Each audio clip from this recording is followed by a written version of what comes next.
Hey guys. This is part 5 of What If Naruto Was the Mouse of Konoha. Hit like and subscribe if you like this one, and also please check the author in the description. Let's start.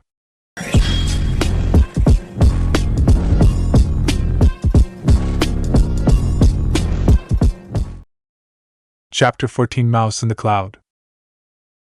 The silence that had shuffled forwards like worshippers before an altar was broken suddenly by a soft thud that made everyone present look over in time to see one of the formerly hidden anbu guards of the chamber sprawled out ungainly on the floor, completely away with the fairies behind his Inu mask. Incomprehension seemed to war with disbelief for a long moment before, with a long, low chuckle that for the newly revealed former genin boded nothing but ill. Zaki looked up to his partner and quirked an eyebrow. Wow, Rinchan, that's gotta be something to put in the bingo book. Your face can drop an anbu at 20 paces.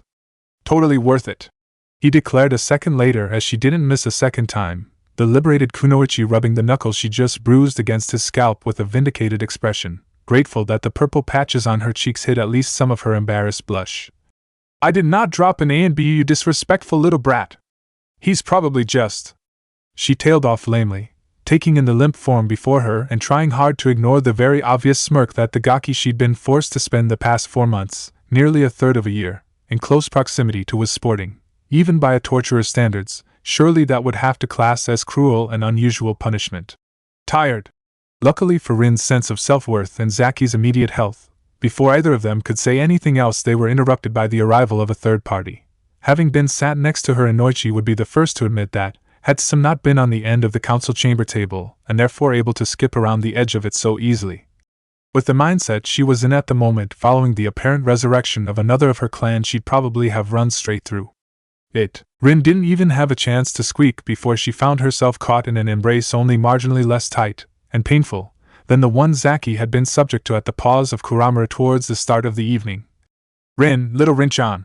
I am not little. A small, peeved part of the returned Inuzuka's mind sniped sourly, realizing that even after returning from over a decade in the wilderness she was still stuck with that old label. This part of her mindset was firmly in the minority. However, the rest of her emotions in a whirl, and she fought to stop tears leaking from her eyes, hugging her clan leader just as hard as she was being hugged. This, you! The matriarch stopped, and Zaki swallowed softly despite himself as Tsum whipped her head to the side to stare a hole right through him without letting go of her younger clan member. From the flames that had sprung up behind her eyes, the henge Jinchuriki couldn't tell if she wanted to hug him, hit him, or eat him. And judging by the way Rinchan looks like she's about to turn blue, I don't know which would be less painful. You! Tsum-chan, let go before you crush the poor girl. It took a few seconds for the message to sink in, but, eventually, the clan leader obeyed, still casting wondering looks back to the girl with purple tattoos on her cheeks every few seconds as though afraid she'd disappear at any given moment as the sandane went on. Well, this is a reunion tonight it seems, the 9th Ninken indeed. Rin growled low in her throat and tossed her companion a filthy glare, though as usual this just bounced off his thick skin and dazzling smile as someone else broke into the conversation. Inuzuka Rin. Even Shikaka's eyes were wide this time, shock banishing even his legendary lethargy at least temporarily. As I live and breathe, I can barely believe. We all thought you were dead. We'd have turned the elemental nations over looking for you if we hadn't. Very true. One of the last remaining links to the 4th Hokage, hidden in Kumo all this time. Wait. His suspicions were immediately rekindled, and yet another reason to hate the village of the mountains added to his mental chalkboard as he was forced to ask the loaded question. Why were you in Kumo in the first place? Getting her breath back from where Tsum's pythonesque grip had made her ribs creak, the former kunoichi spoke in a tone somewhere between defiance and regret. You probably won't believe me, she began, taking the seat Zaki had stepped away from as her legs started to act up again, throbbing with faint vestiges of pain, almost as though sympathizing with the village that had been at the same time her destroyer, her savior, her prison and her home. But I was forced to stay there because you, Hokage-sama, declared peace at just the wrong time. Even as the council started to mutter at this and cast suspicious glances at the Inuzuka before them, Rin, after all, wouldn't have been the first ninja who'd been captured and fallen prey to some kind of manipulation that made them loyal to the place that had taken them. The grown woman who had once been the girl on the squad of the passed-out anbu on the floor took a breath and started to tell her tale. The last thing she could remember was a bright, impossibly bright white light. And pain, of course, immense amounts of blinding agony. Slowly she felt herself start to come to, consciousness filtering back into her aching body from the top down. There was a pounding in her head, dizziness almost overwhelming her despite the fact she couldn't force her apparently lead-lined eyelids up to see even a hazy picture of the world around her. Her neck felt almost pitifully thin, nowhere near enough to support the crushing weight of her throbbing skull, and each breath sent tiny starbursts of fresh troubles rushing through her body, each one a fresh drop in the lake of aches she appeared to be drowning in.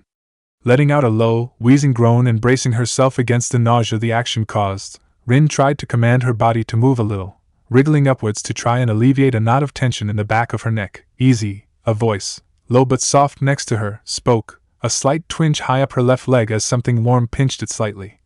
"You're hurt, Kunoichi-san, try not to move. I'm not a medic and I don't want to run the risk of making things worse than they are." She tried to answer, she really did, but her tongue wouldn't obey her commands and her mouth felt as dry as the deserts of Suna. With nothing else to do and no feasible way of making things better, she fell back into sweet oblivion. Next time she came around was a little better. The aches had lessened, but there was the same pressure still on her thigh. Everything below that was numb, and this, more than anything else, made her finally screw up the courage to blink her eyes open and try to take in the picture around her. It was dark, not pitch black but comfortingly dim, and she was in what appeared to be a low-walled room, though whether she was above or below ground she couldn't tell. Her ears and nose worked in tandem to realize there was another person very close to her, the odor of the body telling her both that he was a man and he hadn't had a chance to shower for a few days, though as soon as she glanced over and realized where his hand was with a cold spike of dread, she feebly tried to kick her way free. "Easy," he said again, the hand he had held on her thigh clamping down and stopping her from moving at all. "Stop struggling, you'll hurt yourself. Oh, Kami, damn it all." He twitched his hand slightly and Rin found herself gasping as agony, the like she'd never thought possible, rushed like a crimson tide up her entire body and surged into her brain with unrelenting ferocity. As she struggled to hold on to consciousness and fight away the red stars exploding in front of her eyes, the man spoke again. "Now are you going to listen?" She said nothing, but, unable to see much beyond a smear through the film of pain-induced tears in her eyes, Rin managed a nod at this question, allowing the man to sigh. "Okay. First things first, you're in no danger here apart from the damage to your leg. What I'm doing is pumping a small amount of right-un chakra into the nerves above the injury to keep it numb. You just felt what would happen if I didn't. Just stay still. This is a pain in my ass as it is. You kicking and yelling just makes it harder, alright?" Wetting her dry lips with the tip of a tongue, Rin nodded again and managed to answer, wincing at the rasping croak that issued from her vocal cords. "Hi, what happened?" "You took a kunai about midway up the left thigh and, just after that, a few thousand volts through the wire that was wrapped around it. I would have stopped the technique a lot earlier had I been able to see you, but I didn't know you were a girl, or even that you were as young as you are, until you screamed, and for that." He turned a mop of reddish-brown hair and an abashed face, surprisingly young and speckled with equal parts freckles and spots, towards her and smiled, the expression both tired and apologetic. "I'm sorry." Cold slush and lots of it slopped into the Inuzuka's stomach as she beheld the symbol carved into the forehead protector that faced her, and she realized with mounting dread what must have happened, what this man actually was. She was no fool. She'd heard the stories about what happened to Kunoichi who were captured by opposition forces. Those who died quickly were the lucky ones. Like all mortal beings suddenly confronted by forces beyond their control, Rin felt horribly unprepared for the uncertain future, and something of this fear and trepidation must have shown in her face. The shinobi's smile slipped from his face, and he looked away, concentrating on his task as he spoke again. "It's probably a wasted effort to tell you this, but don't worry, you're safe here. The only girl I've got worth fighting for is waiting back home in Kumo, and any one of the Kunoichi here would have my balls for breakfast for even thinking about what you're worried I'd do, and they'd do the same to anyone else who thought that way as well. Unfortunately, we're a little low on the basics at the minute, including the services of any medics, so I'm afraid you're stuck with me for the time being until your leg heals to the point when I can cut the technique out, and you'll be able to live with it, understand?" Still justifiably terrified by the knowledge that she was in the hands of the enemy, Rin did nothing but nod, and satisfied with this, the Kumo shinobi turned back to his jutsu, working to keep the young girl's body unaware of just how badly one of its legs had been damaged. Though it took a long time for the icy fear to thaw out of her heart and jaw, eventually Rin stopped jumping at every footstep and got used to at least some of the faces that swam into view in between the long periods of unconsciousness that dogged her tired but healing body. As far as she could tell, the Kumo ninja who had seized her following an ambush that had broken up her escort squad, though as far as she could tell she'd been the only capture and casualty, praised the kami for small mercies, were at a small fallback station, set close to the front lines of battle, a place like several of the ones of the Konoha front Rin had visited and served in. It was a simple structure, hastily scooped out the earth by shinobi using Doton jutsus, and concealed by a combination of genjutsu and several low-power seals, and secure enough to allow the Kumo patrols that came in to grab a bite to eat, get their heads down for a decent night's sleep, and, if they were lucky and a Sueten user was close by, even have a shower or bath to scrub off the worst of the battle debris. It was not, however, well designed to accommodate prisoners. To make space for Rin, they'd stripped out one of the storage closets and jammed a bed in there, just large enough to hold both her and a visitor, and to her surprise there had been a steady stream of faces pass through. Some, she was sure, were there simply to gawp at the captured Konoha ninja, some seemed curious to speak to her, and some looked like they'd been all but forced into the room at kunai point. But as long as they kept the ration-induced anesthetic flowing into her injured leg, she wasn't going to complain. Her injury was not pretty. Even as a ninja trained in the medical arts and by default exposed to several of the nasty ways ninja had of messing up both their own and other people's bodies, the first time the kunoichi who just relieved her friend from pain-relieving duties had grudgingly agreed to her request and slowly peeled back some of the bandages that hid the wound. It had taken all that she had to stop herself blacking out at the sight. The incision the kunai had made was a mottled, angry red, like it had been boiled from the inside out, the white-hot lightning chakra flashing, cooking the fluids in her thigh muscle and reducing roughly half of the outside of her left thigh to meat, the skin around it inflamed and looking like it wasn't healing well. Small white shapes wriggled blindly in the open sore, forcing Rin to clamp down hard on her nausea as she recognized the battlefield first aid. Maggots in the wound just eat the dead flesh, reducing the risk of infection from other debris. And they've been keeping it covered, and the bandages are hot when they're put on from what I can tell. More than once she'd awoken just in time to see steam arise from the off-white wrappings, though due to the complete lack of sensation she felt in her legs she was unable to tell why they were steaming. The most galling thing of all was that she couldn't do anything to help her own situation. She daren't tell any of the Kumonin anything about herself, who she was, what clan she was from, and especially who her sensei had been. But at the same time the chakra-draining cuffs that held her ankles and one arm in place stopped her from using the medical ninjutsu she knew to better her own situation and potentially take a problem off her hands. Though battlefield doctrine stated that under no circumstances should any information be divulged when in captivity, even under the strictest interrogation or more dire torture, Rin was seriously considering the pros and cons of admitting her speciality before there was a sudden rush from outside. The door banged open and a jolt of pain splashed up her leg as the kunoichi's concentration wavered for a second. Taicho 113. 11. Catastrophic bleed, even through her own pain. Rin recognized the code, drilled into her head by red-eyed, sleep-deprived medical ninja, and she fought to heed the rest of the rushed conversation. Ishari-san, explosive tag hidden on a rock, caught him full on. Shit! The kunoichi rose to her feet, Rin gritting her teeth as the pain relief stopped and she felt the burn of her injury, thankfully much reduced, flood her mind once more. I promised his mother I'd bring him home, and I'm sure as hell not doing it in a damned body bag. Where the hell's the medic? On patrol with Squad Green, not back for at least 6 hours, they've just gone out. Shit! The kunoichi cursed again before successfully grabbing hold of her temper and forcing herself to think.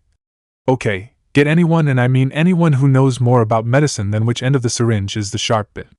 Bring him here. Even before the other two ninja looked over, Rin plowed on, blocking the abominable ache from her wound with sheer force of her bloody-minded will, drilled into her by her clan, teacher and teammates. I'm a mednin, battlefield trained. Get these cuffs off and someone on my leg and I'll do what I can. The kunoichi who had been numbing the pain glared around at her charge, apparently not believing the offer. You, but why? She suddenly cut herself off before standing tall and calling to the nin present. Do as she says, get him here. I don't care if you have to knock the bloody wall down, just do it. But Taicho, she's on the vest. The kunoichi clashed one forearm across her chest, slapping the badge of her higher rank as an impromptu guarantee. Unless you can magic some medical chakra out your ass, she's the best chance we've got. To his credit, the Mud Street shinobi didn't miss a beat, nodding once before vanishing and calling orders down the corridor, bawling for things to happen as the kunoichi moved like quicksilver, unsnapping the cuffs from her prisoner's limbs and speaking out the corner of her mouth as she did so. I'm taking a big risk for you, girlie. Mess up and you'll wish Ishari-kun had finished you off when he had the chance. Well used to death threats due to the rough affection of her clan, Rin merely nodded while massaging her wrist and preparing herself. Chakra reserves aren't full, but they'll have to do. Got both arms free so as long as they can hold him. She broke off her thoughts in time to see a shinobi, or at least the back of a shinobi, wrestling his way into the tiny cupboard, his front splashed with dark red blood and manhandling a limp body over the threshold. One of his teammates grabbing the unresponsive figure by the feet as the leader of the squad took a seat by Rin's waist and barked orders. Hold him above her, don't let him drop. Okay, Rin. She turned to look at the girl she was now treating and who was about to treat one of her subordinates, a wild but controlled anger smoldering in her eyes. This is it. If I see or suspect anything wrong, I'll kill you before you can blink. The Inuzuka snorted, eyes already on the patient as his two carriers heaved him over the foot of her bed. And if you're through with the death threats, get me some boiling water, the closest thing you've got to forceps, and as many blood and soldier pills as you can get your hands on. She shot back, noticing the hair and face, now almost pathetically small and white in the gloom of the small room compared to the vitae that caked the body of the shinobi who'd captured and wounded her, of her patient before thrusting personal feelings to the side. This is a faceless person, a slab of meat. It doesn't matter if they're your parent, sister, lover or most hated enemy, you're a mednin, you patch them up all the same. Thanks for the memories, Choshi-sensei. Before she could get lost down memory lane, Rin had a diagnostic jutsu playing around her fingers as she waited for the hot water to arrive.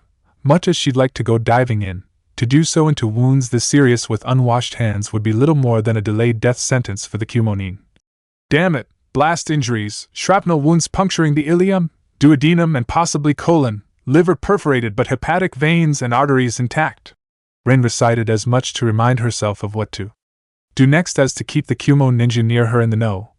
Stomachs untouched, thank the kami, second-degree burns and mass contusions to the abdominal walls and several fragments of rock still in the injury site. Where the hell is that hot water?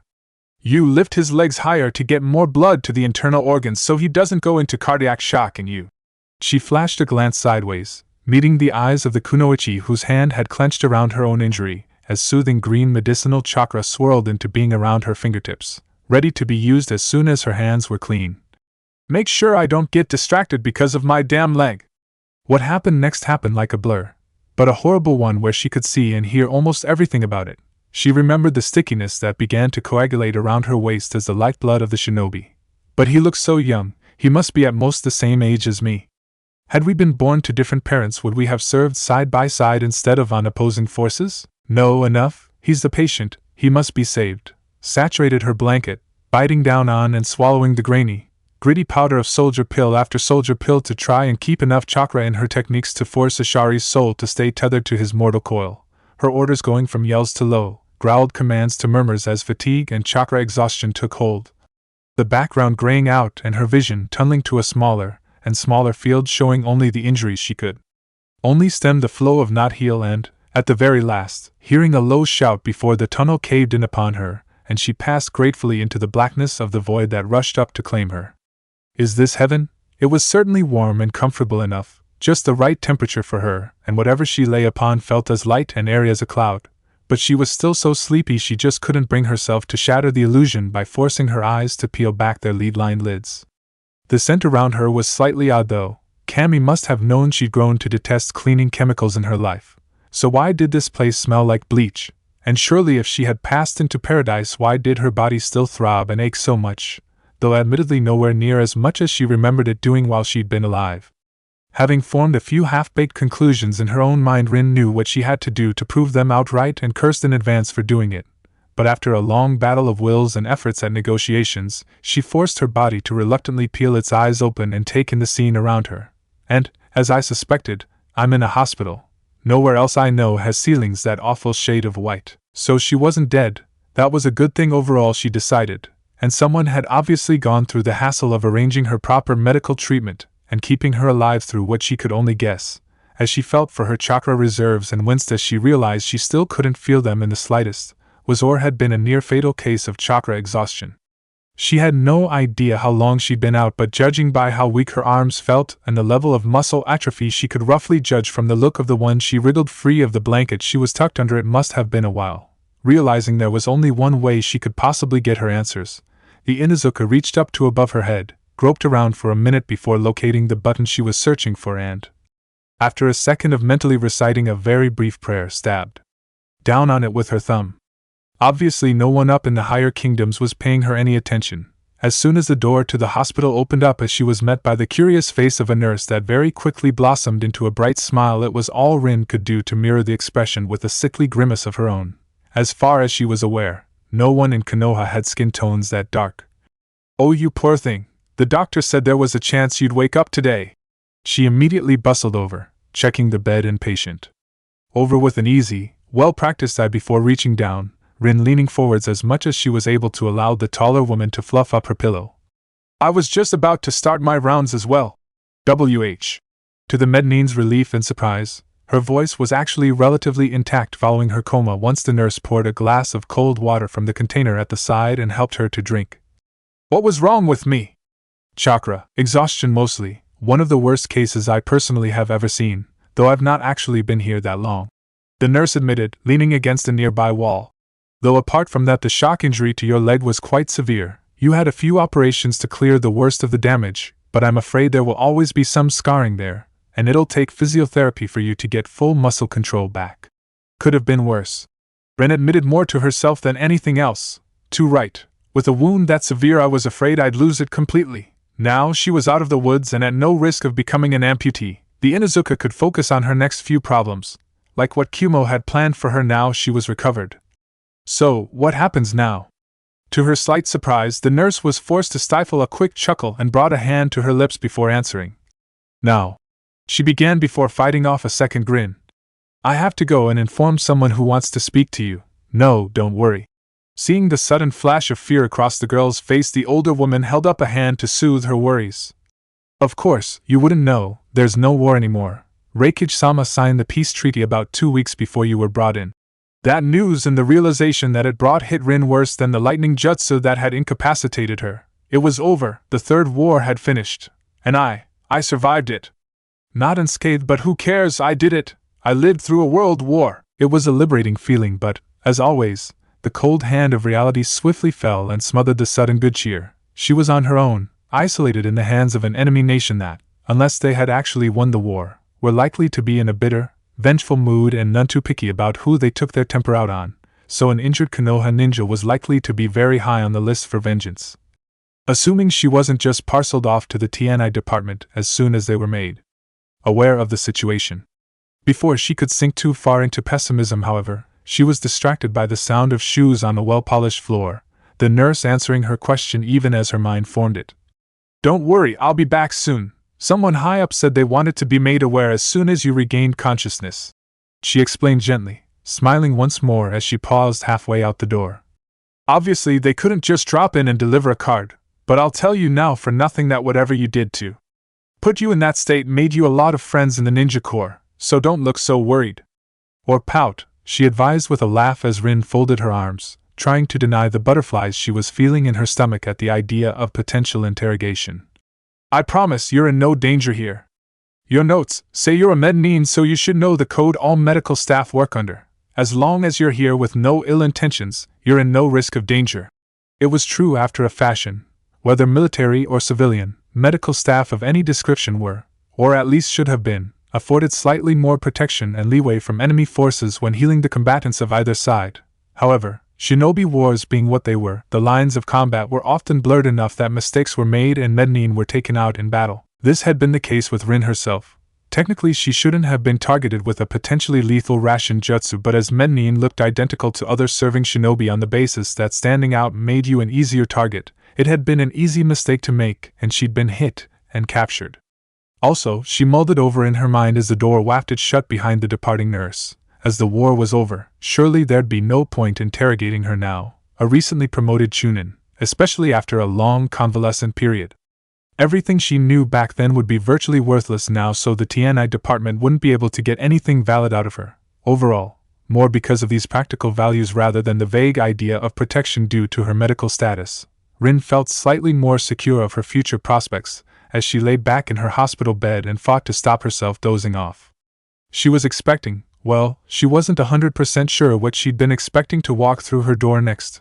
Her imagination, thankfully not that vivid even at the best of times, couldn't get much beyond a head doctor, some kind of jounin or, at worst, a torture specialist coming in for a nice cup of tea, a brief chat and a lot of screaming on her part. It was very safe to say, however, that about the last thing Rin had been expecting to see when her door swung open again was the solid, blocky form of the leader of the village she was currently a guest of, looming in like a shadow of the Shinigami, the Reikage briefly inclining his head towards the bedridden Chunin as she fought down the urge to dive under her covers and tremble until he went away. "Your name is Rin, am I right?" She nodded, could do nothing else but that as the stern-faced giant looked towards her, terror jamming her throat closed as she fought hard to breathe in the presence of such a huge, ominously powerful figure. "Well, in that case, Rin-san, you have my thanks." "What?" Obviously the confusion must have shown on her face as even before she asked the Reikage went on, not deigning to sit down as he spoke and enlightened her of the situation. "I was debriefed by Nwari-chan, the Jounin in temporary command of the forward base where you were being held, when you were transported back here following this whole damn charade ending and all the Kages putting their ink on the parchment for peace." The bear of a man growled, recalling the pride he'd been forced to swallow. As he'd realized that, due to Iwa's blunder in deploying the vast majority of their forces where Konoha's new most potent weapon could be deployed to devastating effect and the yellow flash subsequently eliminating the majority of Earth countries' shinobi strength in one fell swoop. His village's own position in the war had become untenable and suing for peace was the only valid option in the face of being the next to feel the wrath of Fire Country, and if what A and B said about the Flash was true when they encountered him, even though that damn jutsu he used was incomplete, everyone I've got under Jounin rank would have been wiped out to a man trying to stop him. And I owe you my thanks. You drove yourself to the very edge of death trying to save one of my shinobi, the one who injured you at that, so for that you are to be both commended and respected. Not many Mednin would have even attempted what you tried to do. Whatever she'd been expecting, this wasn't it. Such was the genuine respect in the much older shinobi's voice that Rin found herself having to consciously force herself to stop squirming, a tinge of pink flavoring her cheeks as she forced herself to meet the black eyes of the granite-hewn figure before her. It was, well, he was hurt, oh. Memories, or at least those few fragments of the memories she could recall floated back to her, and she gasped, now animated again at last, that Shinobi Isha, oh, something like that, did he, damn. She cursed both herself and the world in general as the Reikage lowered his eyes before she saw the sorrow in them. Shinobi or civilian, friend or foe, no Mednin ever liked hearing about a patient who didn't pull through. No, Ishari died in transit to Kumo, though according to the head medic who examined his body, if it hadn't been for someone, to use his words, pulling medical miracles out of thin air, he'd never have lasted long enough to even attempt the journey. Despite herself, Rin gave a slight snicker. He sounds like an excitable man. It was just basic medical jutsu, as much of it as I could remember. Oh really?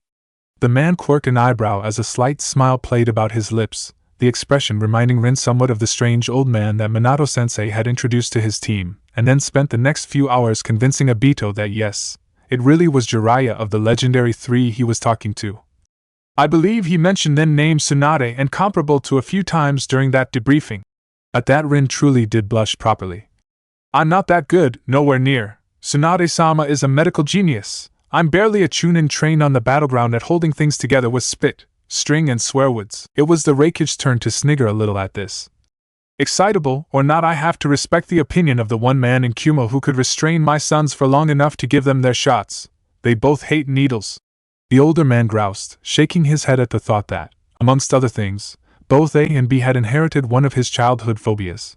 I can only hope they grow out of it. It was funny when they were barely able to crawl, but if it gets to the point where they start running through the hospital walls to get away from the sharp bit, then it might be time to sit them down for a bit of a talking to.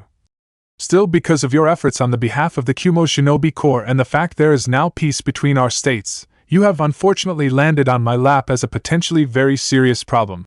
The Sandaime Reikage had never been a man to mince words, and seeing the look on the girl's face darken from consternation and head towards the twilight of fear, he folded his arms and spoke the matter to her plainly.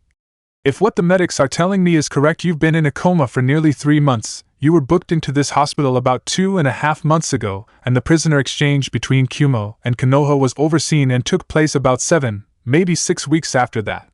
The problem is, and please don't judge her for this, that Nwari-chan must have started to think of you as one of hers after you all but killed yourself trying to save her godson. So when she came to fill in your details on the hospital paperwork, she didn't tick the boxes that showed you were actually a prisoner of Kumo. She thought you were better than that and deserved the best treatment we could provide. However, the road to Makai being paved with good intentions as it always is, Because of this decision you've been treated in the Kumo section of hospital, out of bounds to the Konoha party overseeing the prisoner exchange, and quite simply, you were missed out. It wasn't until Nwari-chan, who's been calling into this room pretty much every chance she's had over the past 6 weeks, asked one of the nurses why you were still here after the Konoha party had departed that she realized her mistake, and by then it was too late. She's been beating herself up over it ever since. But trying to digest this information after such a long period away from the land of the living was big ask, but after a minute's thought, Rin thought she had a handle on what was going on. But if that's the case and I'm here by mistake, why can't? She tailed off as the Kumo leader raised a single hand the size of a baked ham. The answer to your question is politics, Rin-san, he said quietly, once more not pulling his punches as he gave her the whole truth. After all, she's earned that much by doing so much for Nwari's squad. Even if Ishari didn't make it in the end, the fact he was still alive when he left the base stopped his death playing on their minds during the last 2 weeks or so of hostilities and might have kept some of them alive, Nwari more than most.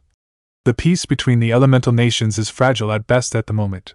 A single action, one movement out of place could shatter it completely, and restart the whole war machine again. No one in Kumo, hell no one who's anyone anywhere in the nations wants to be the one who hits that dead man's trigger, and the idea of us going up to Konoha saying the political equivalent of sorry, we missed one with your leg looking like it does is going to be asking for trouble. And Kumo can simply not afford the attentions of the Yellow Flash now, and Konoha knows it. I doubt they'd actually attack, but I can't gamble with the safety of the village in these times. So, blinking slowly, Rin tried to come to terms with this new news. There was peace, but, according to the huge man before her, she was still cut adrift and lost to her homeland. So that's it, I'm stuck here in Kumo? Grimacing slightly, the Raikage could only cross his fingers and hope for the best. Grizzled and grim a shinobi he might be, but he still absolutely hated to see or, worse still, make a girl or woman cry. Our hands, both mine and those of the council, are tied. We can't risk the third war reigniting. No country as we know it would survive. We have only 2 options, or at least 2 valid options when dealing with you. Execution, which I and the ninja who serve under me will not allow to happen, he assured her, and seeing him stood so tall and defiant as he made that declaration, Rin believed him without further question. Or repatriation. What, live here? Rin blinked and looked around herself. The walls around her seemed to press in suffocatingly, a prison rather than a place of rest. Stay in Kumo, for how long? The rest of my life? Yes, unless there is a situation in the future where a prisoner exchange is possible, the Sandaime affirmed sagely, seeming to deflate for a moment before carrying on. On the positive side though, we have the most advanced facilities in the elemental nations for dealing with injuries like those you've sustained due to our signature jutsus, and there would be no shortage of people willing to take you in. It's not what you want to hear and it's not what I want to tell you, but it's all we can do for the moment. I'll give you some time.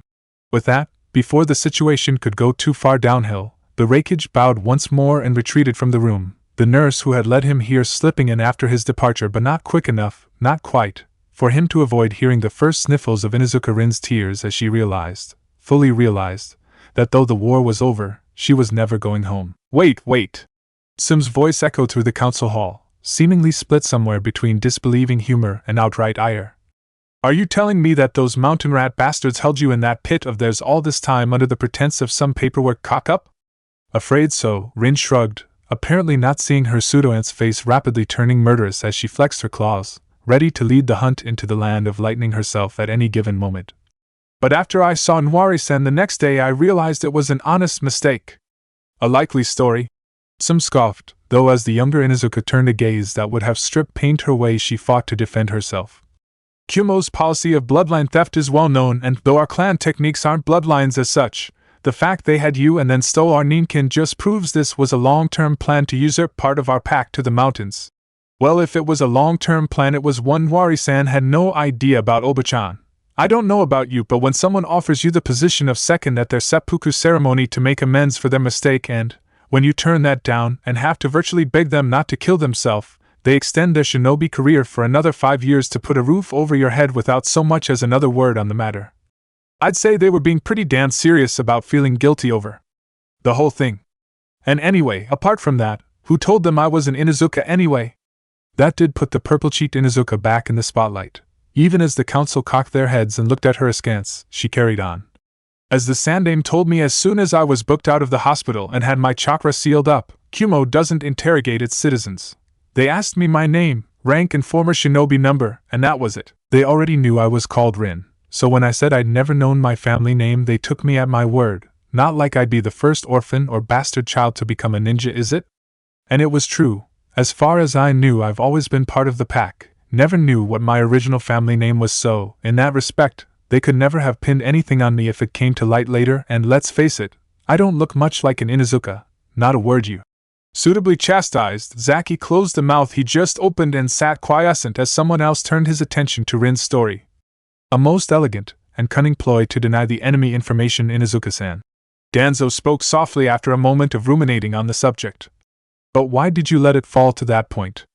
You were held in a Kumo base with several high-priority targets around you, guard lowered as you treated their comrade. Why did you not? You know perfectly well why not. It was war, Danzo. Surprisingly, especially for those who dealt with him on a regular basis, it was Hamura who half stood and shot his old squad mate down in flames, glaring over the table across the sandame and meeting the steely, one-eyed gaze without flinching as he continued. And you better than most should know what that means. It was a point the grizzled veteran couldn't call the other advisor on. In truth, only 4 of the shinobi sat at the table could have truly known the answer to Hamura's point, despite the remainder being clan head, anbu, and a former prisoner of war. Unlike wars started by daimyos, shinobi wars, even the world wars, were silent affairs fought in the shadows with the vast majority of the civilian population unaware of the conflict that was raging around them. Very few attacks by shinobi were designed to go after traditional military targets such as towns and cities. To a shinobi, such things were virtually meaningless. More important was information on the enemy, hence why so many shinobi techniques had been developed to capture rather than kill a target. Because of this need to take the enemy alive and get any information they may have carried within them, large portions of the entire shinobi code of ethics had evolved into a largely unwritten but mostly well-followed code of rough conduct for wartime actions. It was this code that all present were considering at the time, either to redeem or attempt to damn the newly returned Inuzuka for her actions, and as he sat upon his seat and swept his eyes over the figure of Rin, standing with Sim's hand still on her shoulder, and the matriarch meeting any who dared try to challenge her eye to eye with a look that spoke protective maternal instinct, the Sandane found he could feel nothing but pride in her actions. Sarutobi knew the reason for Hamura's impassioned defense of the kunoichi, for he had been there when his now advisor had truly had his closest brush with the Shinigami's knife, and been saved by the actions of someone who should have been an enemy. By necessity, as well as tradition, most shinobi bases were built underground, but on the borders of Kiri, this had proven to be a flaw in Konoha's battle plan, and there had been several cave-ins due to the incessant rain making the ground unstable. One such cave-in had happened as Sarutobi's squad had been resting after being on patrol for 2 weeks solid. Several of the rehabilitation rooms had been completely submerged, and only by diving under the sturdy bunk he'd been sleeping in had Hamura avoided instant death, as the ceiling above him collapsed with crushing force. It had appeared that he had swapped one death for another, more lingering one, and, as the small hole that had formed around him began filling with muddy, filthy water, the shinobi had made his peace with the kami and started reaching for a kunai to put himself out of his misery before the rising tide could claim him. Before, to his amazement, he found it to be unnecessary. Before his spectacled eyes the water retreated, racing away and reducing the entombing mud to dust that he quickly tunneled through, grateful to be pulled out the morass by his teammate to the sounds of riotous celebrations and, more personally gratifying, a relieved kiss from his very attractive kunoichi teammate. And he was saved only because of Kiri, the Sandame recalled, glancing across at the older man from the corner of his eye. 2 captured jounin who drained the water away and saved several of our shinobi in exchange for reduced interrogation and reduced ransom for their capture. Textbook use of the wartime code. It had been a deal, much like Rin had done, that had worked out for all sides, as all such bargains made in wartime between prisoners and captors should have been. Though the shinobi code stated that a captured ninja should do nothing but hinder his captors and attempt to escape, when said ninja was actually in manacles in a confined space with his chakra locked away, that code went right out the window. It was generally accepted that, as long as a captured shinobi didn't betray his state or his team, any actions he took to reduce the potential for interrogation and therefore decrease the risk of giving away information to the opposition were valid and above board. A jounin, who could potentially know classified secrets up to just below Kage level, saving a few enemy lives in order to safeguard intelligence that could have put his entire country at risk, was seen as a fair trade. This rough use of honor between enemies also extended to interrogation itself. It was hardly necessary, or indeed humane, to interrogate a genin who know virtually nothing beyond their own team, to the same extent as a member of a village's special force division, so different combatants were treated differently, as much to prevent manpower wastage and crack high-priority target first as anything else. It was an irony, though not a particularly pleasant one, that a village's most debilitating and painful interrogation methods were used against its own ninja. Missing Nin were considered beyond all hopes of redemption unless extenuating circumstances could be proved. This simple system of give and take coupled with shinobi's experiences of life was also the reason the crime all kunoichi, and if possessing a bloodline, some shinobi, feared above all others, was actually quite rare between villages. Most shinobi knew, served alongside, and in some cases had relationships with kunoichi. Knew their generally low and occasionally murderous opinions of rapists, and behaved themselves both because of it and the fact that, if knowledge of the crime should leak out, the village's image would suffer, business would be lost, and their personal prestige would be wiped away in a stroke. Though of course, the Sandaime mused, closing his eyes briefly as he mulled over his Kumo counterpart's actions and found he could find no flaw with them. Such knowledge and the lengths gone to protect it can be as dangerous as it being discovered. Had the Reikage come forwards with Rin in the first place, both I and Minato-kun would have welcomed him with open arms and many thanks. But he had no way to know that.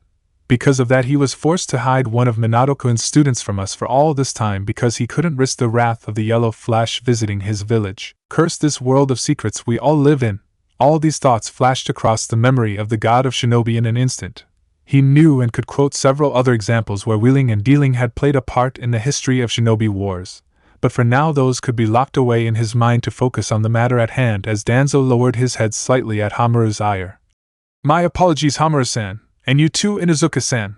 Long years of peace have dulled memories of war. Of course no one who knew of the Warhawk even by reputation believed that for a second, but luckily, the next words shattered the building tension as Rin inclined her head towards the bandaged veteran, her tone disrespectful but not quite insubordinate as she spoke. No need to apologize, Danzo-sama. Indeed, had I known then what was waiting for me nearly a decade down the line. She gave a very pointed glance towards the figure beside her who stood up and beckoned for her to take a seat, knowing that she'd been stood for a long time and that had a tendency to make her old scars ache. I'd have taken execution like a shot.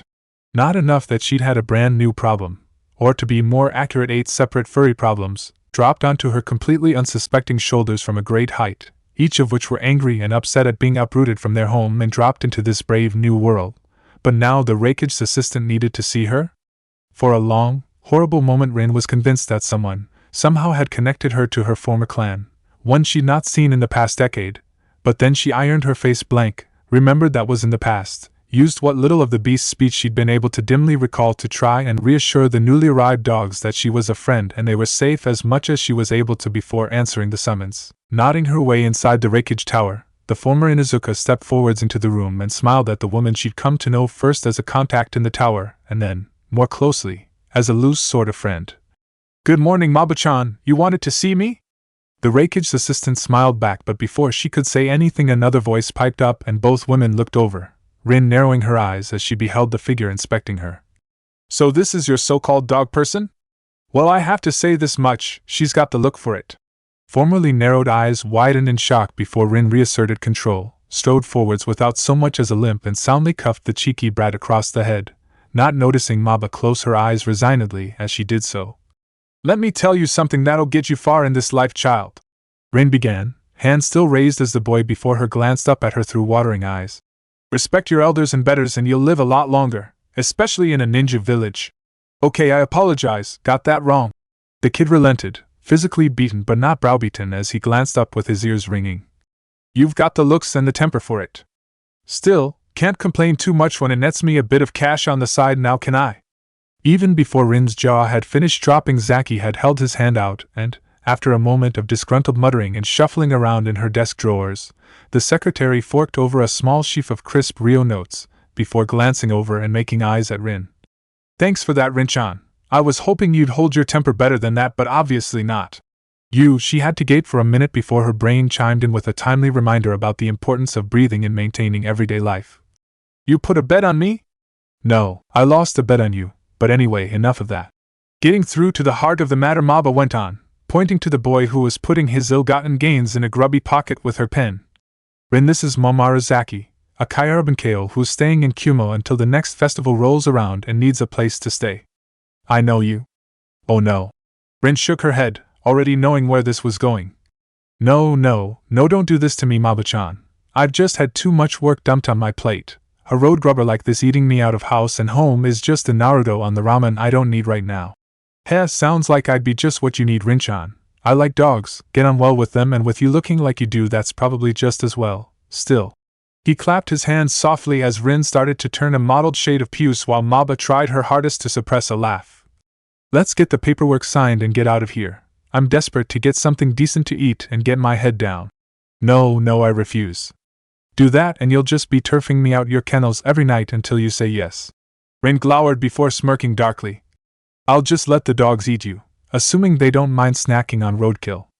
Besides, they're probably not going to be friendly to strangers at the minute, so I can't take him for that reason, Maba-chan. For his own safety, find someone else. Ha, my safety? Lady, I like you. You're the first person who's ever paid attention to the health of a Kyarabankeo. Anyway, the puppies put up with you, don't they? How much stranger than that could I be? His own safety, Maba-chan. Rin repeated, counting backwards for 1,000,000 threes to try and keep a lid on her temper as the secretary tried hard not to laugh out loud at the brewing fight. This simply has to happen. They're already fighting like siblings. If the dogs don't kill him, I sure as Cammy will. You could try, but then again, how would you get the chance if I'm living with someone else? Zaki pointed out, neatly tripping his opponent over her own line of reasoning at the same time as internally praising Aoba-san to the highest circle of heaven. If he hadn't been on hand to introduce him to his first humor book all those years ago, he was certain he'd never be able to come up with so many quick-fire quips so quickly. In the face of this, Rin stumbled slightly to a halt, visibly weighing this up in her mind as she kept her gaze on the boy in front of her. Zaki smiled brightly but did nothing more than that as he bore her scrutiny well. The impromptu stare down was broken abruptly as the older of the participants finally whipped her head around to where Maba sat quiescently awaiting her decision and kept an admirably straight face as her friend growled out tonelessly. Give me the damn forms. Half an hour later, having left Maba to laugh herself sick in peace, the duo were walking down one of the main streets of Kumo with the smaller and younger of the two chatting away amiably and the second of the pair, teeth still gritted, trying her hardest to ignore the newest addition to her menagerie now skipping around her feet. Stretching her legs out in front of her and wincing at a twinge from her old battle wound, Rin spared enough of a glance to the side of her to puncture Zaki's air of innocence with a sharp glance. So yes, there it was, hate at first sight as soon as you opened your big mouth. Hey! The Kyarabankeo fought his corner like a weasel in a drain pipe. Not like you helped in any way. The second we got to your pit, you threw the door open and pushed me inside with the words, I quote, "Dinner time, boys and girls, enjoy." I was just lucky the Heimeru recognized my smell before the others ripped me apart and had me for lunch. I'd have pulled them off before that happened, probably. The Inuzuka allayed his fears somewhat, the corner of her lips still turned upwards with a slight smirk as she rolled her eyes down to see him out the corner of them. I was just amazed they didn't actually go for you. They were ninken in a strange place, away from the pack and only just having thrown off the drugs they were on to keep them under. I just thought you really were a dog person. It was the only thing I could think of at the time as to how you got out of there without puncture wounds. At that admission, Zaki gave a gruff snort of laughter, raising a hand with a smile of his own. Well, that was luck on my part. When the Heimeru jumped up, it took me a minute to recognize him. But when I did, I managed to whisper something along the lines of "Don't tell anyone it's me," or something like that. And they didn't, just as well as at the time I didn't know I was bunking with an Inuzuka and thought Rin-chan was another Kumonian, and someone I'd have to get away from to get home and let people know where the ninken were. And until that point I was stuck looking after a disobedient, smart-mouthed, irritating little dirt walker until the next carnival could get rid of him for me. Rin pointed out, glowering at Zaki as she recalled several of the times this particular mask had been a complete thorn in her side and punctured her pride, personal friendships and position within the community on multiple occasions. At the time I was calling Maba-chan all the names under the sun for putting such a stomach on legs in my house. Not for long though. Zaki chipped in with a cunning grin on his lips. I helped out with the running of the household apart from walking the ninken, did I not? Oh, you wouldn't.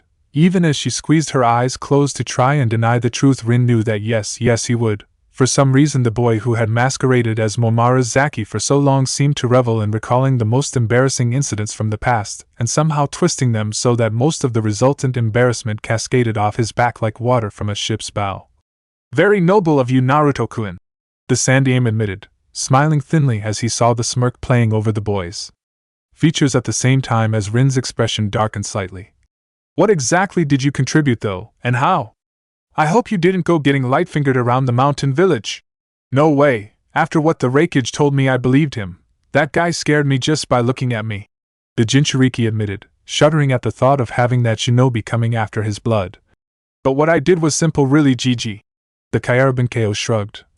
Rin's place wasn't that bad, small and a bit cramped but had a lot of land out the back, plenty of places for the Ninken to run and play, but it definitely needed. No, actually it already had a man of the house. He ducked once more as Rin swatted at him almost as a reflex, the purple-cheeked Inuzuka growling at her former housemate as he yet again make a less than complimentary comment on her appearance and manners. But I guessed another guy pulling his weight and adding a few ryo to the coffers wouldn't go amiss, and let's face it, if the Kyarabenkeo know one thing it's how to scrounge a living. You got a job then? Shikaku had immediately puzzled through the Jinchuriki's riddling words without so much as a mental block tripping him up and was rewarded as the mop of brown hair bobbed up and down. Doing what? A bit of a funny story there actually. After a week of having a house of more than one person for the first time in years, ever since her last potential partner and her had parted ways quite amicably due to them wanting different things in life and her inability to conceive, a legacy of the damage that had eventually ended up with her staying in Kumo for the rest of her life. Rin was eventually coming around to the idea of actually having someone a lot younger than her in the house. Almost up to the point where she was only threatening him with being staked out in the garden for the Ninken about a dozen times a day, rather than every second breath as had originally been the case. Zaki was a first-class pain in the tail area. He was obnoxious, he was cheeky, he had absolutely no sense of shame and, most infuriatingly of all, had an innate ability to somehow drive her completely to distraction where over half a dozen Ninken all whining in concert and pining for home barely caused her to stir. More than once she devolved into such a furious state of rage by his continued taunts and innuendos that she'd been reduced to tearing through the house after him, hurtling furniture and shrieking death threats at the top of her lungs as he sprinted ahead of her, lithe as his namesake as he dodged away from her feminine fury. Yet for all that he was also kind, sympathetic towards her injury and subsequent limitations and was, quite surprisingly for her, not afraid to get his hands dirty by pitching in, for every taunt and teasing comment he made about her facial tattoos and rather mannish mannerism, mostly due to her being gelded by lightning at 14 and therefore not fully developing from girl to woman properly. There had been a genuine compliment towards her for overcoming the obstacles she faced. For every laugh he had about the limp she developed following prolonged movement or standing, there would follow some kind of present or other such token of appreciation that did, though she'd never admit it, both help her out and make her feel more at ease with the brat who now shared her home. It hadn't been all that easy at first though, having arrived with little more than the clothes on his back and whatever ryo he'd managed to win off Mabuchan, due to a clever bet that he'd won by making Rin's first words towards him a threat rather than a greeting. Much to her chagrin, she'd had to shell out more than she'd meant to by feeding him and putting fresh and half-decent kid on him. It hadn't been particularly expensive, especially as anyone who sheltered a would-be citizen drew a small stipend from the state to tide them over, but still it had made a difference to her bank account, and now, striding as she was towards the main market district of the village of the dragon, things were about to get even more pricey. Feeding Ninken didn't come cheap. Though none of these dogs they swiped will be Ninken. Ever since she'd reported to the vet's office where she worked at the Raikage's request and seen with shock the 8 comatose forms splayed out before her, she'd known with ashes in her heart that her clan had been targeted by the forces of lightning, the next stage of the Sandaime's desire for more strength for his village. Only one of them was ever a ninja dog, and he's already imprinted onto someone, that much even I can tell. I can only hope they're recovering well from the loss, though if they were young enough they might have time to claim another partner, and still serve Konoha as a ninja. Still, it's up to me to make sure the next generation, even if they get friendly with cloud people and ninja, never develop into workable Ninken, and come up with a plausible explanation as to how it happened without them becoming suspicious of me. She was so lost in her thoughts that it was only when she looked around to see where her future dog food barrel roller was standing that she realized he wasn't there. Glancing around as a slight spike of panic as she feared he might have gotten lost as he didn't know Kumo village all that well yet, Rin let out a low whistle of relief when she realized he'd simply paused some yards back and was gazing into a shop window. Expression somewhere between curiosity and disbelief. Turning around and heading back towards him, grateful that she couldn't feel any pain from her leg yet, the former Inuzuka came abreast of the Kyarabenkeo and snapped off her first question. Hey, what are you doing standing around gawking? There's work to do. And she peered through the window herself, recognizing some of the instruments inside as she tried to follow his gaze. What are you looking at anyway? I'm not sure, he replied slowly, extending a finger slowly to point something out as he finished. But if I were to hazard a guess, I'd say it was something like the bastard love child of a set of forged bellows, a tablecloth, and an explosion in a pipe factory. Glancing through the window and seeing the implement he'd pointed out, the Inuzuka stifled a snort in laughter and nodded briskly in agreement. And you might well be right, but that's either here nor there. You've got a lot to do to keep those tails wagging at home. Yeah, I know, and I'll be right. He tailed off slightly, looking past her and across the street, though Rin, always a fast learner even at the worst of times, waited a good few seconds before glancing over her shoulder. Even in the scant few days they'd shared the same roof, the message of never turning your back on Zaki was one that had already engraved itself on her brain.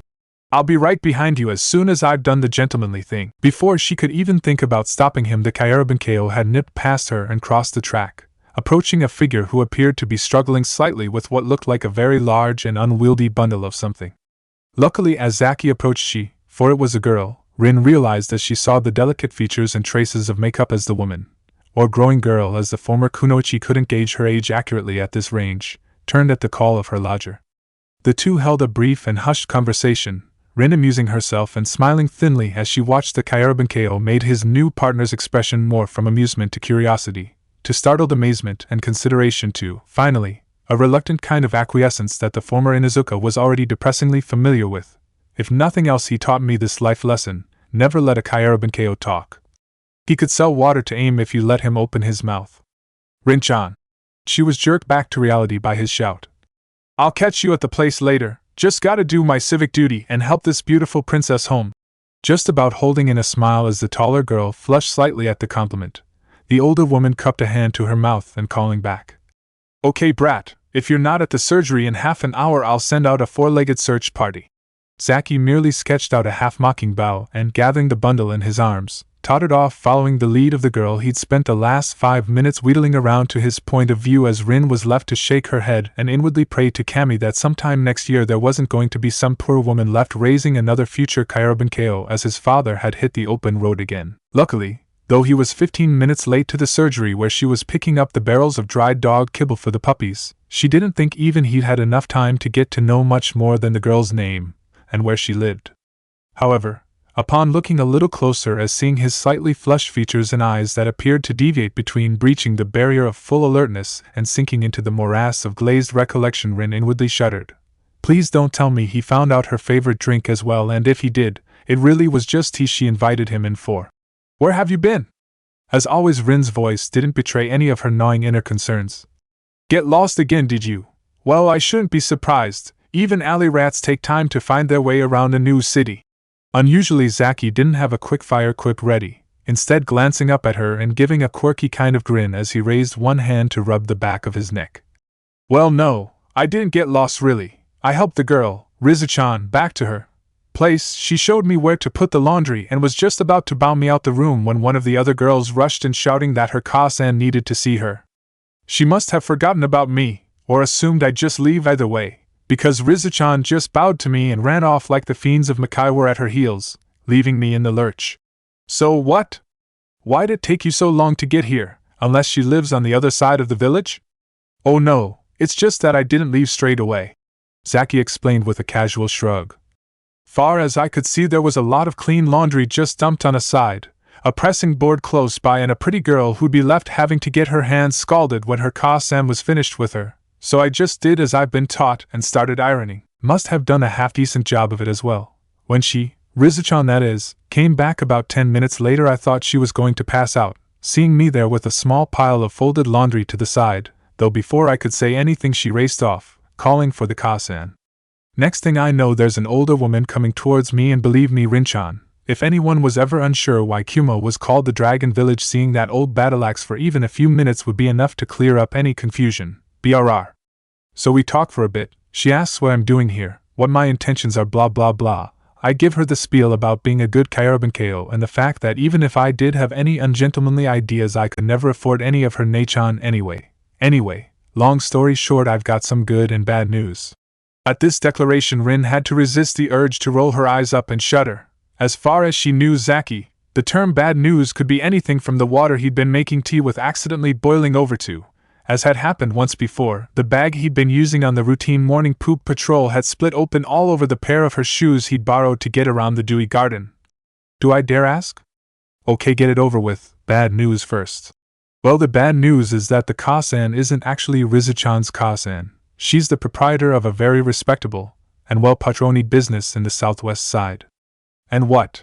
Feeling a massive chasm split open in her chest and drag her spirit screaming down into the very bottom of her shoes, Rin had no choice, much as she wished she did, to ask the question and get her suspicions confirmed. Was the name of this very respectable and well-patronied business? The Budding Blossoms, but it's all okay, Rin-chan. He reassured her quickly as the former Inuzuka left her head fall into her hands and silently despaired. After I helped out Rizuchan, they're going to help us. And just how? The former Kunoichi growled through lips iron flatter than the kimonos Zaki had been pressing earlier. Are people from that line of work going to help us? Zaki simply beamed a grin that could have made even one of the two Bijou Rin knew counted Kumo as their ancestral stomping ground back down and shiver. The Ka-sen was so impressed with my ironing and the fact I didn't care the Neichan were Neichan, she said I could keep the position if I didn't mind working late.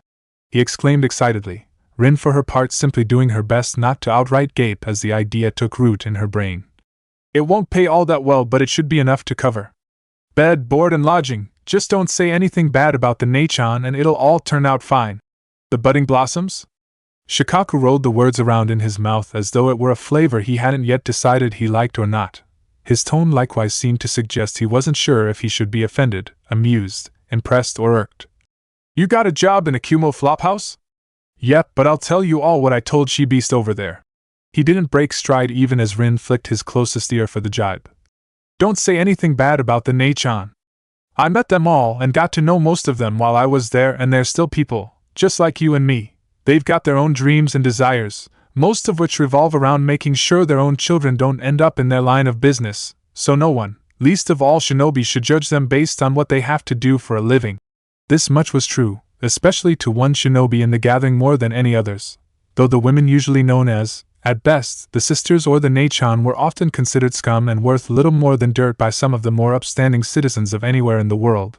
They still played a part, and a vital one, in the elemental nations. Without them there would be far fewer places for shinobi, samurai, and powerful men to relieve the stresses of their tenuous, life-or-death positions, nothing at all for some children who were brought into the world in desperate or forgotten circumstances to aspire towards. A Neichan was one who sold her body, but the Neichan were a small, select sisterhood that looked out for and after its own. A lot like the Kairabankeo. When I thought about it, Zaki mused as he recalled the first serious job he'd ever had in his life with a wry smile. Similar but very different-eyed image. About the only way I could think of to get a Kairabankeo who didn't have somewhere to be out of bed in the morning would be to get a Neichan to sashay her way into his room. Sounds fair enough, Naruto-kun. The Sandaime admitted genially, having gradually accepted the idea of his grandson staking up such a position for the sake of his self-imposed mission. Good to know that your stints of labor in the Hyuga clan were good for something at least, he added, glancing across just in time to see Hayashi slowly close his eyes at the reminder, and realized exactly what his ad hoc training had resulted in. Zaki simply chuckled and shrugged. Yeah, well, it worked fine and I got to enjoy the work really. Okay, I was embarrassed for a few weeks, but there's only so many times you can walk past someone a lot older than you who's half naked or worse before you get used to it. By the time I left, I was actually helping the Neichan get changed without batting an eyelid. And before you randy old buggers say anything. The henge form raked the table with his eyes, a sniggering glimmer of mirth in his eyes. All I was there for was to change the flowers, boil water for the tea, wash and iron the Neichan's clothes and the bedding, air the rooms out, and generally act as a gopher for the Ka-san. I didn't even try to muscle in on their line of work. Just as well, that'd being a whole new meaning to the phrase selling yourself short. Well, that's it. His clan suffers as soon as I start prowling again. As the shinobi who knew his night-working persona started chuckled slightly at Chuza's insinuation, Naruto made the furious promise in his head as the large ninja went on. Besides, I reckon it would kind of defeat the object of the Budding Blossoms if the Ka-san was having to pay the patrons to get one of her employees laid. Har. The Kairabankeo replied acerbically, folding his arms. Like you'd have done any better as patrons.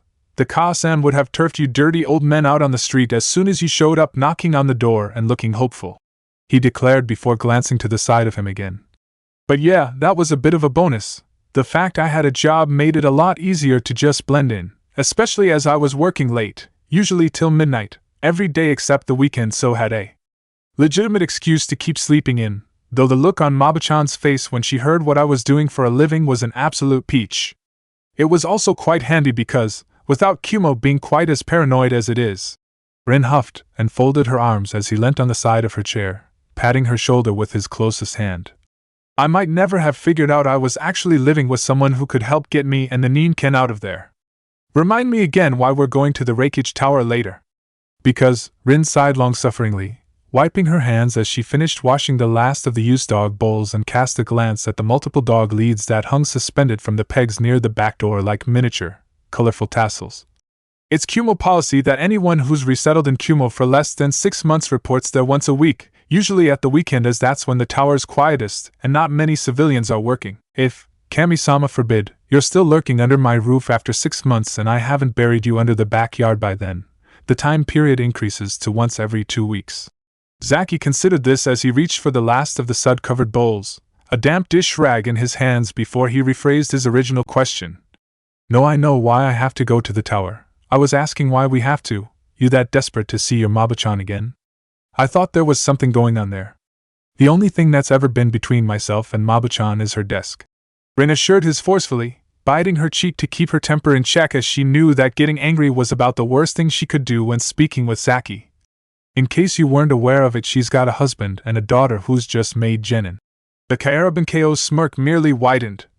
"Then her husband is a very lucky man, one very attractive woman as his wife and her occasional playmate who's, well, as long as he kept the lights turned off he'd never have to see it was you." He hastily ducked as Rin threw one of the leads at him, glaring harshly before jerking a thumb over her shoulder. "Next time that gets wrapped around your neck until you start turning interesting colors. Now stop messing about." Zaki was tempted to point out that she was the one to bring violence into the equation, but wisely thought better of it, instead moving out the back door and stepping over one of the younger Ninken, a pup with a fleck of white on her ears and a serious craving for attention that simply radiated cute, with the ease of long practice. "We've got a slot for late this morning and I know Reikage-sama and his staff like to leave early on a weekend if they can. As to why I'm going, first and foremost it's to make sure you behave yourself." She favored him with an evil eye as he tried to look belatedly innocent. "But apart from that I have to report there myself." "You? What for?" "Because, Baka, I'm not from Kumo either." That caught the Kaerabankeo's attention. Looking at her directly, the child cocked his head. "You're not? I thought you were carved from these mountains. Well, bits of you at any rate. That right hand of yours would make even the Reikage think twice if you clocked him around the head with it." Yes, the first thought being did she actually have the nerve to do that, and the second being Maba-chan's going to kill me for getting blood in the office. Now get a move on, we're going to be late otherwise. Luckily the actual reporting was little more than a brief synopsis of his first week in Kumo, though Maba-chan had all but passed away when, having complimented Zaki for finding his feet so soon, she then found out exactly what it was he was doing to support himself, a couple of brief questions about his and Rin's movements and a quick signature on a piece of paper. It was on the trip back to their shared house when aches from Rin's old wound necessitated a stop at a small dango store that Zaki decided to go fishing. "So, you have to do that every fortnight as well?" "Every month." The former kunoichi sighed back, blowing steam off the top of her tea. "Been here that long they count me as part of the furniture. One word I dare you." "No kidding." The Kaerabankeo mused before taking a sip of his own drink. "So where'd you fall from originally, and what made you move here?" "Nothing made me move here. I didn't have much of a choice," Rin answered tonelessly, memories flickering behind her dark brown eyes that Zaki knew he shouldn't try to probe too deeply. "But I was born in fire country." "Fire? Crap, too loud." Though he'd been excited by this revelation, he inwardly cursed himself for exclaiming it so loud and, as the purple-cheeked woman glanced over curiously, he scrambled to cover for his mistake. "That was about the last place on my list. I'd have said mist if anywhere. Or maybe even snow or frost, certainly not fire." The adopted Inuzuka grinned. "Well, shouldn't that just tell you not to judge a book by its cover, not that you'd be caught dead trying to actually read anything?" Her lodger gave a scowl but didn't push his luck as she went on, knowing it was the truth that he couldn't actually read all that well. But no, Fire was my birthplace, and since I'm not a native, I'm looked after like you are. Any kids I might have had. To her credit, there was little more than the slightest hitch in her breathing to show her regret at being unable to bring life of her own into the world. Wouldn't have that issue, but as it stands, it's an excuse to get outside once a month or so. Not that we need any more now since the 8 little horrors arrived, Zaki pointed out, swallowing the last of his drink. Speaking of which, you speak to that friend of yours, regarding the humanizing visit? He prodded her memory before, with a slight start, Rin remembered what he was going on about. Oh that, yeah, at the weekend. Once you've had your customary 3-hour sleep and we should be okay to go. And while we're there, please behave yourself. She half demanded, half begged, looking her lodger square in the eye. I've known Sima-san almost since I ended up here and I get on well with her family, so please don't do anything stupid or embarrassing while we're there. Would I? The Kyarabankeo wheedled, a full mortified tone in his voice that made even the jaded former kunoichi chuckle a little before she tuned in to listen to his next question. So, from fire to lightning then, what brought that change about? Not sure she wants to go there yet. Seeing the uncomfortable expression on the Inuzuka's face made Zaki decided to back off at this point and not press any further, at least not yet, as he heard her answer.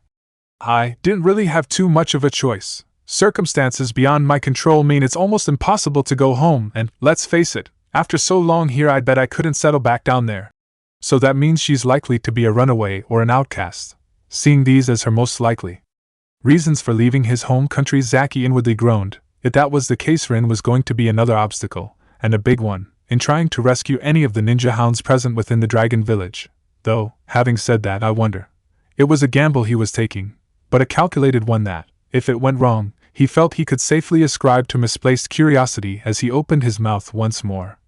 Strange, my old Ka-san said fire was the best of the nations to settle in if you could manage it, and I only came here on the back of a coin toss. He mused before looking across the table at her.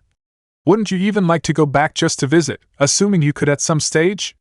Rin cocked her head at the unusually blunt question, but, after a moment, merely snickered as she swallowed the last of her drink. Nosy little maggot, aren't you? Problem is I won't get to visit, not now and probably not ever. Even the farthest flung leaf can return to the tree on the back of the gentlest breeze, but that old saying doesn't apply to me, I'm afraid. Buried under too many boulders up here. What are you doing? She questioned, watching with curiosity as Zaki pawed at his face before glancing across at her. That was beautiful. He sniffled, wiping his eyes with a convenient sleeve. The whole thing about the wind and the leaf. Who taught you that?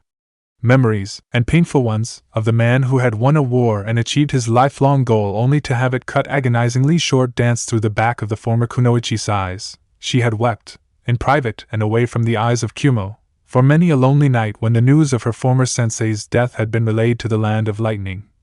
Though out of respect for the dead, the Sandame Reikage had forbidden any celebration of the Konoha Yandame's death by the citizens of his village, who still blamed him as the focal point that tipped the balance of the Third Shinobi War.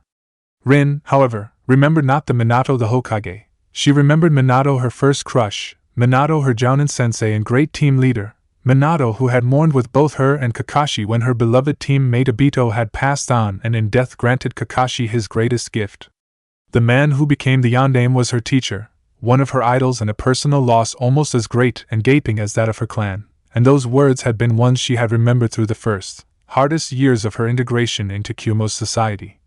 A great person, one of my teachers, she admitted after a long pause, meeting the eyes of the younger boy as she finished and reached into her pocket for some change to pay for the snack. But he's gone now, passed away, and no good comes from dwelling on what has been. She made to flick her coins onto the serving plate only to stop at the last minute, hearing the musical clink of metal on metal as Zaki beat her to the draw, speaking as he stood up. It's on me, you could use some cheering up, and it was me who put you down, he explained before rolling to his feet and reaching down to offer a hand. Anyway, come on, hop along, the pups'll start whining if we're not back soon. She clasped his hand just long enough to heave herself to her feet. Just after that was accomplished, she clasped his ear with her fingers and gave a savage twist, his pained yelp music to her ears as she took revenge for his jokey nickname for her injury. Less of the jibes or you'll be the one hopping for days. When I give a dead leg it stays dead, she threatened ominously as Zaki, rather wisely, took her at her word and kept silent on the whole journey home. So, Kumo wanted the Nin-Ken to boost the power of their tracking division, Koharu surmised gravely, looking concerned, This is a very serious situation. The Land of Lightning is still trying to overreach its military might to attain an edge over its competitors via illegal means. Rin nodded at this before smiling darkly. So it would seem, but there were flaws in their thinking. Firstly, they never knew I was an Inuzuka so I could speak to the Ninken and let them know what was going on. And secondly, they didn't know enough about the clan in the first place. The dogs they stole were either already imprinted on a partner so wouldn't recognize another, least of all from the state that had taken them, or they simply weren't Ninken material at all. Of course, a few generations down the line that might have changed, but until then. She shrugged, her short crop of coffee-colored hair bouncing with the movement. No ninja dogs for them. Just as well, Hai no Kuni cannot afford to have its military power further eroded away. Danzo stated solemnly, though his face still betrayed nothing as he sized up the recently returned Inuzuka. There must be repercussions for this, and there will be Danzo, but that is a conversation for another day. The Sandaime assured both his rival and the clan head of the bestial ninja, Sim's expression darkening to thunder, as she was again reminded of what Kumo had tried to take from her family. However, I would hazard a guess that your plan was to thwart their attempts to, pardon my crudeness, breed Ninken from the pups they passed on to you. That was the eventual goal, the lilac-cheeked woman admitted, resting her chin on her fist. I'd have to do it subtly, of course. Couldn't let them know I was tipping the Ninken off at all, or they'd have stripped them off me and done who knows what to get what they wanted. Their first step of the plan was to try and get them familiarized with both Kumo and the people in it, which was left up to me. I couldn't just lock them away much as I wanted to, so I had to take the Ninken out around the town and to the houses of prominent Kumo families, especially those who might one day be able to work with partners. That, however, she lasered Zaki with a basilisk glare, led to one of the most humiliating nights of my life so far. If there's one thing I'll ever teach my clan in the future, it's that you simply can't take a Kyurban KO anywhere. Oh come on, we all had a laugh about it afterwards. Zaki deflected her ire with a fond recollection. And besides, either of the two I was working on was complaining when you guys walked in. First time we met was quite good fun though, even if the eldest of those siblings broke a cardinal rule when I'm about. Even as he went on, Sarutobi was forced to hold in a groan. He knew through long and hard experience that one tested and, even worse, broke one of Naruto's cardinal rules without severe consequences. She openly declared she hated something I'm very partial to, and after that, the Kyurban KO shook his head solemnly. Revenge simply had to be mine. Zaki had often heard of the term to click with someone, though back home in Konoha when he wasn't wearing a mask the likelihood of that happening and a friendship being maintained over time was about as likely as Gaisen wearing black and turning into a goth. It therefore came a very great surprise when, as the door Rin had hammered on was opened by someone about a year older than his false age and, as he saw the dancing eyes and wide smile, there was an almost audible cracking noise that echoed around his mind. Hey, Rino-Basin! The boy smirked as he stepped back and beckoned them inside, stooping down to examine one of the small gray shapes the woman he recognized had brought with her. Yeah, Ka-sen said you'd be bringing along some, hey? He snatched back the hand he'd been slowly moving towards the dog's nose as it backed up and growled at him. What was that for? I wasn't doing anything wrong. No, you weren't, Zaki interjected, bending over to give the cantankerous Ninken a swift, sharp poke in the hindquarters. Be nice, he told the animal in a semi-warning tone as it jumped up and softly yelped at the assault from an unexpected quarter. Sorry about that. You can see the need to socialize them, right? I can after that little grumble. The boy chuckled before brazenly thrusting forwards a hand. Atsui, at your service. Mamoru Zaki, at yours. The other boy declared, gripping and shaking with a firm grip even as the Ninken whose lead he had hold of slumped behind him, still not trusting of this stranger who smelt so unlike one of his pack. Seeing the two of them getting on so well, Rin decided to seize the initiative, and, before Zaki was quite sure what was going on, she'd thrust the second lead into his hand and addressed Atsui. Hands on hips and looking like little short of a brick wall would stop her asking her next question. So then, I'll leave you two to it. Zaki, look after the animals, and while you're at it try to take care of yourself. Where's everyone else? Rolling his eyes up for a minute, the slightly older of the two boys tried to remember. Tusan is out and will be for some time. Ka-san should be in the garden. As always, you're quite early, Oba-chan. He pointed out, a slight teasing lilt in his tone until Rin folded her arms and he went on hurriedly, recognizing the glint in her eye. Samui-chan's over at her friend, Carrie I think it is, or something like that. The other one's catching up on her beauty sleep and I'm left here holding the fort. Which, considering you've just unbarred the front gate, you've done a spectacularly poor job of. The former Kunoichi cut back caustically, making Atsui frown at her before stepping aside to let them both in, Zaki taking a minute to wipe his feet and gain control of the two ninken he was now responsible for. I'll leave you two to enjoy each other's company and get the dogs sorted out. If you need me, I'll be in the garden talking to your mother. With that, Rin swept past and left the two of them, along with the pair of hopefully future ninken, in the hallway together. Both watched her go until she disappeared around a corner and then looked at each other, a silence building between them until Atsui, wrestling down his nerves and making a brave stab at conversation, started the ball rolling. So, he pointed the same way Rin had gone. Drink? Fortunately, the tension melted away quickly after that, after noticing that a dog bowl had already been set up on a spread-out newspaper in a corner of the kitchen. Naruto had reached down and unclipped the pups, who had hastily made their way over and quenched their thirst, while the two, who Rin had selected for this jaunt on the grounds of them being amongst the youngest and therefore least likely of the ninken to attack any strangers, the stolen Haimaru, at the opposite end of the spectrum, hadn't even been let out of Rin's back garden yet for fear he would bolt or fly at someone, were gambling around and exploring the strange new sense of the house. Atsui made polite and pleasant conversation with his new guest and Zaki reciprocated. Of course, both being young teenage boys, this veneer of civility lasted all of a few minutes as Zaki began quoting some of his varied adventures on the road. Atsui responded with some of his anecdotes about life in the Kumo Shinobi Academy, and by the time it came to wash up the glasses they were using, the pair of them were laughing and joking like lifelong friends, a habit that continued throughout the impromptu tour of the household. And then, ping! Zaki ended his tale, one he'd come up with after Naruto had heard how Tochijiji had earned a cut on his face following a string holding a bundle of chopsticks together had snapped and whipped him across the face. The bloody thing snapped like an old bootlace, and of course it had to be winched tight when it happened. It whipped right around and across my ass. Don't laugh, he muttered as Atsui hunched over, half collapsing against the nearest wall as he pictured the scene in his mind.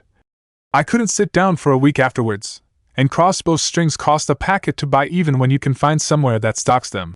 Mastering himself eventually, the youngest of the Mei siblings stood upright and breathed out.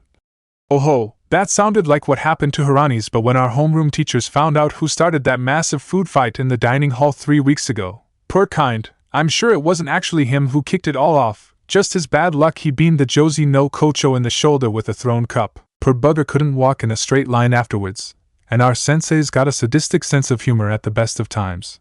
Hirani's never been any good at stealth, and that afternoon he gave us a game of hide and hunt with the promise of a kick up the backside to anyone he caught. They probably heard the scream in IWA when that sandal connected. Zaki winced. Remind me to never introduce your sensei to my old Ka-san. He mentioned memories, even if they were false ones, of the stern matriarch of the fictional Kairabin home he had lived in through his infancy foremost in his mind. But yeah, I know a crossbow's old-fashioned, but it looks mean and imposing. Usually makes a pack of bandits think twice because they know I'll get 2, maybe 3 shots off at them before they get close enough to take me down, and none of them want to be the 2 or 3. He tailed off, looking at something across the room before pointing at it and turning to Atsui, confusion written on his face. What's that? In all honesty, he knew what it was, but for the sake of his mask he plastered on a confused expression as the Kumo Academy student blinked, looked between Zaki and the object his finger had highlighted, and asked a careful question, as though not sure if his friend was playing a joke on him or not. You really don't know? I've got a shrewd idea, but no, I'm not 100% sure.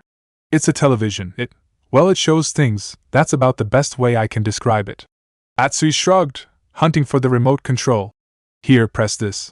He hit the on button on the front of the monitor before hearing his mother's faint voice calling for something and decided he'd better make this last bit quick. And then just choose a channel with this while I run like the devil before Ka-san comes hunting me. Go for it. Zaki raised a hand in farewell as he stepped aside and let the taller figure zip past him, calling down the corridor as he did so. I know what it's like to have an angry Ka-san breathing down your neck. True as well, and it was one of the first lessons that had been drilled into his skull following accepting the offer of the budding blossoms was that the Ka-san's word was law. Zaki didn't even know her real name, just that he was to call her Ka-san at all times, unlike the Neichan who he was starting to easily identify and could speak to as long as they weren't busy getting ready to attend clients. Still, good excuse as any to stay up late and get up later, and the pay's not half bad either. That much was certainly a bonus.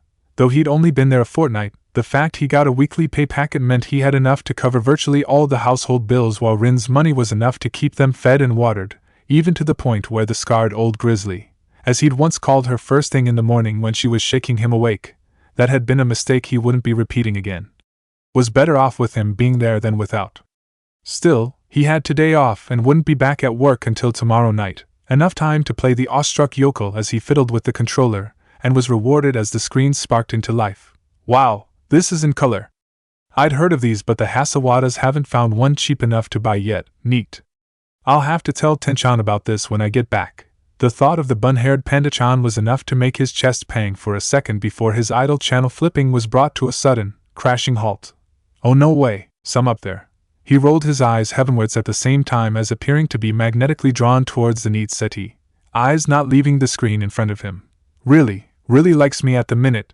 He heard Atsui reappear before he saw him, even over the crashing noises from the small box in front of him. Hey man, I think I got it to work, don't ask me how though. From what I can tell it looks like sorcery that even Masidi the Magnificent couldn't manage. Nah, it's not that technical, all I know you press a button and the light show starts. Probably not like you Masa, okay. The way the other blonde tailed off made Zaki look around and over the back of the settee in time to quirk an eyebrow at his friend's sudden expression of discomfort. Not to sound like I'm ordering a guest around, but would you mind? Atsui waved a hand at the screen, not really looking at the large, black cat head symbol being thrust into the sky. Would you mind turning it over? Huh, what's got him so nervous? Though he was no Yamanaka, Zaki was sure his friend was looking worried by something and kept his eyes on him as he jerkily approached the settee. Sure, what's the big deal? The big deal. The voice that broke in on their conversation was one that made both the Kyurban KO and the prankster of his family both stop dead and pray to Kami for deliverance. The actual voice itself was loud but still feminine and actually rather pleasant. The tone, on the other hand, was one that sent a fleet of icy spiders dancing down Zaki's spine. It was a tone all men, even orphans such as himself, instinctively knew, feared and rolled over upon hearing. It was the tone of a pissed-off woman, and because of it Zaki offered zero resistance when he felt the remote tugged out of his hand and heard the television fade to black as the person who'd leant over the settee to relieve him of it finished her words. Is that I hate that show? When he finally mustered up the courage to peek upwards to see the owner of said pissed-off tone, he found himself looking at the upside-down vision of a woman who, he guessed, was probably about the same age as Hana-chan, maybe a year or two older. From what he could see from this angle, she had a long mane of ash-blonde hair that she hadn't yet had time to brush or comb if the way it was sticking up and around was anything to go by, two black, oddly slanted eyes that were rimmed with flaking sleep and, most importantly, a plate of gleaming steel tied around her forehead. Good afternoon Shino no, Kunoichi-san? He ventured, as though not sure of the proper greeting and breathing out a massive sigh of relief when he got it right, the woman standing up and rubbing her eyes as she dropped the remote back into his lap. Yeah, morning to you as well. You're the one Ka-san mentioned Rin was bringing around with those new pups she inherited? Yep, afraid so. I think Rin's out with your mother in the garden, the dogs are too come to that. Anyway, let's stop being so rude and do this properly. Mamarazaki, pleased to meet you. Yujito, ni Yujito. The taller woman replied, moving towards the kitchen after nodding at her brother. I'll catch up with you two when I've had a chance to wake up and feel human again. Too busy following her departing form with his eyes, Zaki missed the twitch that rushed across Atsui's face and was gone by the time his guest swung around to face him again. Ni? I thought your name was Mei? I'm her half-brother. Atsui explained. Yujito, Samui and I have the same Ka-san, but she remarried after Yujito-chan was born and her father died. Only Samui-chan and I are full-blooded brother and sister, not that it matters. Despite falling far short of his eldest sibling in terms of virtually all ninja skills, Atsui nevertheless stood tall and proud as he made his next declaration. Yujito-chan's my sister and I'll look after her if she needs me to, no matter what those losers out there think. Despite not showing much in his expression, not that the other boy would have noticed it in the middle of thrusting his hand into the air as he made his declaration, Zaki was rather intrigued by his words. It sounded like something he might once have said in defense of a certain trench coat-wearing special jounin who had a bad reputation in Konoha. Was it possible Yujito had the same, or at least had some kind of bad reputation in the village? Too early to tell. You can't be Hokage in a day. Just enjoy the rest and sniff out what you can later. Good way to be, Atsui-san. Just like the Kyurban KO. Family have to stick together to make sure they make it. He advised sagely before pointing at the now-dead television screen with the remote. Just out of interest though, why does your Nei-san not like that? What's the word? Show? Yeah, that'll do. Long story short, she's not all that fond of cats in general. Really? Suits me then, I've always been a doggy-type guy myself. The waggling eyebrows and suggestive tone immediately set off Atsui's protective measures. Are you hitting on my sister? I wasn't planning anything, but now that you mention it. Try and die. I'd die happy. Damn it, give me a minute and I'll have a comeback, just you wait. So, that was it mostly, for the first few months at least. Zaki went on, the council in front of him enmeshed in the tale he and Rin together were weaving. The pups were socialized more with different people. I was bringing home the bacon and Rinchan. Actually, good point, what were you doing while all this was going on? Running a household, holding down my own job and trying to cling on to whatever shreds of sanity you were kind enough to leave me at the end of each day. The Inuzuka semi-snarled back, muttering under her breath for a second before addressing one of the issues she could see bubbling under some of the calm facades in the council before her. But apart from that, I was trying to make sure Kumo could never start a pack of its own. Had I known Zaki's true identity from the start, or we more to the point, might have got here earlier, but it took time for us to actually work out who the other actually was. I was afraid she might have gone Kumo completely. The disguised Jinchuriki chipped in as an explanation. Couldn't tell her everything right off the bat even if she said she was born in Fire Country. Very wise, Uzumaki-san. Hamura complimented dryly before moving on. But I assume you did eventually confide your plans in Inuzuka Rin, and she helped you achieve them? You got that right. I might be okay at sneaking around, but I don't think anyone except the knight-aimed Suchikage could have walked out of the middle of Kumo village with 8 ninken. Rinchan's the only reason we all made it back. Zaki admitted breezily, inadvertently making the Inuzuka squirm at the praise. Even if the circumstances under which we managed to confide, as Hamura-san put it, in each other were slightly unorthodox and allowed me to get that sweet revenge over the Kaminari. Nico's hating kunoichi. As the council chambers watched Inuzuka Rin squirm once more, all of them, even Hayashi and some who were still not quite believing the gifts that had been dropped into their laps, a single thought ran through their collective minds. This ought to be good. Chapter 15 Cat and Mouse. Though all were aware of the importance of obtaining this hard-earned information in the face of what, if they were unlucky, may prove to be harsh Kumo retaliations for the infiltration of their land and theft of a priceless artifact, none present in the council, despite their own curiosity, and need to know exactly how Naruto had managed to speak clearly to the person whose help he needed to bring his targets home to Konoha. None of them could find it in themselves to break the boy out of the momentary trance that had fallen over him. Naruto for his part merely went silent, the present fading away as his mind tumbled back to the past, back through memories that were both important to his home and those that were not, hearing voices that he would likely never hear again and seeing sights that would never leave him, even as he pictured how exactly to phrase the exact plan that had bailed both himself and Rin out of the mountain village. A small part of his mind was detached from the past, and merely tracing backwards over the less important but still treasured things, remembering what was important to him. Gah, with a cry of frustration that was met with naught but a smattering of giggles, Zaki threw his hand onto the crate and despaired. I can't prove it, but now I'm certain you Nei-chan must have marked the deck.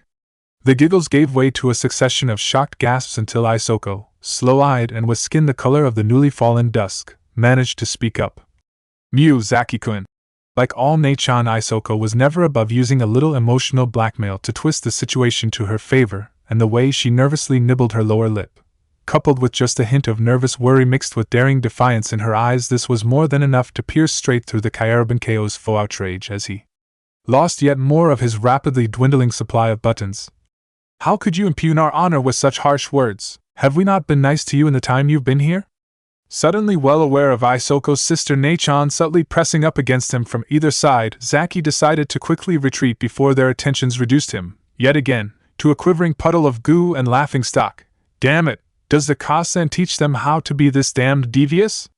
I swear when I become a ninja I'll never, ever underestimate a woman, even if she's not a kunoichi, and even if I become Hokage, as any man with life experience, least of all the ones he saw daily as part of his work in the trade he'd suddenly been employed by, would have told him without a second thought, it was a smart strategy.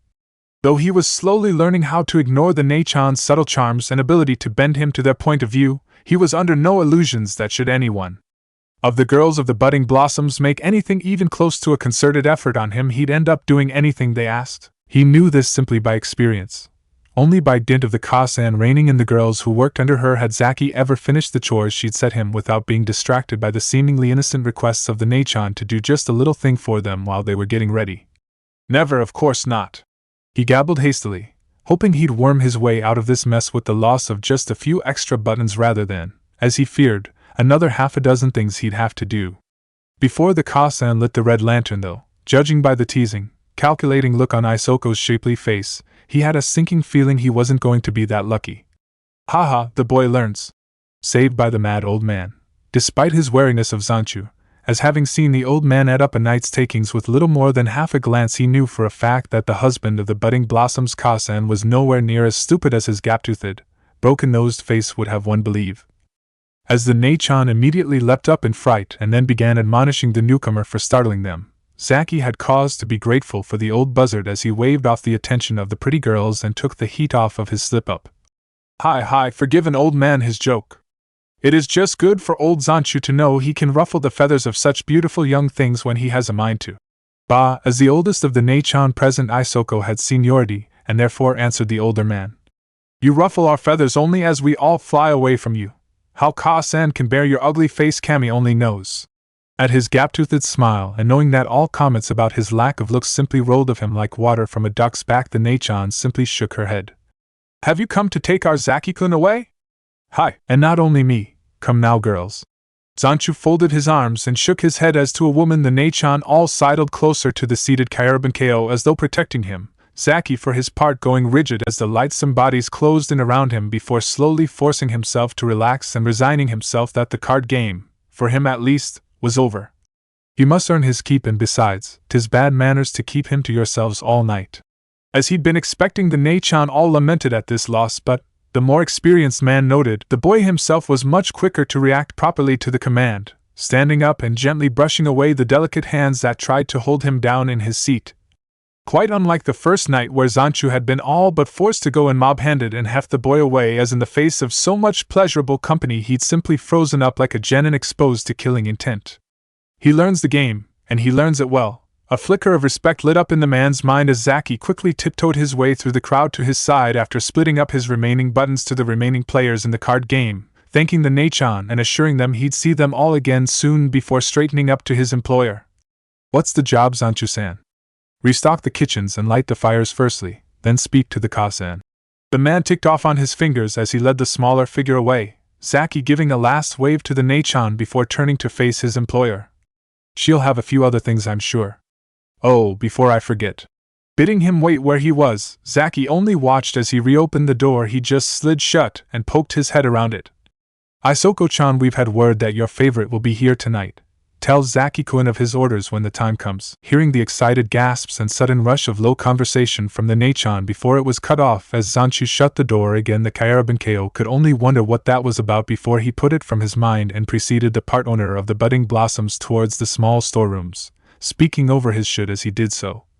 You've got my thanks for coming in when you did, Ji-san. Though within rights Zanchu could have demanded all within his business called him to-san, he never did, saying he found the title too formal and that man such as him could never hope to have such beauties as his daughters. Another minute and you'd have found me without a button to my name. The man chuckled, clapping the newest worker on the shoulder as he did so. Zaki-kun, you remind me so much of me in my youth. Come to places like this often, did you, Zanchu-san? For shame. No shame at all, it led me to finding my beloved, at a price. He probed the gap where one of his front teeth used to be with his tongue for a second before carrying on where he'd left off. Anyway, if you've a grain of sense between your ears, you'll remember that behind those innocent eyes and charming smiles, any Nachan worth her salt knows more tricks with cards than half the circuses in the elemental nations put together. That was enough to force a laugh from Zaki's lips as he preceded the owner of the house into the small cellar where the foodstuffs of the budding blossoms was kept, along with the less well-used musical instruments that were dusted off and used on grand occasions. The old man had once more rapped the nail right between the ears. The vast majority of people knew that Nachan were women who sold their bodies for coin, and therefore proved the old adage that the vast majority of people were idiots. Even after a few weeks amongst them, Zaki had come to see that the Nachan were also expert courtesans, dancers, singers, instrumentalists, musicians, actresses, seamstresses, and gatherers of gossip and secrets. Many a man would have his tongue loosened when in the arms of his favorite woman, often spilling secrets that might have got him his throat opened had the wrong ears heard them, sometimes even by the Ka-san of the Nachan he was sleeping with. Stately and solemn though she might have appeared, Zaki knew that the woman he worked for was far more skilled in the martial arts than most, least of all a drunken sot who threatened harm to her or one of her girls, would have assumed, and the long hairpins that made up her ornate kanzashi were not there solely for decoration. More than one heavy-handed fool had left the budding blossoms with far more than just his conscience pricked. Still, the boy thought had he heaved up a small box of flour and blew away a little white dust to check that it was the right grade. If they're stupid enough to try and hurt the Nachan here, they deserve everything that comes to them, and if they think the Ka-san's bad, they haven't seen anything I can do yet. Luckily, as he handled more of the laundry side of things, Zaki didn't have to help out much in the small, cramped kitchen of the house. Zanchu was skilled enough to handle things in there and didn't need anyone else getting underfoot though. If the night was expected to be very busy, he would always put a night's work out to tender by word of mouth and then select the best candidate from the queue of youngsters that showed up during the day. These volunteers, Zaki had heard, were the children of the Red Lights, the Akasenko, born to Nachan by accident and an unfortunately permanent side effect of the job. They were as much a part of a secular society held away from the prying eyes of the mainstream as he himself was as a Kairabankeo. Raised in the rears of the houses of pleasure, they grew up immersed in the trade, the boys often adopted into a more wholesome occupation by one of their many potential fathers who either took a shine to them or heeded the honey poured into their ears by the Nachan and Ka-san, the girls more often than not becoming the next generation of Nachan. They were far from faultless, as Zaki was already beginning to suspect that many Akasenko, especially the boys, often absconded into the ranks of the criminal fraternities and yakuza though, due to the shinobi presence, this was virtually unheard of in Kumo or the other shinobi villages. However, as a member of a group often considered to be little more than organized beggars and vagrants, he had a more open mind about this situation than most. No one was blameless of crime, and those who stated they were only committed the gravest sin of all in his mind, rank hypocrisy the one thing guaranteed to get on his goat. There, that's the lot. Banishing his thinking for a moment, he looked up at the gap-toothed maw of his employer as he quickly stood up from the fire he'd just lit, closing the grate as he felt the heat wash over his legs. Need anything else brought up? Maybe some more rice balls later in the night, heed me if I holler for you. The old chef began, already washing his hands and casting an eye at his beloved pots and pans. Go see Ka-san or, if you can't find her, the elder sister and help them as best you can. All right, you old potclanger. Just call if you need help. If your back goes out while you're trying to lift something too heavy, I reserve the right to point and laugh. Zanchu grinned. Be away with you, he declared, wafting a hand towards the Kairabankeo's retreating form. I'm still in my prime. Prime? If you were beef, you'd be considered well-aged at best, Zaki delivered as a parting shot before darting out the kitchen and heading towards the back rooms of the budding blossoms and his lovingly pressed ironing piles. He bumped into the Ka-san en route to his destination and nodded his head deferentially, not quite meeting the woman's steely eyes as he answered her unspoken question with alacrity. Fixing the linen, Ka-san? Won't take 2 minutes. Good, take time to get it right, Zaki. First impressions are all important. He nodded again and stepped aside as she swept past, waiting until she was gone before carrying on from where he'd left off. Though not inapproachable, the Ka-san had to control all that went on in her domain with an iron hand to prevent anything rocking the boat. Like most Ka-san, she was a former Nachan who had grown into the role and taken over from the previous Ka-san. True to form, she was currently grooming a successor in the form of Kasisi, the Ichiban or eldest sister, who would take over the Ka-san's duty when the current incumbent felt her abilities slipping away and stepped down into well-deserved retirement. As he entered his private domain and took down a selection of laundry he could use as a patch job until he had a clearer idea of what each room needed, the Kairabankeo remembered the exact circumstances that had led to Zanchujiji actually claiming the hand of the Ka-san when she'd still been a Nachan. She had been his favorite, and, when he saw her being given trouble in a less than reputable area of town when she was on an errand from her Ka-san, he had immediately stepped in to help. The result of this, and being dragged into a brawl involving low-chunin-level ninja, Zanchu had earned himself his missing tooth, a nose that had been smeared across the side of his face, and a new wife. Typical love story of the Red Lights, Zaki thought with a smile as he folded another pillowcase over his arm, and the Ka-san even gave him a discount on her price for his chivalry.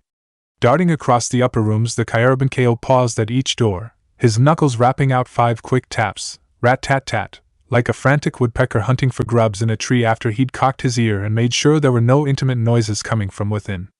It was a rough code of sorts, and having delivered the message, he began to count slowly under his breath. If he reached 8, a lucky number, without a reply he moved on as the Nachan within was busy. This time he reached about 3.5 before he received his response. "Come in, Zaki-kun. Isoko-chan," he replied to the greeting, averting his eyes as he saw the naked back of the Nachan stood before her mirror, hands in her hair as she arranged it into a design of plaits. "Anything to be changed? Pillowcases to be silver." She spoke around the pins in her mouth. "Fresh lilacs for flowers and massage oil on the chest over there. And how long before it goes from that chest to yours?" The Nachan looked over her shoulder with mischief in her eyes. "For shame, Zaki-kun," she admonished before looking at herself in the mirror once more, adjusting her bust.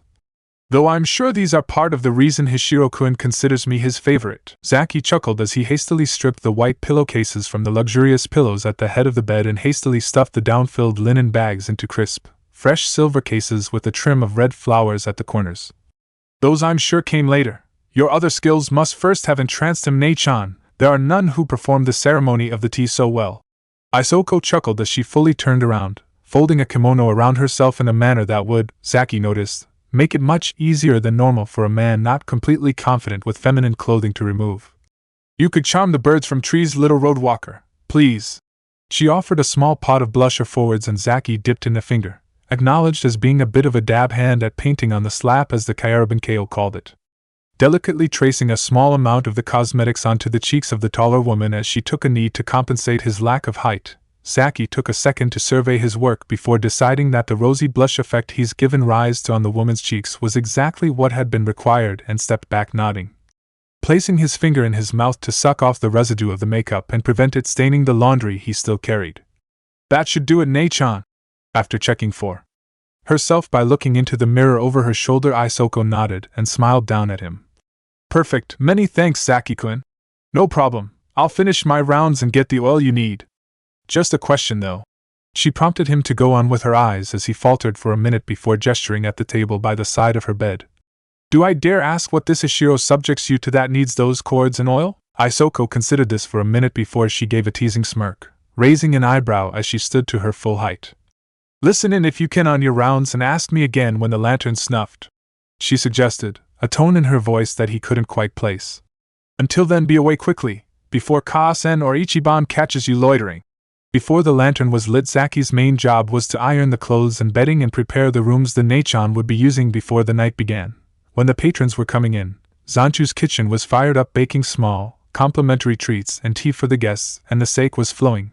His job was to be for the most part as invisible as possible. This suited him just fine. It was what he'd trained himself to do after all. But his main role was to keep an eye on the rooms, and as soon as the patrons left he was to go in, strip and replace the bedding, air the place out, and then be out of there as swiftly as possible. Usually such haste meant that he was stripping the room at the same time the Nachan within was washing herself after entertaining a client. The result of this was that Zaki very quickly lost his sense of embarrassment when confronted with the feminine form. It was purely business. There was no time for play during work time, and the Nachan were too busy to tease him. Though he had been caught staring the first few times, he quickly shook off such feelings, ignored his blushing cheeks, and got back to work, to the point now where seeing one of the Nachan coming out of her shower with next to nothing on was barely enough to raise an eyebrow. It was quite exhausting work, but he was more or less used to the late nights, though as always it was when the Ka-san snuffed the light that it all caught up with him and made the last round the worst. "I'm just grateful the Nachan have this gear washed every time I come in. If I had to take it to the cleaners as well, it'd be the end of me." His exhaustion is such that he could barely raise his hand to bid the Nachan in the room farewell, though he did have to gently decline her offer to let him wash her back and deflect her disappointed pout as she stoked up the bubbles in her bath. At the end of the night was about the only time the Nachan had to enjoy a proper bath, save if their clients were that way inclined, and Zaki had often helped Zanchu wrestle barrels of hot water from his old kitchen stove up the stairs to the Nachan's waiting bathtubs, a nice luxury for the girls after a hard night's work. Tottering from the room towards the latest one, he knocked his traditional 5 raps and, after being invited in, perked up as he recognized the voice. "Hi, Isoko-chan." The Nachan smiled over as she laced a plain dressing gown over her body. "Nice bath?" "Just what the mezzanine ordered." she replied breezily, still giggly from the actions of the past hour, as she pointed towards the ceramic ladle clipped onto the side of the bath. I'll strip you empty, fair? Sure thing, Nei-chan. With that, the Kyarabin-ko pushed the window open, slowly dragged the bath as close to the window as he could manage and cracked it open, pouring the water out of the bath and into the exposed guttering one ladleful at a time until the bath was light enough for him to lift wholesale as Isoko casually pulled the covers off the bed, ready for the last change of sheets the bed would have that night. Being close to the window also had the benefit of airing the room out and replacing the musk of post-coital ecstasy with cold, crisp air. It was a scent Zaki was already well used to and aware of, as well as the actions that generated it, part and parcel of the trade he worked with for the moment. That should do it. After testing the weight of the remaining water in the bath, he carefully lifted it up to the window and poured the remaining suds out, wiping around the metal tin with an absorbent cloth to ensure the tin wouldn't rust before it was used again as he put it back down, and looked around at the pile of used laundry Isoko had left in the center of the room. Thanks, Isoko-chan. He nodded in appreciation as the Nei-chan smiled, though a sudden memory made him pause halfway through. Stooping down to sweep up the discarded linen. Though, just before I go, remember the question I asked earlier regarding your favorite? Was he here tonight? Hi, he's been stationed in Kumo now. Stationed, part of the military then, samurai most likely. Zaki slowly digested that information while listening as Isoko went on. Rotating deployment, or so he says. He always visits when he can though. He says I'm his only one and, though he wouldn't be the first to say that, for Hashiroko and I believe him. I should hope so too. I thought I heard screaming from in here when I was doing the rounds earlier. What horrors was he subjecting a poor Nei-chan to? Isoko reddened slightly, not quite meeting the Kyarabin-ko's eyes as she answered. It is what he does to drown out the sounds of the morning flutes he's heard so often. He replaces such a sad noise with laughter and forgets the battles he's seen for a moment. He tickles me, Zaki-kun, says I'm all that keeps him sane after putting down bandit groups and small peasant uprisings. The daimyo is a hard ruler, there is little mercy shown to those who rebel against his taxes and plans. Hashiroko-kun's had to baptize his blade in the blood of his countrymen more often than invaders. A hard burden for anyone to try and bear, and if a little suffering of mine can help him. Despite herself, Isoko gave a fond smile as she recalled the activities of earlier in the night as her lover. She refused to think of Hashiro as a client. It was more than that now, drove her to delirium as his fingers traced over her bare, sensitive skin before taking her to ecstasy shortly afterwards. Then I cannot deny him. I can imagine. Was all Zaki managed at first before recovering his professional open mind. Per Nei-chan, and her Hashiro-kun as well, such a shame the world is so far from perfect, especially now I know a Nei-chan's weakness. At the sudden playfulness of his voice, Isoko glanced up sharply and recoiled as she saw 2 fingers extend from his fists, the malicious grin of his face enough to make even a confident Nei-chan back up a few paces. You will not, Zaki-kun, I couldn't stand it. She declaring, holding up a hand to forestall his advance, and seeing the seriousness in her expression, the Kyarabin-ko came to a halt and dropped his hands. Forgive this little brat his joke, Nei-chan, but one last question, do you know what Hashiro-san means when he says mournful flute? I've never heard of that expression before. Isoko's expression grew, if anything, sadder than before. I asked Hashiro-kun that same question, and to this day I wish I hadn't. Apparently, according to the samurai, the last breath a man takes should make a sound like a mournful flute when it leaves his lifeless body if the killing blow was made perfectly. Zaki shuddered, not wanting to dwell on this too deeply, and impulsively stepped forwards again, Isoko starting slightly as the smaller figure gently placed his arms around her and spoke. I'm sorry, Isoko-chan, I didn't mean to bring up bad memories. Hashiro-san must be a wise man to forget such horrors for a pretty Nei-chan like you. Flatterer, she accused, but still returned his soft hug with one of her own for a second before stepping back. Still, you'd best be off before the Ka-san comes to check we're asleep for the night, then you can go home. True, and we all need our sleep after tonight. I wasn't expecting it to be so busy, the Kyarabin-ko admitted as he scooped up the pile of laundry. Still, good night, Nei-chan, sleep well. I will, she assured him, dreams of her Hashiro-kun already in her mind as she turned towards the recently remade bed. You as well, Zaki-kun. Yeah, once I've swept out the fire, been dismissed by the Ka-san and stumbled home at least. Keeping such thoughts to himself, Zaki bowed himself out the room and closed the door behind him as Isoko began tugging at her dressing gown knot, ready to fall into bed and be lost once more in a peaceful rest before the next working night dawned. Watching as the woman before him stamped on the paper form before him, Zaki coughed slightly to get her attention and launched into his conversation. So Maba-chan. The secretary glanced up, pen paused halfway towards the weekly report she was to sign on behalf of the Kyurban KO. How long have you known Kumo's oldest tomboy? If by that description you mean Rin-chan. The dark-skinned woman sighed, wondering if the animosity between her friend and the child she was sponsoring for about another 2 months was ever going to improve to the point where they wouldn't engage in profuse name-calling every time she saw them. I've known her for about 5 or 6 years. Why? Just curious, really, he admitted offhandedly. I've tried to ask a bit about herself really, but I get the impression she doesn't like to talk about the past much.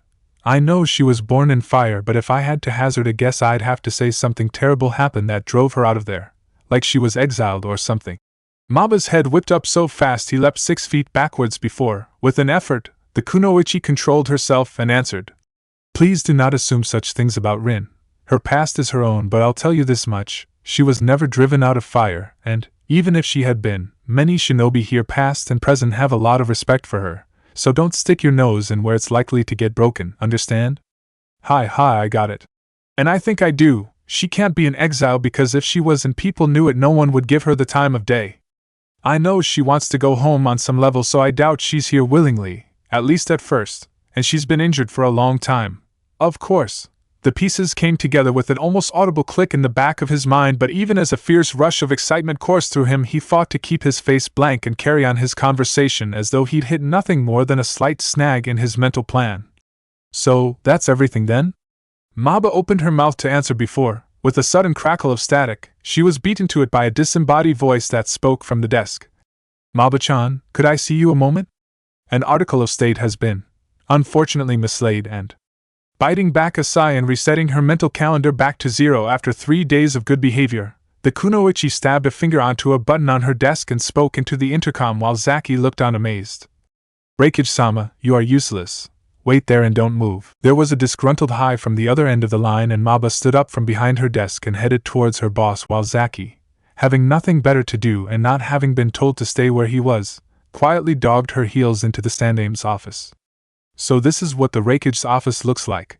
He hadn't been entirely sure what he'd been expecting, but seeing the relatively open plan of the office broken up only by a very large, heavy-built, and imposing desk, several tall bookshelves weighed down with scrolls and reports, and his eyebrows rose in consternation, a whole pile of what looked like solid lead training weights that made him feel exhausted just by looking at them.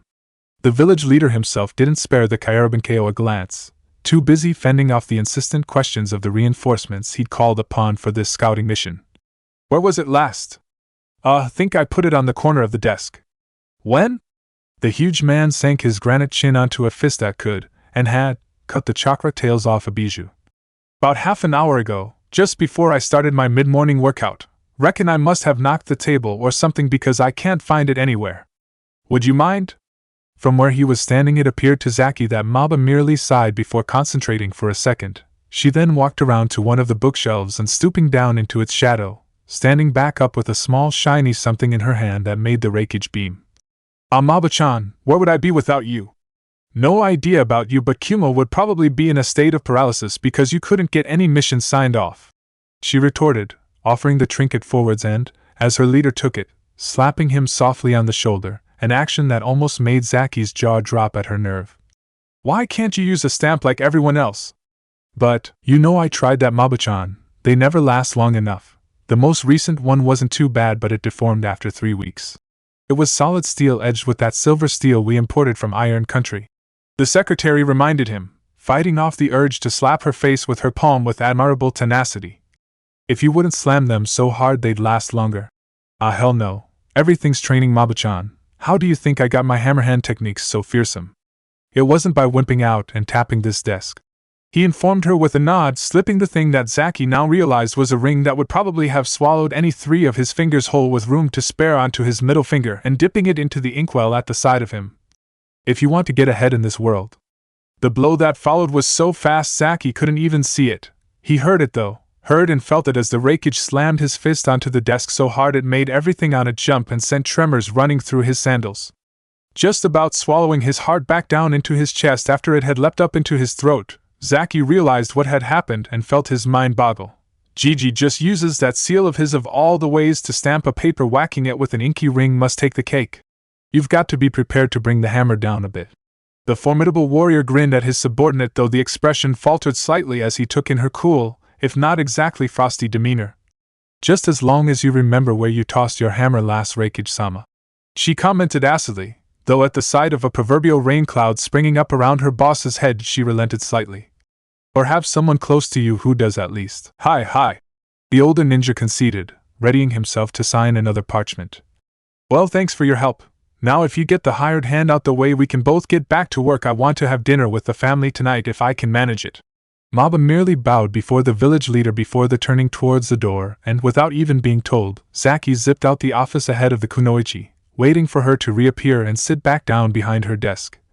I've seen brave people, Maba-chan. Some of them swing from trapezes, some stick their heads in a lion's mouth, but that really takes the cake. He shook his head as the kunoichi regarded him with a thinly amused smile. Even the carnival folk would have to say that cuffing someone with that many muscles in that many places is absolutely mad. I'm a ninja, madness comes with the job. Still doesn't explain why you're still here rather than a greasy little pulp on the floor. I'd bet if I did that, and he swung at me, I'd probably land somewhere in the land of hot water. Probably, but then again, you're not as vital to Kumo as I am. As long as there's been a Reikage in that office bellowing the orders, there's been a Rokita in this one making sure they get heard. Maba explained, for once taking pride in her unique position in the village's hierarchy.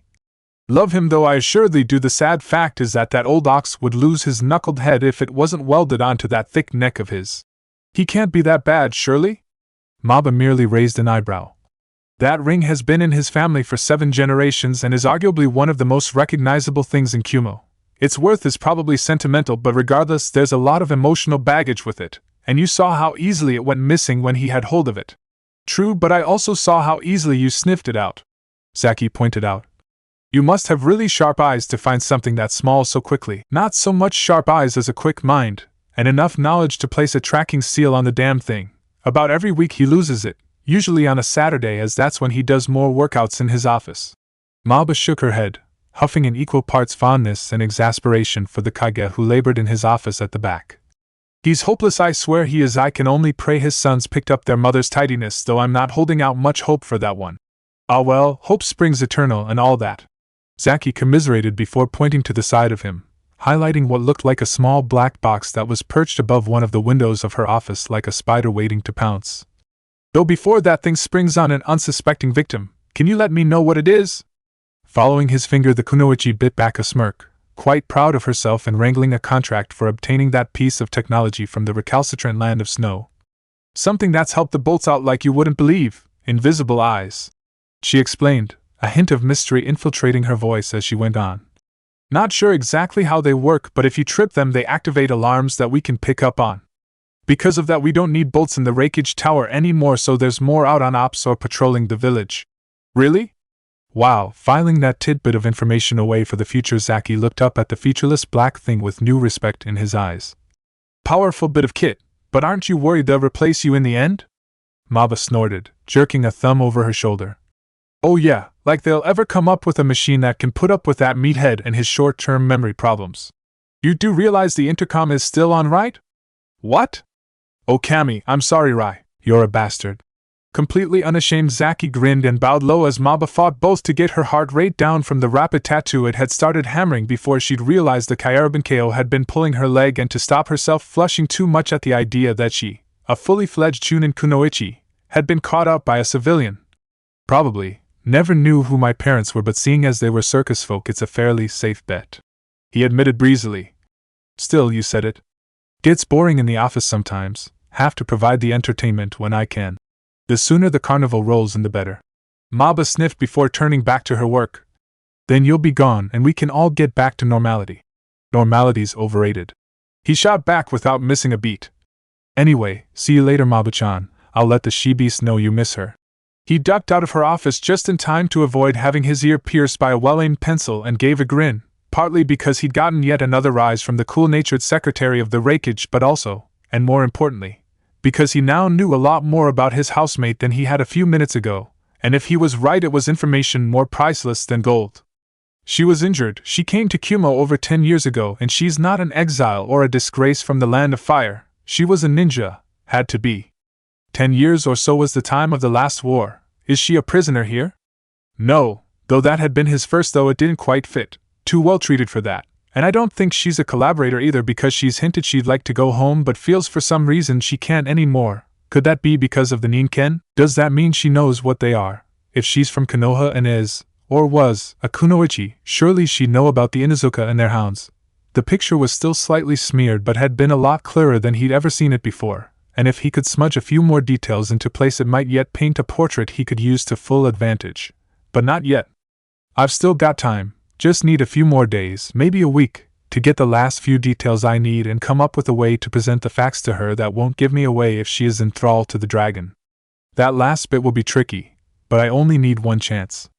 One of the benefits of his relatively unusual working day was that, for an hour or so, his schedule neatly overlapped with that of the few Kumo children he'd had a chance to meet. For that reason it wasn't unusual to see him, once he'd finished walking the future Ninken, as well as reassuring them through the Haimaru, who he was sure could understand him on some level and had taken over the position of alpha in the estranged pack as the eldest male present, that he was still on their side and working on a way to get them all home safe, and chewing his way through the rest of the little lists Rin scribbled for him to follow while she went to work, heading over to the park closest to the Kumo Shinobi Academy to hang out with a few of the students after classes had finished for the day. This was one such a day, but while it started out normal and, after the standard greetings, devolved into a kickabout with Atsui and a few of his friends, it quickly flipped on its head, following one of the older boys giving the ball an almighty hoof out of the playing area. Play came to a screeching halt when all present realized exactly who it had come within a whisker of hitting. As the livid girl stalked forward, Zaki was at first unconcerned until she suddenly swerved from her course towards him. It was only when he looked around that he realized every other player, Atsui included, had mysteriously vanished and now appeared to be cowering behind one of the goal area with expressions somewhere between fear and commiseration, leaving him the only target for her rage. Hey! Before he could puzzle through why Atsui, who would face down his elder sisters at times when he was feeling particularly brave or had a reason to fight his corner, had run like a rabbit, he found himself subject to the verbal equivalent of a hairdryer being blasted into his face as the dark-skinned girl stomped up to him and all but thrust the ball up his nose. "This yours?" Not exactly," the Kairabankeo began, jerking backwards away from the waving ball thrust towards his face. "I was playing with it, but it's not mine." "Well, pay attention where you're kicking it next time," she demanded, dropping the toy at his feet and glaring at him with eyes of the strangest color, almost a golden sheen in her irises as she finished her declaration. "Or I'll be the one who starts doing the kicking." "Hey, no need to be nasty, it was an accident." This was apparently the wrong thing to say, and he fell back a pace as she flared up and stepped forwards menacingly with fists clenched and teeth gritted. "An accident could get people killed in the field, Baka. If you were in the academy, you'd know that." "Yeah, but if I were in the academy, I'd have to put up with a loud hawk-eyed bitch like you." "Okay, this is either going to work, or I'm going to get hurt." Heh. Even as he tried to fight down the traditional fight-or-flight response and get ready to react if this prickly girl actually decided to go in swinging, he found himself superimposing another loud, prickly girl with blue eyes and pale blonde hair over the top of this one. No matter where you end up, you'll always find a troublesome woman or girl somewhere. "What did you say?" "What, you're deaf as well as loud, that figures." "Whoa." He leapt back just in time to avoid getting his nose pasted as flat as Zanchu's as the student before him swung with a loud yell of rage. "Don't push me." "Why not?" his new enemy retorted, stepping forwards with her guard raised high, ready to go again at a second's notice. "You and your pissant friends nearly hit me. You didn't apologize and you made fun of my eyes. What's to stop me taking my pound of flesh?" Zaki grimaced and dropped into a low crouch, hands high but open as he answered. "Because I was ready to apologize before you threatened me and my friends, and apart from that, if you do attack, I'll have no choice but to use the ultimate attack of my clan." Despite herself, the academy student raised an eyebrow, framing that glowing gold iris with a thin, curving line of hair. "Ultimate attack? Okay then, Road Creeper. Yeah, I know who you are. Samui-chan described you often enough. You're that caravan brat that crawled through the gate 6 weeks ago. Give me your best shot. I'm top of the academy in my year for taijutsu. I'll introduce you to the floor. Not if I introduce you to my best friend's pain and humiliation first," he pointed out, fingers tracing through complex patterns in the air as he spoke again. Kairabankeo's secret technique. Quick as a whip, he span on his heel and took off, tearing away as he called back over his shoulder. Run like boogery! Even as he ran, he kept his pace just slow enough that she'd still be tempted to chase him, but not so sluggishly that he'd be immediately caught. As he'd suspected, it worked like a charm, as after a second of stupefied inaction, his latest enemy let out a war cry and sprinted after him, fists raised and golden eyes flashing. Come back here, you coward! She roared, insults flying from her lips like bullets towards the retreating back of the figure she was slowly catching up to. You can't run forever. I'll hunt you down and kick your aha! Her defiant shout morphed into a slight scream as her prey suddenly stopped dead and threw himself to the ground in a tight ball, an obstacle that, despite a desperate last-ditch attempt to slam on the anchors, she had no way to dodge. She felt her foot catch on something soft, and the world tilted crazily as she went flying base over apex, landing with a thud in the soft earth and stunned by the impact. The inaction cost her dearly, though his ribs were aching following her inadvertent kick. A price to make sure the feigned flight and drop routine he perfected against Ino worked in a foreign land.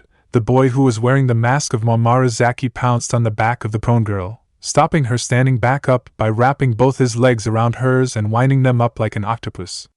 He just had time to cross his ankles over, trapping the girl's lower thighs between his own and laying her out prostrate on her front just as she began to come to and struggle. Damn it, she cursed, wriggling frantically from side to side to try and free herself. Let me go and fight fair. Against someone who could rip me apart given 10 minutes, do me a favor. The Kyurban KO declared, gritting his teeth as he consolidated his position of strength, sitting upright and scooting in closer to her hips and knees. Now, are you going to say sorry? Screw you. The second I get up from here, I'm going to beat you to death. Well, if that's your attitude, give me a reason why I should ever let you up. Because if you don't, my dad will find out what you've done and kick your ass. Well, that's big. Start a fight, then hide behind daddy when it goes wrong. Ah, no, nice try. He'd seen her left hand, the closest one to him and the only one she could really catch him with, try to snake down and grab his vulnerable thigh, or, worse still, the even more vulnerable bits the thigh guarded. Sorry, but you're all out of options. He pointed out, pinning her hand down with one of his own and leaning on it to stop her moving at all, now holding 3 of her limbs down with 3 of his, but having his spare hand where it could have an effect on this battle if the belligerent woman he had trapped wouldn't relent. Now say sorry, I'll let you up and we'll go our separate ways, okay? No, it was your fault. Still she struggled, not giving up and unable to see the actions her opponent was about to undertake to break the stalemate they were in. You and your idiot friends almost hit me, you should have S.A.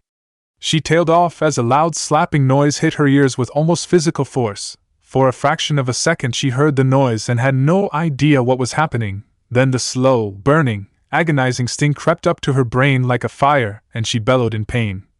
Oh wow! With her golden eyes aflame with fury and shame both, she looked over her shoulder as much as she could to see, with mounting dread, her opponent drawing back his hand for another strike.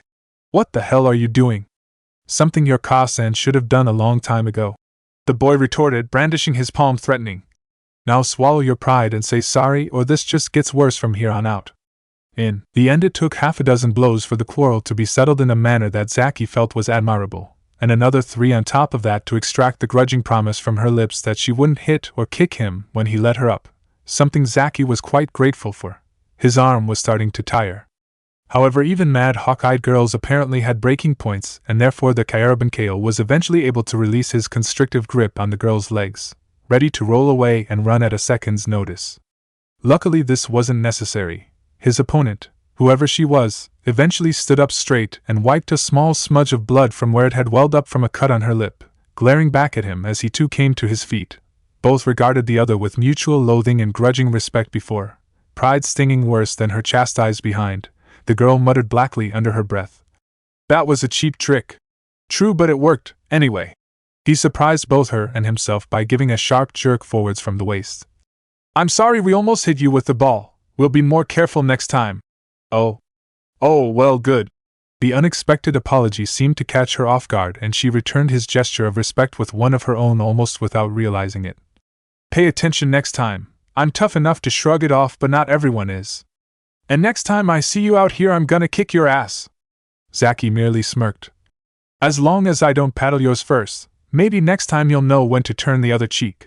He pointed out, the insult making the would-be kunoichi go rigid for a minute before with a visible effort she uncurled her fists and stalked away, pushing past him roughly as she left and muttering under her breath the whole way. Zaki, watching her go, and shaking his head as she was lost from his sight. Weird girl. Once more the comparison to someone he knew and had a similar love-hate relationship with back in Konoha sparked up in the back of his mind. Still, maybe next time we won't be tearing at each other's throats straight away. Or, knowing her, we probably will. Man, Shika was right, girls, especially pretty girls, are really troublesome. He wasn't so blind that he couldn't tell when a member of the opposite gender wasn't blessed with attractive features, and personally he found the unusual eyes that had sworn vociferously at him throughout that encounter quite exotic. If she'd been a Nachan, she'd have commanded a very high price for such looks. The sound of footsteps from behind him made him look over his shoulder, and, seeing the odd expressions on the faces around him, hem up his performance gleefully. There, oh brave future shinobi, it's all right now. I've scared off the big, bad Anbu geisha. She can't get you anymore. Oddly enough, no one seemed ready to dispute or take offense to this. Indeed, it appeared to be quite the opposite, as one of the upperclassmen of the academy, stepping forwards with something akin to awe in his voice, spoke with complete seriousness and in a perfect deadpan. You are my new god. His confusion must have shown on his face as the other boy went on, becoming more excited and animated as he elaborated on the situation. Don't you know who that was? That was Karui. She's, like, one of the contenders for top kunoichi this year in the academy. I think she's lost twice, 3 times before in the taijutsu spars of her class, and one of those times was because she had a bad cold, and you called her Hawkeye and managed to beat her? Kami must really be looking over your shoulder to get away with that. Not to mention there's not one of us in the academy who wouldn't chop off his left hand if it meant we had a chance to do what you just did with your right. Another voice piped up from the back. She's gorgeous, but she hates anyone telling her that almost as much as she hates people making fun of her eyes. But I wasn't making fun of them, Zaki protested, pleading his innocence. They do make her look like a hawk, but that's not a bad thing. Hawks and other hunting birds are awesome. Not to Karui, Atsui advised, finally muscling his way to the front of the group and looking his friend up and down. Runs in the family, and she hates it. People think she's got a bloodline because of them, but she doesn't. She's pretty tight with my sister, so I see her around a bit, but she scares me. She's got a really bad temper at times, especially when Omo-san's not around, friend of her who she likes to wail on because he's always overthinking things and drawing all the wrong conclusions. The boy who'd spoken first had to suddenly bite back a snicker, as he was reminded of the lollipop-loving member of his class, and what he'd have made of the situation. Yeah, like if he were here now, he'd be worrying that Karui would tell her father what you did. He'd petition the Raikage to have you executed. It'd be a public show, and because of that no circuses would ever come to the land of lightning again, and trade would dry up, end of the world, and we're all screwed, that kind of thing. Feeling a sudden cold sweat down the back of his neck at the talk of execution, Zaki merely gave his best, if slightly sickly grin, and tried to laugh it off. Just as well he's not about then. Oh crap, and I'd better not be around here anymore either, he swore, glancing at the sky and seeing with a jolt the position of the sun. The boss'll have my hide if I'm late. Sorry guys, gotta go. With that he raced away from the gathering into the center of the village, luckily knowing where he had to go, and determining how to get there before the Kasan and Nachan became worried for him. All thoughts of what had just happened flown from his head as he raced against the clock to try and prepare for his tasks for the night. Said thoughts returned with a vengeance, however, when about a quarter of an hour before the lantern was lit, Zaki found himself called to the back entrance of the budding blossoms by the Kasan and felt his stomach give an unpleasant lurch. Standing there with her arms folded and looking thoroughly disgruntled was the girl from earlier, Karui if he remembered rightly, and beside her was a man who could only have been her father. Atsui was right, those eyes do run in the family. Still, no point worrying about what was coming. He had a reputation as a hard, diligent worker to maintain. Hi Ka-san. This gentleman wishes to speak to you about his daughter. Oh Kami, I'm either dead or... The alternative was almost worse, and he felt a very important part of him tingle with both nerves and excitement. About to lose my favorite friend. Or be sold. Before he could think too far along that line of thought, it was cut across by the Kasan's voice. I will leave you in private. Call for me should you need assistance. She nodded at the youngest member of her workforce, the words in negotiating. A fair price going unspoken but nevertheless heard by two of the trio remaining if the shaking shoulders of the man stood beside but slightly behind Karui was any indication. Just for once Zaki found even his sharp wit blunted and his mouth dry.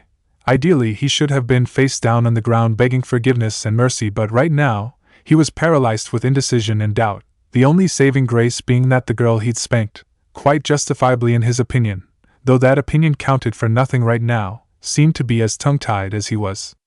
In fact, the stalemate was so complete that it was only broken when Karui's father cleared his throat and nudged his daughter gently in the shoulder. "Karui-chan, you have something to say?" "Huh, oh yeah?" With a scowl on her face and exceeding ill grace, the academy student bowed forwards in a manner depicting full apology and repentance as she managed to speak without moving her lips. "I'm sorry for threatening you earlier in the park. My actions were unbecoming as a future shinobi of Kumo. That was quite unexpected. In fact, it was so unexpected that Zaki was paralyzed for a few seconds before he remembered his manners and returned the bow with one of his own. It's nothing, Karui-san." Though his traditional response would have involved an affectionate suffix, he thought it would have been unwise to try that trick with the girl's Tusan so close at hand. "We should have been paying more attention. You didn't have to come here." "She did. I made sure of it when she told her Ka-san and I what had happened." The man, a full shinobi, Zaki realized with a thrill of dread shooting through his suddenly shaking spine. "She threatened you with my attention for teaching her some manners. This is not something I'll tolerate. Stand on your own 2 feet or learn to take it lying down." Despite the circumstances, it was all Zaki could do to keep a grin off his face. "If I wasn't in fear of my life, you would have so many innuendos coming your way right now." "There is truth in that to a degree," Zaki conceded, drowning out the small, suicidal part of his psyche that was screaming at him to put in a filthy comment or two after the peach of the leading line the taller man had granted him. "However, though I've heard many things about your daughter's prowess in sparring, she's never had the misfortune to come up against a Kyaraban KO and our underhanded ways. No finer way to learn than hard, if non-fatal but chastising, experience." The shinobi agreed, his daughter by the side of his muttering mutinously and glowering. "However, I would respectfully ask that you don't mention our eyes too often. Unfortunate quirk of the family and not one we're too proud of having. I can understand that and can only plead ignorance as a defense for earlier. It will not happen again." He reassured the father and daughter duo before offering his own opinion. "However, just as a personal point of view, I think they really make one stand out. When I said Hawkeye, I meant no offense. Hawks are creatures of beauty and grace but are deadly predators, their eyes sharp and fierce and often the last thing their prey ever sees. Quite fitting for such a future kunoichi." That comment more than any other seemed to chip away at the harsh exterior of the girl who nearly flattened him in the park. Carrie seemed to have to swallow hard for a second before her father, controlling his mirth and half aware of where they were and that there might have been a chance, however remote, of what the Kyaraban KO was angling for, stepped in and made the save. "Your compliments are a credit to you and your family," he commented dryly before placing a hand on his daughter's shoulder. "Still, we've taken enough of your time. My thanks for your time, Momaru-san." He nodded, a gesture Zaki returned before the taller man ushered his daughter out of the back garden area of the budding blossoms and was lost to sight. Zaki watched them go before shrugging and smirking to himself, grateful he was still fully intact after coming so close to a Kumo shinobi who had no reason to leave him alive after he'd molested his daughter. Stepping back indoors, the Kyaraban KO took a minute to relive the sensation of what he'd done to the slightly older girl for a moment before shaking his head clear and looking for the Ka-san to give him his next job. It was a few days later, when he was hanging off Samui's fist and trying desperately to force air back into the lungs she just emptied via gratuitous use of force, that Carrie crossed his mind again. Through the dull buzzing in his ears and the sound of Rin cracking up helplessly at his comeuppance, he heard the middle of the May siblings telling him in the same calm, detached tone she always used that Karui was one of her best friends. Knew her family was friends with the woman the Kyaraban KO was being sponsored by and therefore calling out a hit on him via her best friend using a bribe of the chocolate she was most partial to was a perfectly valid shinobi tactic. This proved, Samui concluded as she withdrew her strike and let Zaki flop to his knees wheezing and clutching his aching stomach, that shinobi were capable of fighting just as dirty as road rubbers. Unable to muster much of a protest at this, Zaki could only nod weakly, and then let his body get back to the important business of hurting lots. Something must be up, he realized blearily as the room began swimming into focus. Rin knows I don't get up early. Yeah, he managed to slur through a yawn, checking the time and grimacing as he realized it was about 8 o'clock and therefore he'd been in bed for no more than 6 hours. Damn, this would never have washed had I been back home a year or two ago. Dear Cammy, I'm way too young to be feeling tired at this hour. He rolled towards the edge of the covers and made to look for his sandals as Rin cracked the door open and spoke around it. Zaki, someone from your work's at the door. He sat up, all tiredness forgotten. Really? Throwing back the covers, he rolled out of bed and pulled on a loose-fitting shirt, the clothing long enough to fall midway to his knees and cover his modesty. As he pulled the door open, seeing Rin fully dressed and looking like she'd been halfway out the door to go to work when the knock had come. "She's at the front," the former Konoha nin told him, and he didn't need telling twice. Skipping past his sponsor, he darted to the front door to see Rizu-chan, the youngest nei-chan of the budding blossoms. Almost jumped at her name, not expecting a response so fast. "What's wrong? Is everyone all right?" Hi, she gabbled before reasserting herself somewhat. "You must come quickly, Zaki-kun, it's Isoko-chan." For a moment his heart stopped dead in his chest before her next words sent it racing fit to burst. "One of her clients, her favorite, he met with the Ka-san early this morning. He's matched her price, Zaki. She'll be wed in a few hours. Oh, come quickly, there'll be a celebration at the Blossom as soon as the ceremony is finished. We need you there to help get ready." "I'll be there in a minute," he exulted, Rizu giving an alarmed squeak as the Kyaraban-ko swept her up as much as he was able to and began to dance a mad two-person jig, former tiredness forgotten as the news sank in. "This is perfect. Isoko-chan was right. He really did mean it when he said she was his favorite." Just as well for him. If he'd been leading her along, I'd have been having words. The thought lingered in his mind for mere seconds as he finally let go of the nei-chan in his arms, and, as Rizu got her breath back and stood up tall again, he simply beamed at Isoko's good fortune, and that of the Blossoms as a whole. The money from Isoko's price would be enough to get a few minor repairs done around the place and generally redecorate when the situation presented itself. But more than that, it ensured both that Isoko had achieved the dream of all nei-chan and was going to live the rest of her life with a husband who obviously considered her more important than gold or money. As he had matched her price, the amount of money a Ka-san would request before allowing one of the nei-chan to go from under her eaves, Hishiro must have wanted his favorite as a bride enough to impress the Ka-san that his intentions were lifelong and true, as much as it was a kind of dowry that compensated a Ka-san for the loss of her nei-chan's work. It also allowed a Ka-san a surprisingly accurate picture of the man who was trying to claim one of her workers as a bride. A good Ka-san who did her work properly and kept her eyes open would have a rough idea of, aside from how often he visited the woman he was trying to buy and how he treated her within the establishment, how much the man earned in a year, and would accordingly tailor her price to suit but still press him a little, throw him slightly out of his comfort zone, though always relatively expensive. How hard the man would haggle and press for a better bargain would show a measure of the man's mentality. If he accepted too easily, she may become suspicious that he wasn't entirely honest of his profession, and therefore the manner in which he could keep her nei-chan, while if he drove too hard to lower the price, it was a warning that he was perhaps mean and cared more for coin than family, not something any Ka-san wanted for her younger children.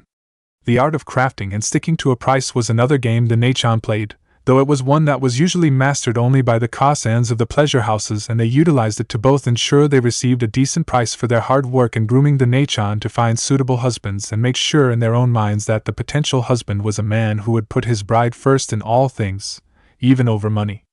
It was a game as old as the trade itself, and had brought many nei-chans their husbands, had allowed old Zanchu to claim the Ka-san of the budding Blossoms as his wife, though his previous good conduct and the fact he'd had to meet her Ka-san with half a roll of paper up his nose to shore up the break had doubtless helped convince her that he was willing to almost die for the woman he wanted as a bride and lowered the price a bit, and now, more than that, winning it had allowed Hishiro to claim as his future wife one of the nei-chan of the budding Blossoms. It was this thought that put wings on the feet of Zaki as he tore around his room, throwing the rest of his kit on in a typhoon of energy. As his previous tiredness was blown straight out his head, Rizu-chan led into the kitchen and entertained by Rin for a few minutes while he got ready.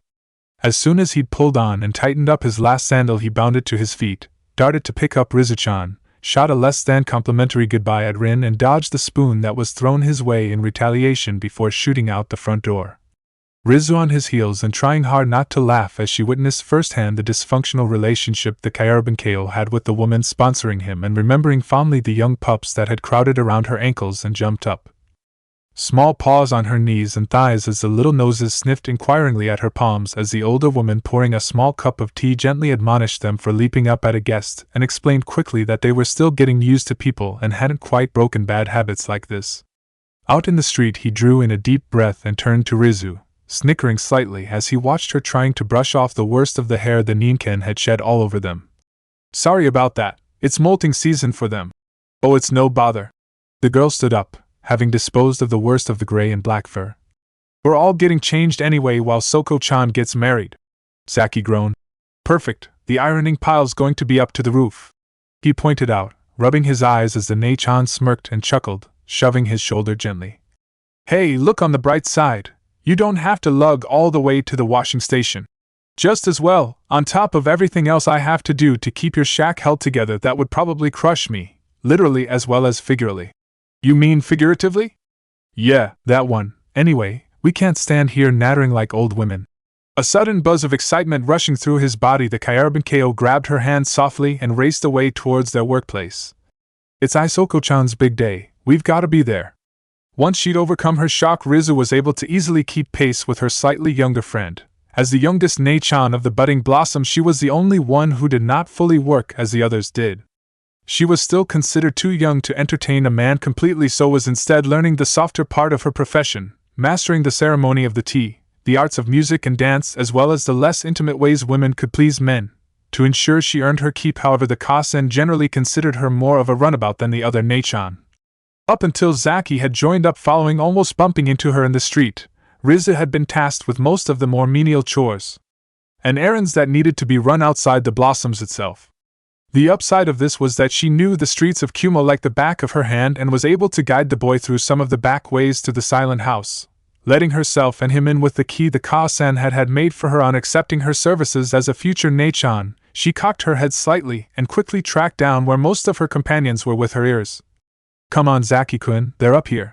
Following her lead, the Kyarban Ko dashed up the stairs in her wake, and stamping his feet impatiently as she rapped on the door, he forced himself to wait until the answer came through before holding the door open for Rizu and following her into the room. The Nei-chan were everywhere, talking amongst themselves in hushed tone as they congregated around a single figure dressed in white. The bulk of the dress part of her bride price had been used to purchase, hiding Isoko's normal figure behind a veil of white. A few faces turned their way and whispered greetings as the two children entered, both looking at the elder Nei-chan as she slowly came about and pirouetted on the spot to face the two newcomers. Soko-chan. Rizu was overcome for a moment and rushed forwards a few steps before remembering herself with a few sharp-glanced reminders, coming to a halt and stepping forwards slowly in a controlled measure until she was able to gently embrace her big sister. I can't believe you're leaving. I know, Rizu-chan, I can't either, the soon-to-be wed woman murmured, squatting down awkwardly in her dress. Though it wasn't particularly big or ornate, it was slightly more confining than the clothes she was used to wearing, and placing a hand on her shoulder. Don't cry, Amuto, not like the rest of this lot. Rizu hastily stifled a smile as several of the other Nei-chan hissed and glared faux-death at their companion. I'm sure one day you and everyone here will be stood where I am. I hope so. Rizu stepped back and pawed at her eyes, trying to deny her tears as it finally collapsed in on her that this was real and it was really going to happen. Isoko was going to leave the budding blossoms, and it was very likely that they'd never see her again. You look beautiful, Isoko-chan. The older woman smiled slightly, leaning forwards to softly brush her lips against the girl's forehead and whisper a soft but sincere thanks for her compliment and confidence before standing tall. For a moment Zaki was about to step forwards, thinking she was looking across at him before realizing he was now cast in shadow and looking behind him. As soon as he did so, he scooted hastily to the side and allowed Isoko to approach the matriarch of what had been her home for many years unimpeded. Giving only a low comment of "go knock him dead," Nei-chan as the Ka-san spread her arms wide and stepped out to meet her departing charge. My child, Ka-san. Isoko half-stepped, half fell into the older woman's embrace. The two were united for a long period of seconds before the Ka-san stepped back, as unwillingly as a true mother letting her daughter go as she looked Isoko up and down, finally nodding her assent to the work her sisters had done on her face and her ceremonial robes.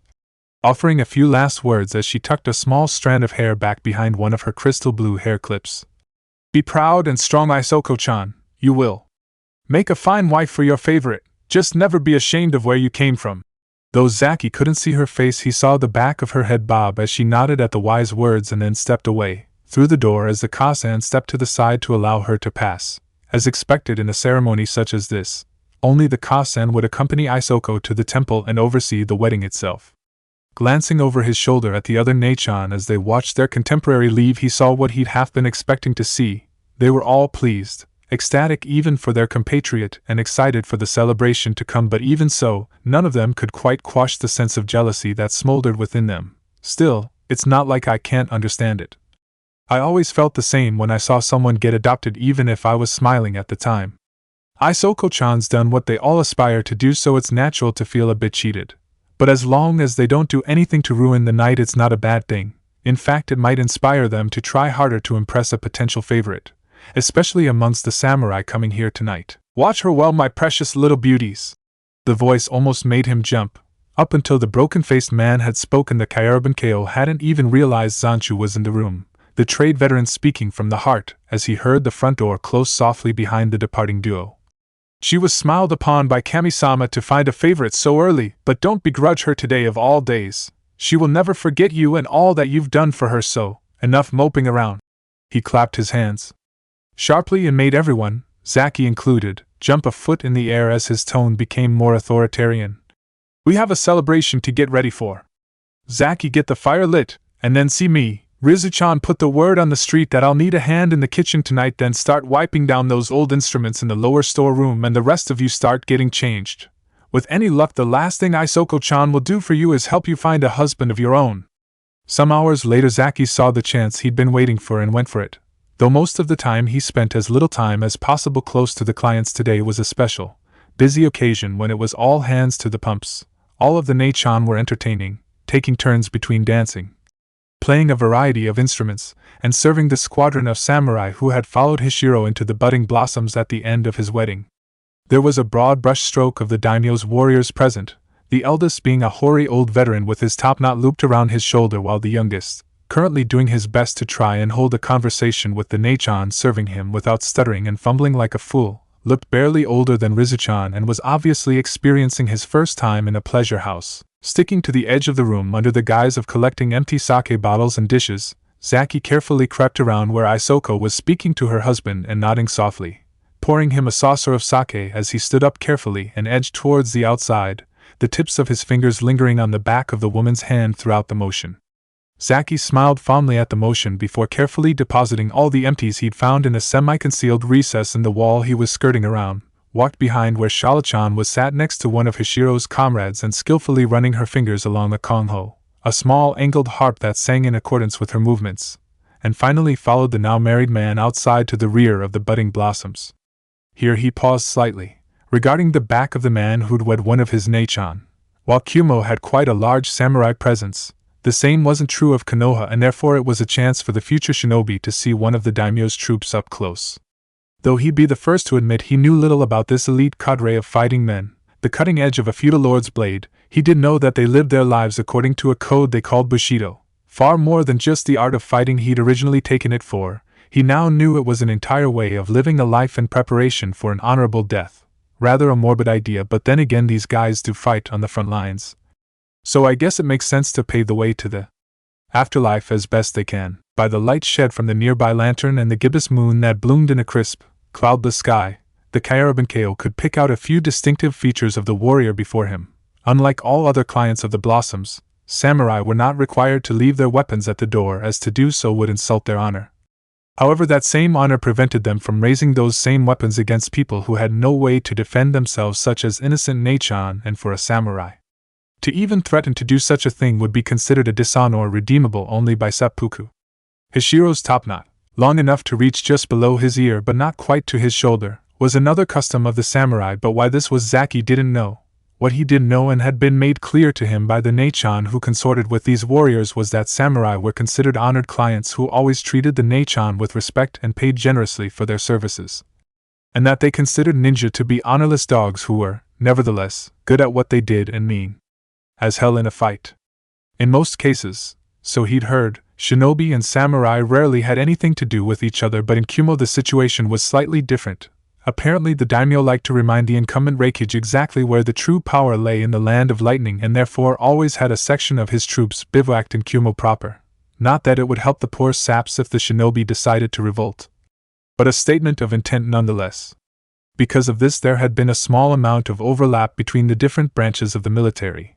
A large proportion of the shinobi of Kumo were well versed in kenjutsu, and many samurai, whose bushido encouraged meditation and perception of the world in general, learned to sense chakra to a degree that often came as a nasty surprise to an enemy shinobi who was sneaking up on them expecting an easy kill. For this reason, the samurai of lightning were often considered the finest in their trade, save those of the frigid land of iron, truly professional samurai who were trained in chakra techniques and therefore fulfilled the dual roles of ninja and samurai for their country. Even now, with his back to him, Zaki was under no illusion that Hishiro knew exactly where he was, and before the tall man became suspicious, he stepped forwards and cleared his throat.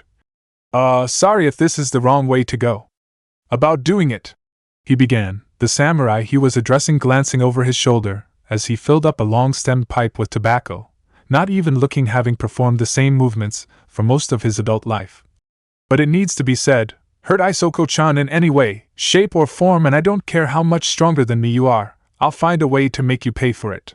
Man and boy both regarded each other for a long moment before, to Zaki's well-hidden relief, the samurai gave a gruff snort of mirth and nodded, having tamped his pipe contents down enough and reaching for a match. And what would you consider my Isoko-heim to be to you?" Thrown off a bit by this question, the Kyurben-kyo thought for a minute, and trying hard not to shake and keep his voice clear, he responded as bravely as he was able to under the circumstances. "She, and all the other Neichan in there, are all precious people to me." Growing in confidence, he swallowed down the last of his fear and met the samurai dead in the eye. "And I won't let anyone hurt them, no matter what." Kishiro chuckled once more, his face cast into orange relief from the match he struck and then lowered into his pipe. "Good, it takes a strong man to raise a blade on behalf of someone weaker than themselves, and a brave one to stand up to someone stronger than they are, knowing their most likely option is to die doing it. That is the way of Bushido. Isoko-heim has mentioned you before, Mamorizaki," the samurai commented, idly taking a deep drag from his pipe and releasing a smoky breath before carrying on. "Should the traveling life not agree with you, you'd do worse than enlisting in a daimyo's legions, though not." Though insult to one's liege ran contrary to his code of honor, Hishiro felt a little friendly advice wouldn't go amiss. "Our particular daimyo at the moment, we're slightly oversubscribed. So I've heard," Zaki commented before reaching to clear the few outside tables in the area. "Still, thanks for the offer, but I've got road dust in my blood, can't deny it, I don't think.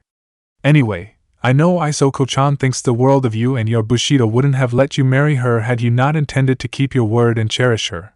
I just thought I'd better do the brotherly thing since there's no one else who could, and old Zanchu's busy in the kitchen." The mention of the Tucson of the budding blossoms made Hishiro chuckle, the embers of his pipe flaring in response. Another brave man who could have easily earned his topknot. "Still, I assure you, Zaki-san, the day I insult or raise my hand to Isoko-heim will be the day I cut off my topknot, break my sword over my knee, slit my throat with the broken shards, and pass into the afterlife as honorless as a ninja, ashamed for my entire family to bear forever." Those words alone convinced Zaki of the man's sincerity. Samurai lived their lives by honor, so a pledge to cast his away for his wife was as serious as him giving up dreams of becoming Hokage someday. With this in mind, Zaki immediately relaxed and gathered up the rest of the empties, chuckling as he did so. "Zanchu was right, it seems. Kami-sama did smile upon Isoko-chan when he sent you into Kumo," he admitted, respect lacing his tone as he pulled up the last few empties. Hishiro for his part chuckled gruffly before straightening, looking over the head of the Kyurben-kyo and inkling his head. "And he smiled upon me when I entered this house and saw an angel in human form descend to the mortal reign and set her lovely eyes upon me. Isn't that right, my Tenchi?" "You flatterer," Isoko accused, stepping into the cool night air after wondering where her husband had gone. "I just wondered where you'd got to. What are you up to here, Zaki-kun?" He was doing his part as a brother Isoko-heim. Hishiro spoke before Zaki could put his thoughts in order. "The usual warning of treating you well or suffering the consequences." Isoko gasped and rounded on the Kyurben-kyo. "Zaki-kun," she breathed reproachfully, sidling up to her husband as she continued her gentle chastisement of the child. "Hishi-kun is an absolute gentleman, you should know that. It's a bad habit to think so ill of a man who's just gotten married. I'm a child of the road, Soko-chan. Bad habits run in my veins." At this, Hishiro raised an eyebrow and smirked slightly. "Is that so? Well then," he twisted his fingers skillfully and offered his pipe forwards. "I doubt one more would hurt you, no my Heim." His smile disarmed Isoko's fledgling protest before it could really get off the ground. Better he learns this now rather than later when he might get a taste for it. Shifting all the empty cups and dishes into a tray in his left hand, Zaki gingerly took the pipe in his right and inspected it, his nose twitching as he caught the odor drifting up from the burning leaves in the bowl of the clay pipe. Brief inspection completed, and having seen how Hishiro had partaken of the vice before him, not to mention the number of times he'd seen Gigi smoking in the office, Zaki gently drew the stem of the pipe between his lips and drew a small breath in. The tobacco hit his lungs like a thrown kunai. Eyes suddenly streaming, the Kyurban Ko coughed and spluttered desperately, just about keeping a grip on the pipe as he almost doubled over, trying to expel the harsh gas from out of his chest. Wheezing, Zaki thrust the pipe towards the fuzzy outline of the samurai he could see before him, his shiro chortling as he accepted his returned pipe and took a draught himself. Kami, damn! He started, just about managing to himself back under control. How do you survive that poison in your lungs? Poison? His shiro questioned, expelling the smoke through his nose in a plume of dragon smoke. In my eyes there's nothing more mouth-watering than a decent pipe full of tobacco. But in my mouth there's nothing more eye-watering, Zaki riposted, glancing across at the former Nei-chan. And you kiss this guy? Yes, I do, and if you don't mind. Entwining her fingers around those of her husband, Isoko nestled her head into his muscled shoulder, rolling her eyes around to see the Kyurban Ko out of the corner of them. I'd like to do so again. Hi, I'll leave you to it. With that he picked up the glasses and retreated back inside, leaving the two newlyweds to each other under the light of the silver moon and the red lantern.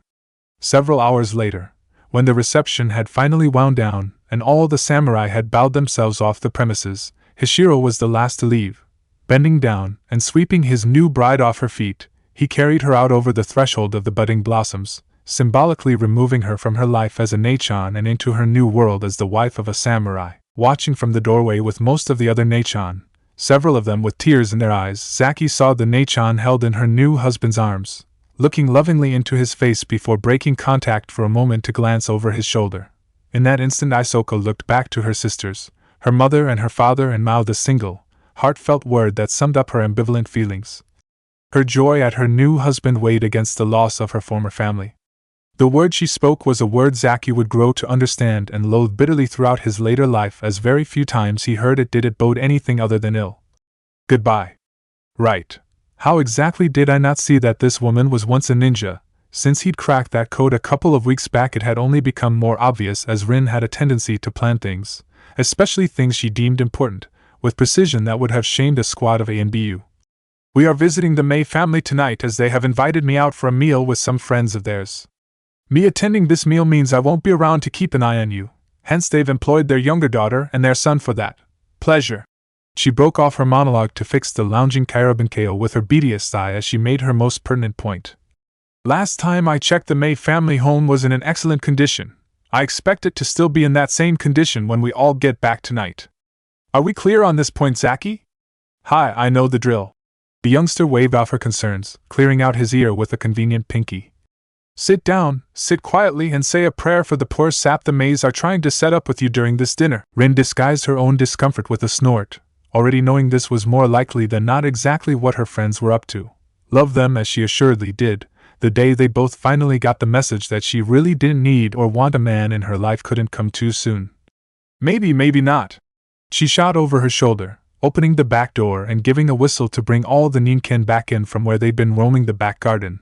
Necessary, as they'd be spending most of this Saturday night indoors while their carers both went out. Just behave yourself while I'm not there. All right, I will, just don't chew my ears off. Luckily Rin was turned around as he said this and therefore missed the evil grin that slipped over his face as the nefarious little gears in his mind started spinning into overdrive. After all, he subconsciously rubbed his stomach, memories of the punch the eldest of the Mei siblings had pile-drivered into it still fresh and rankling in his mind. I said I'd behave, but I never said I wouldn't behave badly. Oh yes, he'd had the plan in his mind for a while, and now it was time to get his own back. Time for some future kunoichi to learn that when people mess with the road grubbers, they have a nasty tendency of getting run over. Of course no plan survives contact with an enemy unscathed, and the first wrinkle was thrown into the mix by the presence of Yujito in the house. The Chunin, having finished her recent escort mission surprisingly early after the client had pointed out a shortcut he knew that, while impassable for a small caravan, a small squad of shinobi could use with impunity.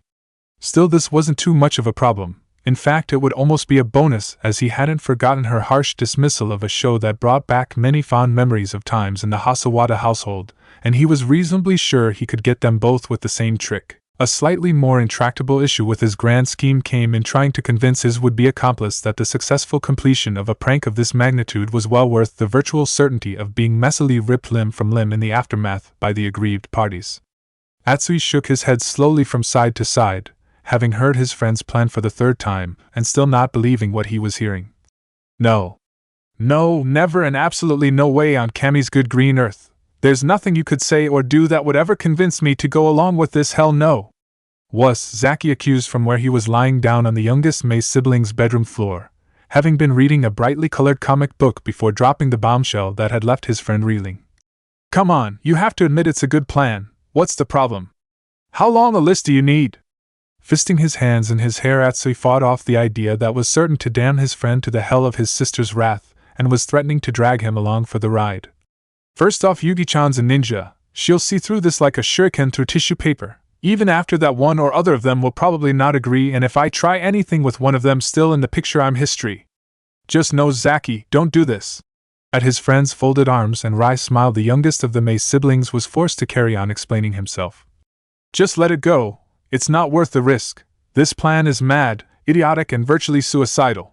It was at that point that the inevitable happened, and Zaki was forced to stifle a breakdown into chuckles as his friend dropped his hands and hung his head low, almost in tears as he finished his words. So if the plan's all those things and more, what does that make someone who's going to have to help carry it out like me?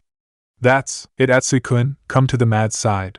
Mastering his mirth, the Kyurban Ko attempted to sound consoling as he beckoned with one hand.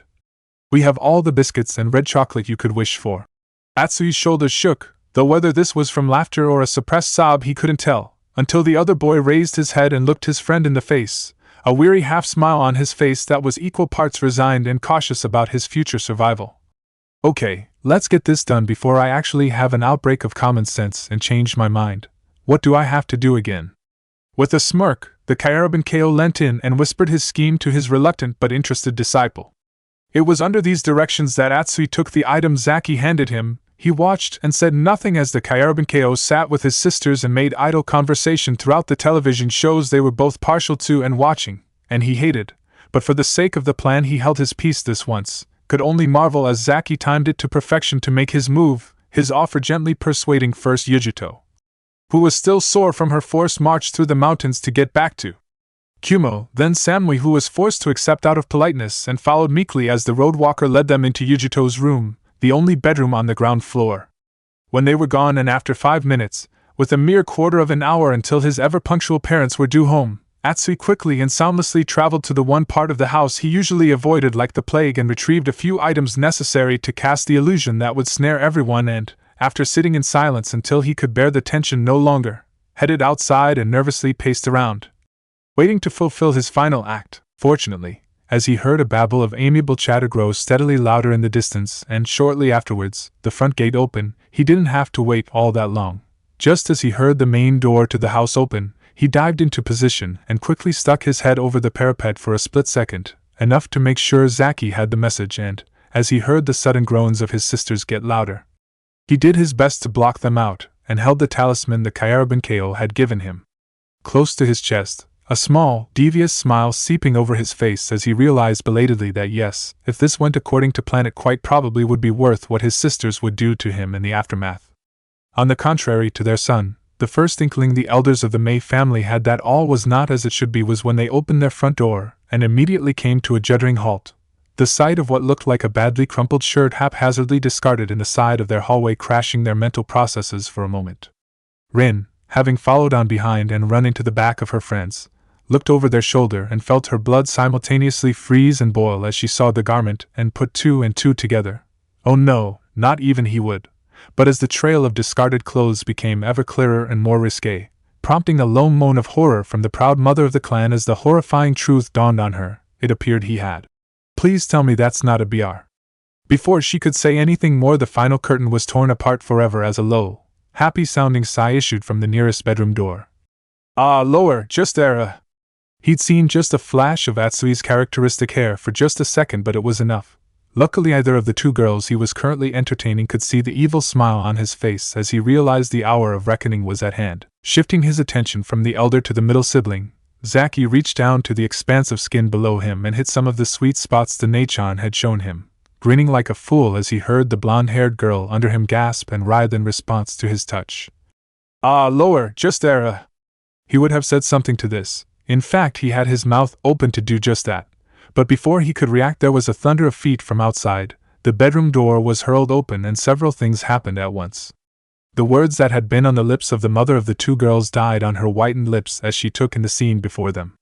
Yujito and Samui both let out yells of sudden fear as they threw themselves as upright as possible.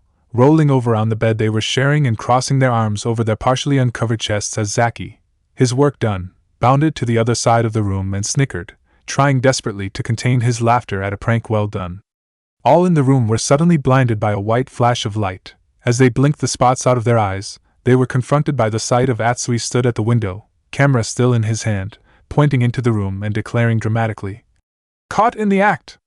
It was just after this as Zaki, about the only one who managed to keep his wits through all this, ran to the window, wrenched it as high up as it would go and all but dived outside to join his friend, the two of them cackling madly as they hurried away from the scene of the crime, that the first few grains of sense filtered into a situation gone completely to the dogs. With the sudden departure of the two victorious boys, all that was left was silence, an awkward, billowing silence that ended only when Rin, face on fire as she suddenly leapt to a guess about what had just happened and mentally swore a furious, bloody revenge against her sponsored child, cleared her throat and broached the topic at hand as genteelly as possible.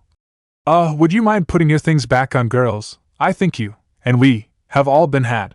Suddenly reminded about their states of partial undress, the blushes of both blondes redoubled, Yujito recovering slightly the faster, reattaching her undergarments correctly and reaching for the shirt she'd discarded, moving in front of her sister, as she did so to hide the younger girl's shame.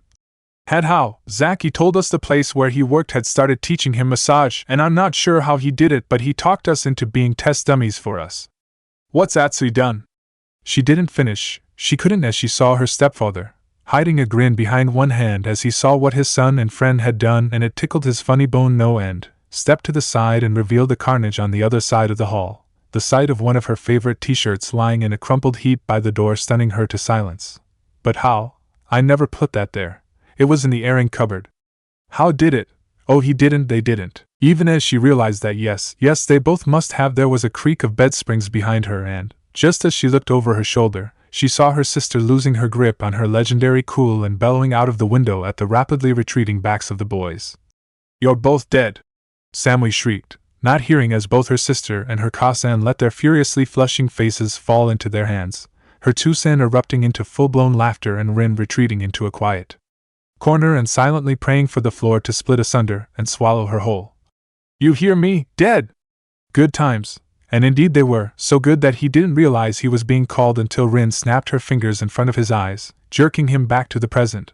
"Huh? What? Oh yeah, I'm back in Konoha now, no more Kumo." "Naruto-kun." Reeling his concentration back in, the unaware Jinchuriki forced himself to tune into the Hokage's question. "Did you hear Inoichi-san?" No, sorry Gigi." He offered abashed before turning to the Yamanaka clan head. "What did you say, Yamanaka-san? Would you mind dropping that henge of yours, Naruto?" Inoichi repeated himself, explaining his reasoning as the unfamiliar boy furrowed his brow at the request. "The sooner you stop acting as a mask, the easier it'll be to discard it completely. It's not healthy for someone, least of all someone as young as you, being masked up for too long." "Oh, okay." There was a characteristic clap of hands and explosion of smoke as Naruto reappeared, Mamoru Zaki banished forever as the younger child blinked from where he was stood next to Rin on her seat. "There, that better?" "Much," Sam assured him, glancing between him and the woman on his right. "So when did you break the ice in the end? You must have worked together to get out of there. I assume he didn't kidnap you." Rin gave a harsh laugh. "Yeah right, Oba-chan. Even with no chakra and one leg screwed up, I could still take this runt on with one hand behind my back," she assured her pack leader, missing Naruto's nasty glare following the jibe at his height. "Still or actually he, came clean in about the nick of time. Had he left it too much later before confiding in me, it'd have been too late to plan our way out of there." In the immediate aftermath of the prank that would never be spoken of again, following both boys sidling cautiously back up to the house under a flag of truce made up of Atsui's shirt wrapped around a convenient twig they'd found lying about, and showing both aggrieved girls that there was and, according to Zaki, had never been any film actually in the camera. Rin and her delinquent lodger had returned home in expedient circumstances. During the whole trip, not once had the Inuzuka loosened her death grip hold on the Kyarabankeo's upper arm, or stopped a nearly silent stream of vicious vitriol from boiling out from between her teeth. And by the same token, neither had Zaki said a word in protest, or let his victorious smirk slip from his lips. Throwing open her front door with one hand and Zaki inside with the other, Rin stepped inside, slammed her door behind her, and finally took off the volume controls. Never, in all the 21 years of my life. Like all women, Rin wasn't above a little creative accounting when it came to her age. Have I ever been so embarrassed and humiliated as I was tonight? My good name is now mud because of you. I've half a mind to go to Mabuchan in the morning and get you exiled for that stunt you just pulled, and I've no doubt Reikage-sama would agree due to the fact Yujito-chan's a ward of his clan. Well, what have you got to say for yourself? Folding her arms and scowling majestically, the taller woman made her demand. Come on, I'll all ears. What pearl of wisdom could you dispense that could possibly explain the mess you've landed us both in today? You're just jealous I got more action than you did. The response came after a minute of thought on Zaki's part and stunned even her, who by this point had had almost 2 months of exposure to a Kyarabankeo's humor, to mortified silence. Though if you're interested, I've probably got one more massage left in these magic fingers of mine tonight. What do you say? As he found out a second later, running just ahead of the surrogate parent behind him who was bellowing like a rogue elephant and chasing him, the answer to that question was nothing repeatable. Half an hour later, however, Rin was wondering, in the same part of her mind that wasn't still upset with the younger boy for both upsetting her relationship with the May family and for driving her, yet again, to blatant fury shortly afterwards, if the offer was still open. Racing around like that had aggravated her old scar, and her leg was now aching abominably. Stretched out in front of her as rigid as a board, even as she glared down at it for failing her so miserably. Such introspection was broken, however, after a moment as she smelt something worth paying attention to coming closer. Without so much as a glance, she held her hand out and wordlessly accepted the mug of hot liquid that was pressed into her palm. As she sipped the warm tea, she didn't so much as acknowledge the sight of Zaki moving past her, settling down in a seat of his own as one of the Ninken, the oldest one she recognized dully, patted after him and placed his head on the boy's knee, grateful for the fingers that rubbed behind his pointed ears. Just my luck. Sometimes I swear even the Ninken like him more than they like me. Oh come on, don't just sit there looking like a wet weekend. Zaki's voice intruded on her introspection. It wasn't that bad, I heard someone laughing from the bedroom. Yes, and lucky for you Atsui-kun inherited his sense of humor from his father. Rin shot back waspishly. Had that been my father, he'd have hunted you to the ends of the earth to get his pound of flesh back. Or to get me to sign the marriage contract he'd spent so long drafting. Look, Zaki continued in a gentler tone, knowing family was a sore subject for Rin at the minute, though if all goes well in the next few minutes, he wrestled down last-minute nerves, recognizing the point of no return was fast approaching, hopefully not for that much longer. I know you don't believe me when I say it, but I can tell a few things about people just by looking at them.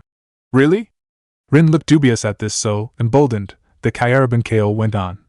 Yep, like tonight for instance. I could tell Yujito-chan was tired and sore after her mission, so she'd be interested in what I was offering. And Samui-chan thinks the world of her sister, so she was more likely to fall into line if Yujito said yes. More than that though, they both needed to let their hair down a bit. Samui-chan's as serious as a heart attack most of the time, and Yujito. He paused for a second as he thought how to phrase his findings on the one remaining knee of the family. I'm not 100% sure, but she looked like she's never had her leg pulled in her life, so. He shrugged affably, seeing with concealed amusement the trace of a smile starting to creep across Rin's face. That's what I'm here for. That and dropping me into an absolute world of crap from a very great height. Rin cut back without any real malice in her tone as, though she'd never admit it, he was rather close to the mark with his assessment from what she knew of the family. Let me guess, another part of the Kyarabankeo history is how to know about someone as soon as you look at them? Yep, I can get a decent feel most of the time. Works on animals too. Take this guy here for instance. The dog he was fussing rolled over to look up at him as he carried on, taking the plunge with only the barest hint of a pause for his nerves. I could tell you he's about 4, male and one of 3 brothers, identical triplets called the Haimaru. All 3 of them are bound as partners to Inuzuka Hana. His eyes never wavered, a sudden gaze almost impaling the woman opposite him as he saw the truth start to dawn on her, the questions racing across her face and answered by her own intelligence almost as soon as she'd asked them. And she is the eldest child of the current clan head of the Inuzuka, Inuzuka-tsum. Hana's the first kunoichi from the clan to ever have 3 partners, even as her younger brother Kiba, just bound to a white puppy with floppy ears which he calls, believe it or not, Akamaru. His eyes had never moved from the face of the former kunoichi before him, and seeing the pallor drain from her countenance, felt a fierce rush of relief course through his body as he realized his earlier guesses were all right up to this point. That tell you all you need to know, or shall I say more? To her credit, Rin didn't scream, faint, or do anything so immediately stupid. Instead, she looked hard at the dog he was scratching and uttered a soft whining noise. Wait, that sounds like something I've heard before. Where was that, and what is it? So deep was Zaki's sudden trip down memory lane that he missed the Haimaru's answering whine. By the time he came back to himself, he found Rin staring directly across at him, an expression on her face he'd never seen there before. It was intense, penetrating, but apart from that, was there also a hint of hope behind the stony facade? Who are you? I am a breeze. His answer was pre-planned and solemn. Not once did he break eye contact with the former Konoha kunoichi as he went on, seeing the seed of hope he'd planted blossom and bloom as his words fed it vociferously. And right now I'm trying to find a way to carry 9 lost leaves back to the tree they fell from, without causing an avalanche in the process. And she had to take another rapid gulp of tea to wet her suddenly dry lips. And have you seen a way to do this yet? He shook his head. Not entirely. I've some ideas, but they need work, and we've only got about 3 and a bit weeks left. If you want to get home with me and bring these ninken with us. Yeah, I know what these are, and what Kumo wants them to be. He rubbed the Haimaru comfortingly on the neck once more before looking up at their current owner, the purple-cheeked Inuzuka, stifling a sudden sob in her throat. I'm going to need your help, Rin. In that case. Putting her cup down hard as the tremors in her hand threatened spillage, Rin tried to keep her voice strong as it finally began to dawn on her that she was stood upon the threshold of something she had believed was beyond her for many years, with someone who could make it happen. Tell me what you've thought of so far, and I'll see what I can do. I can't use chakra, but I remember a few tricks that'll get the ninken out without anyone knowing about it. You can? Perfect. Just the thought of that was a great relief in Zaki's mind, as for the longest time he'd been wrestling with the fact that he might have had to leave them behind to get word back to Konoha. A cruel, terrible fate, but one that if what Rin was saying was true, she could help him avoid. Apart from that though, what do you know about the trash removal in the village? With a soft snort of amusement, Rin glanced across at her companion, the one who had carried through with his promise and delivered not only her but also the ninken of her pack back to the land of their birth. So once I knew I was all for it. I couldn't and still can't use chakra, but luckily there were a few tricks I'd never forgotten from my sensei, the partner seal being one of them, and a lifesaver that was, as well as the chakra suppression seals. I'll tell you now for nothing, I've never been more grateful to see an Inuzuka in my life than when Rin told me what clan she was from. Naruto backed up his partner, recalling how effortless the kunoichi had made tracing the few injutsu seals look even as he nursed the slight cut on his thumb, a few drops of his blood necessary to key the seals to himself and allow his chakra to activate and undo them, necessary because Rin couldn't harness her own energy to do so. I told her my ideas so far, she helped me flesh them out, and more than that, gave me a way of actually carrying both her and the 8 ninken on my body at the time. If we agree on nothing else, and usually we don't, he admitted with a sly grin that had Rin rolling her eyes, we both have to say that the yondaime was a genius. The partner seal must be a lifesaver for your clan. It is. Had Yondaime-sama not been an adult in his own right when he presented the seal to us, the Inuzuka would have adopted him and had their first ever Hokage when he ascended to the robe. Some assured him, memories of the charismatic young jounin pointing out the finer points of his creation before requesting a test run. For a second she'd been tempted to push Kuramura forwards as a semi-willing volunteer in the hope of getting to know her fellow jounin slightly better, as at that time she hadn't been aware of any romantic attachments the future fourth may have had, but she'd been pipped to the post by her own mother, who was sealed into the scroll and released a moment later to great celebration by the entire clan. In one stroke of an ink stick he solved a problem that had vexed us for years and annoyed me for months. Naruto chipped in, remembering his feelings of relief when Rin had shown him the seal and explained exactly what it did. Kumo, in fact anyone else really, would have given their eye teeth for that seal even if it's not perfect to carry people in. The fact it let me seal up the ninken almost indefinitely and Rin-chan for at least a few hours meant I had a fighting chance of getting away, and the suppression seals Rin could draw around me allowed me to change out of my henge and use other techniques. He flashed a guilty look towards the Sandaime, who nodded slowly with a wry smile as he realized exactly which technique the Jinchuriki was talking about, without lighting up the senses of every sensor nin within 300 yards.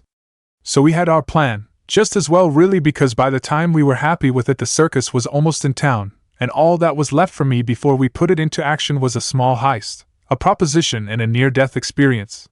He was walking back home in rather more of a daze than usual, and not just because if all went well it'd be little more than a week until Liberation Day, though he wasn't quite as innocent as everyone believed. Not that someone who worked where he did could be expected to preserve the purity of their eyes or thoughts all that easily. He'd still been caught off guard by the smirk on Zanchu's face when he'd helped the old man douse the kitchen fire just before being dismissed for the night by the Ka-san. The conversation he'd had with the old man and the information he'd laid bare for the Kairabankeo was still echoing around in his head even now, preventing him thinking straight as he meandered aimlessly home. Scooping the last of the ashes out of the iron grate, Zaki ran a hand over his face and scowled as he smudged the flecks of gray soot stuck to his cheeks, tipping the ashes into a box. He turned around to see Zanchu hovering over him like a vulture with a crooked beak. "Right, reckon that's about it," he stated, standing up and knocking some of the dust off his clothes. "Unless there's anything else you've got stuffed up those sleeves of yours, you old reprobate." For his part, the Tusan sucked his teeth for a moment before nodding. "Nay, nothing left though before you go." The tone of his voice made Zaki pause and turn back around. "Are you aware that Rizuchan has been talking to the Ka-san recently?" "Rizuchan?" Zaki parroted, wondering if he was in trouble for something. "What about? Nothing serious, I hope." "It might have been, had you been a year or so older." Zanchu smiled slightly, exposing his missing tooth as he enlightened his younger worker to the fate he'd narrowly avoided. "She was asking about the possibility of the Ka-san allowing you to be her first." That knowledge had been enough to almost snap Zaki's mind in two, straight down the middle between relief and frantic, tingling excitement that he might have been able to know Rizuchan as something more than merely a Neichan. To be a first was considered a great honor or a matter of great expense depending on the Neichan in question, and the idea the Rizu was so fond of him that she didn't want him to leave Kumo without having a permanent memory of the budding blossoms to take with him wherever he went was at the same time touching and terrifying. Not to mention a terrible source of guilt in the knowledge that when he did leave and the illusions all came crashing down, an innocent Neichan was going to suffer. Because of his dupliciousness. "But I have to leave and I have to take Rinchan with me, and I'm only 8 years old." It was a case of how deeply into his mask he'd become that he'd only noticed this when glancing at the Rin's calendar to remind himself when the circus was due to arrive in Kumo, and jolted as he realized the 10th of October had come and gone already. "I couldn't be a first, even if my henge is older than I really am. It just wouldn't be right." He couldn't deny his curiosity though. What would it be like to be with Rizuchan like that, as a client rather than a friend? The thoughts chased their tails through his mind like gambling Ninken, not stopping and leading him in such a merry dance that he didn't even notice the shadow that had dropped noiselessly to the ground in front of him until he almost walked into it. Stumbling to a halt, Zaki squinted and recognized there was only likely to be one sort of person out this late, and moving that quietly. "Shinobi-san, how can I?" He tailed off, throat going dry as his eyes fell from the shining plate of metal on the forehead to the face underneath it. It was a face he recognized, and a body as well, though the last time he'd seen said body this up close and personal had been as he was undoing the bra the kunoichi had been wearing to get better access to her sore, strained back muscles. Mind gone blank and expression ridged with terror, Momara Zaki could do nothing as Niyujito stalked forwards, eyes like bottomless black voids as she beheld the child before her, and growled out a command. "Stay where you are." As she'd expected, the youngster didn't move, pinned to the ground like a bug under the weight of even moderate killing intent and unable to move so much as a muscle as she grabbed him roughly by the shoulder, activated her technique, and the two of them vanished in a clap of thunder.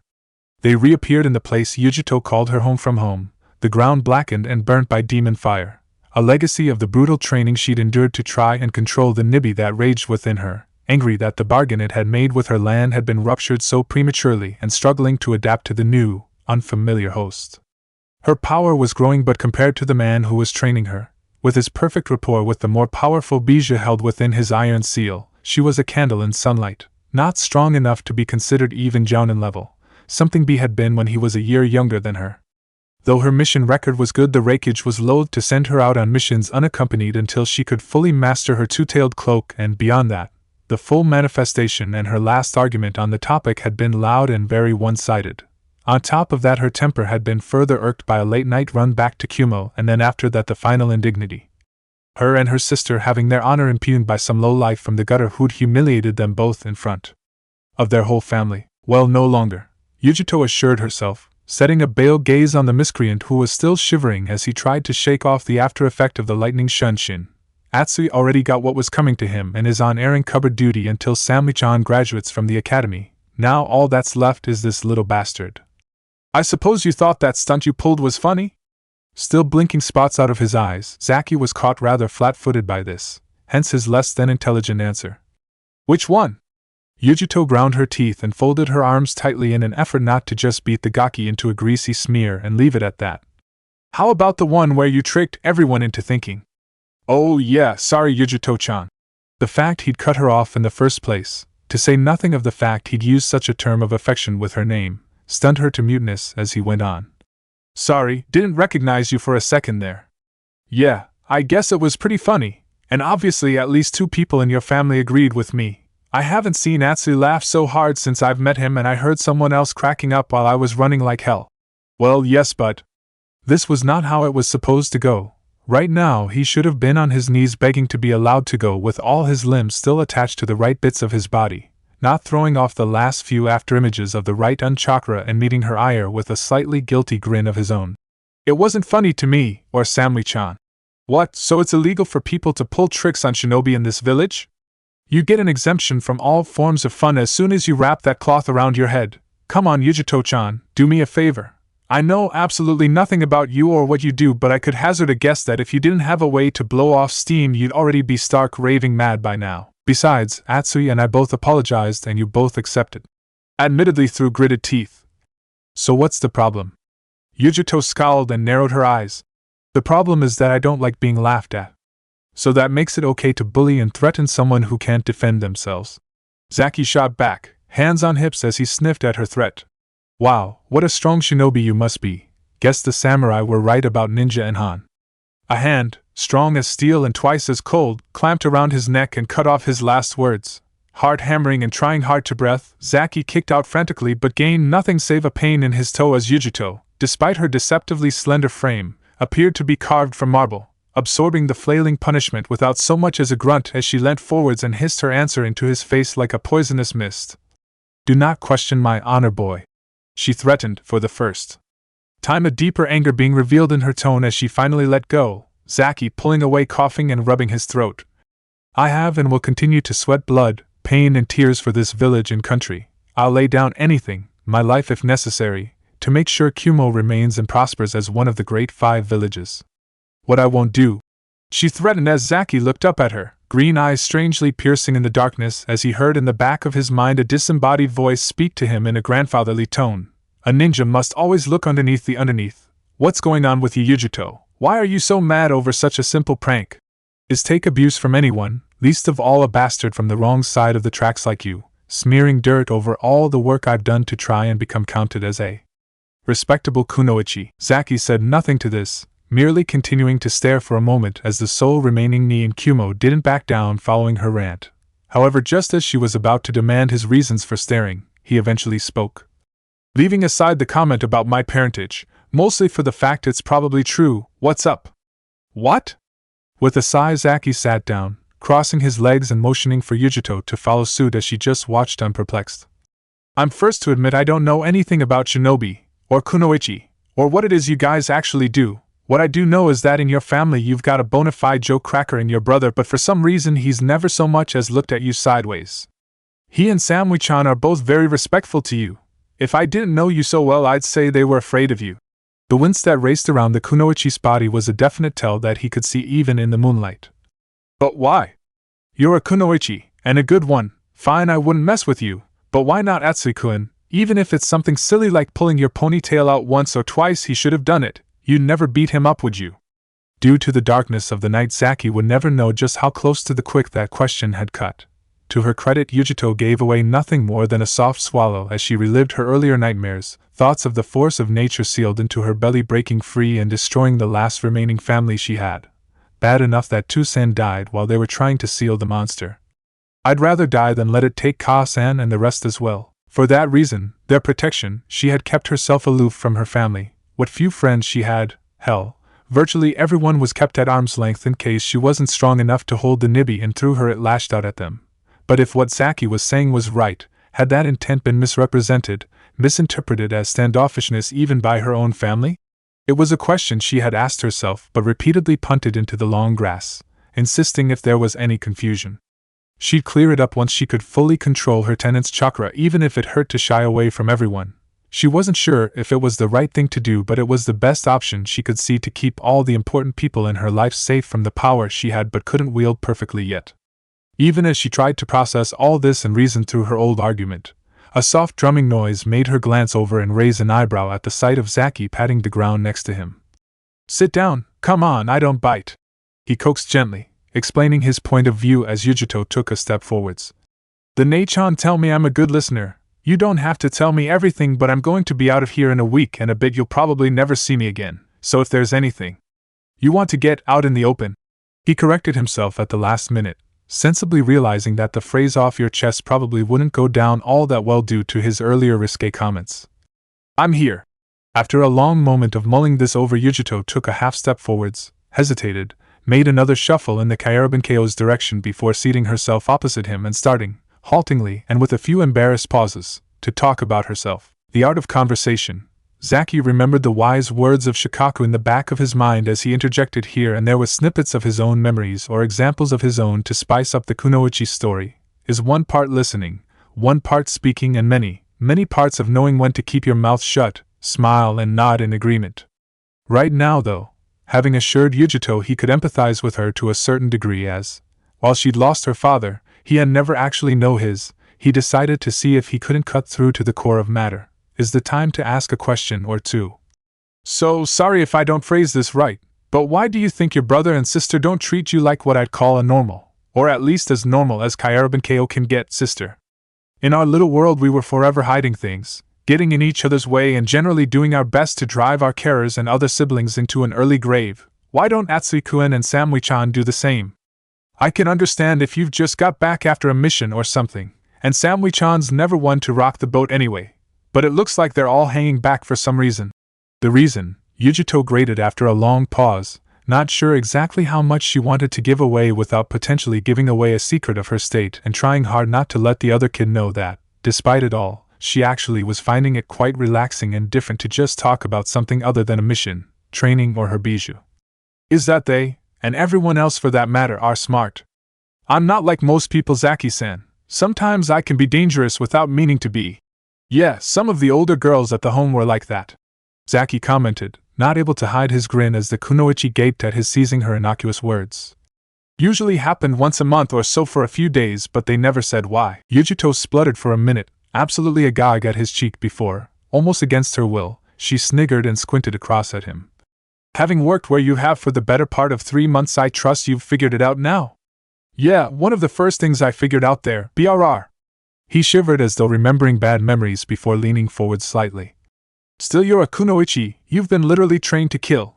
No wonder people would be nervous around you, especially as you're still young and probably quite a high rank if your jacket's anything to go by. There are lots of people higher ranked than me." Yujito sighed dismissively before shaking her head. "But you're right and wrong, Zaki. I am dangerous because I'm a ninja, but it's more than that," she admitted, looking down and letting an arm drift over her midriff, shielding the seal that had scarred her since that darkest night when she had been a mere 2 years old. "There's something inside me, something that makes me a monster at times, even to people I really care for like my family." Silence fell for a moment before, with a sigh, Zaki shuffled forwards on his rear end, reaching forwards and patting her knee awkwardly, his voice as steady as he could make it as he realized what was going on and exactly why Yujito was afraid of letting her family in too close at the minute. "I see, I understand that." "You do?" Yujito glanced up at such unexpected acceptance to see the Kaerabankeo gazing at her, his eyes serious but still radiating compassion as he kept his warm hand on her. "Me. You're not the first young lady this has happened to, but it's okay if you're scared at the minute." Scared? Yes, the nibby did scare her at times, but mostly she thought of it as an annoyance, so what was Zaki? "But I've seen your family and hell, they love you even if you're a bit of a stuck-up princess at times, so I'm sure they won't kick you out for making a little mistake like this. The Ka-san always tells the girls if it happens to them the best thing they can do is tell her as soon as possible so she can start getting the place ready for the baby." "Baby?" Yujito echoed blankly before her mind put the pieces together, and she recoiled, face flushing a boiling scarlet as she sought to correct the Kaerabankeo's delusion. "I'm not pregnant, you prat!" You're not? Oops, well that's slightly mortifying, but, seeing the expression on the older girl's face swinging like a pendulum between rage and amusement, Zaki decided he could take a hit to his pride just this once. I think it cleared the air a bit. But you were saying? Never mind what I said. Yujito semi-snapped back, huffing out a breath and flipping her ponytail back over her shoulder as she sought to cool her flaming face. Look, long story short, I had an accident when I was 2 and because of it I go off the rails occasionally. I'm getting better but I'm still not perfect, and as soon as I'm confident in my own mind I've got it under control I'll start letting people back in, okay? Fine. Zaki backed down, holding up a forestalling hand and waiting until she calmed down from her fluster before making a point. Shame though, your Ka-san would probably love a grandchild to spoil rotten. Yujito shivered at the thought and shook her head. Well, in that case you'll have to wait until Samri-chan's married. It'll be a cold day in Makai before I let myself fall down that road. Too right. She knew the tenets of her Bija's bargain and had already sworn, in fact sworn since the earliest time, that though the demon would blight her life she would never allow it to blight that of a child as well. I'm not dancing to your tune, Nibby. When I'm interred in the earth I'm dragging you down. With me. Oblivious to his partner's reasoning, Zaki merely shrugged before standing up. Like I said, a shame, but it's your choice. Still, feeling better?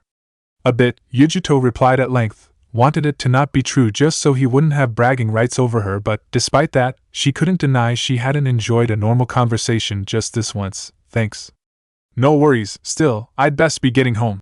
Heaving himself to his feet, Zaki looked around as though hoping to see a signpost. Which way's Kumo from here? Coming to her feet as well, the last knee child in the village felt something spring up within her that she hadn't really thought about for years. Trying her best to keep her mission face on, Yujito jerked a thumb over her shoulder and spoke in as casual a tone as she could manage. About 1.5 miles that way, enjoy. What? Hey, wait, don't you? It was far too late.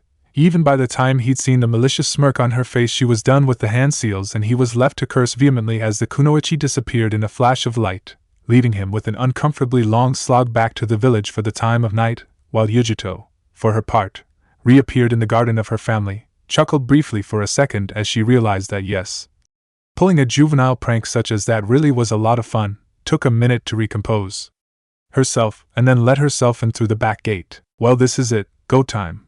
He was quite surprised to realize that yes, there were several things in Kumo he was going to miss when the time came, but now was definitely not the time to be getting second thoughts. Pulling the laden one-man cart behind him and doing his best to keep out the way of the wind that was blowing through it, and directing the ferocious reek of its cargo right into his nose. He pulled it up the curb and applied the handbrake, calling across to the bolt guard standing guard outside the rakeage tower. Watch out if the wind changes, guys. Something got into some of the kibble and by Kami it stinks. The two shinobi were too professional to do anything other than nod at this though, as the short form disappeared into the maw of the tower. Though the aforementioned wind did shift direction and blow straight into their faces, they both started breathing shallowly through their mouths and hoping like hell the Kairabankeo would get his job and they're done quickly to get rid of the rotten dog food. As always at this time on a weekend he was whisked straight into Maba's office, the rakeage secretary looking across at him and ignoring the loud thuds, grunts and mechanical clattering noises behind her as the boss finished yet another of his workout breaks. So then, the end of the road for Yuzaki-san? He simply sighed and shook his head. Everyone's a comedian, but yeah, this is it. The Nei-chan were sorry to see me go. Rizu-chan most of all, though I'm quite glad the Ka-san told her I was still too young to be a potential first for her.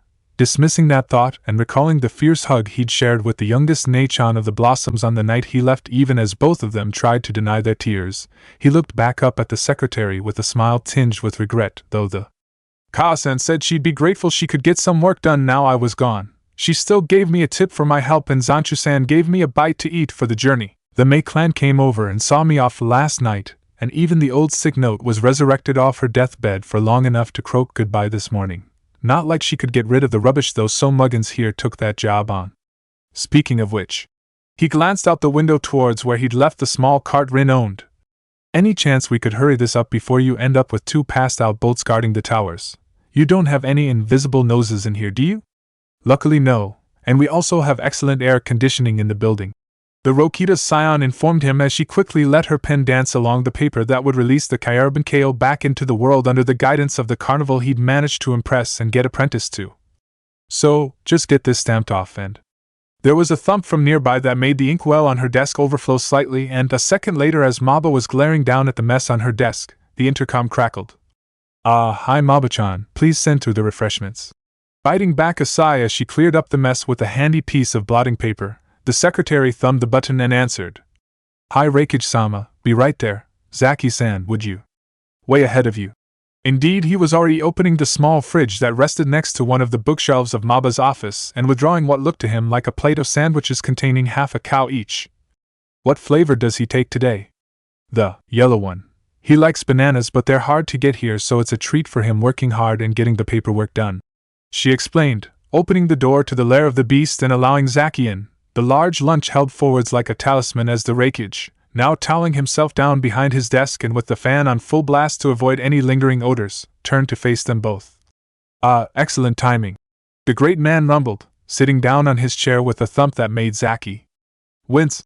"So then, you're off?" "'Fraid so, Reikage-sama." The Kyaraben-ko shrugged as he handed the tray over to Maba-chan. Though he wasn't exactly scared of the village leader, he was still wary enough to show complete respect for the man, and a mere villager approaching the desk of such a powerful shinobi with food they may have had a chance to tamper with would be a mark of grave disrespect. So handing the meal over to a loyal shinobi first was a safer way of going about things for all concerned. Much to the celebration of Maba-chan and several of the bolts, I'm sure. The grizzled Kage raised an eyebrow as he nodded at the secretary, draining his carton of banana-flavored milk with a lusty sigh and smacking of lips before answering. "Well, I'll be sorry to see you go. The memories of you and Maba-chan's conversations will linger for a very long time in my mind. My short-term memory might be shot to hell, but there's nothing wrong with the long-term one."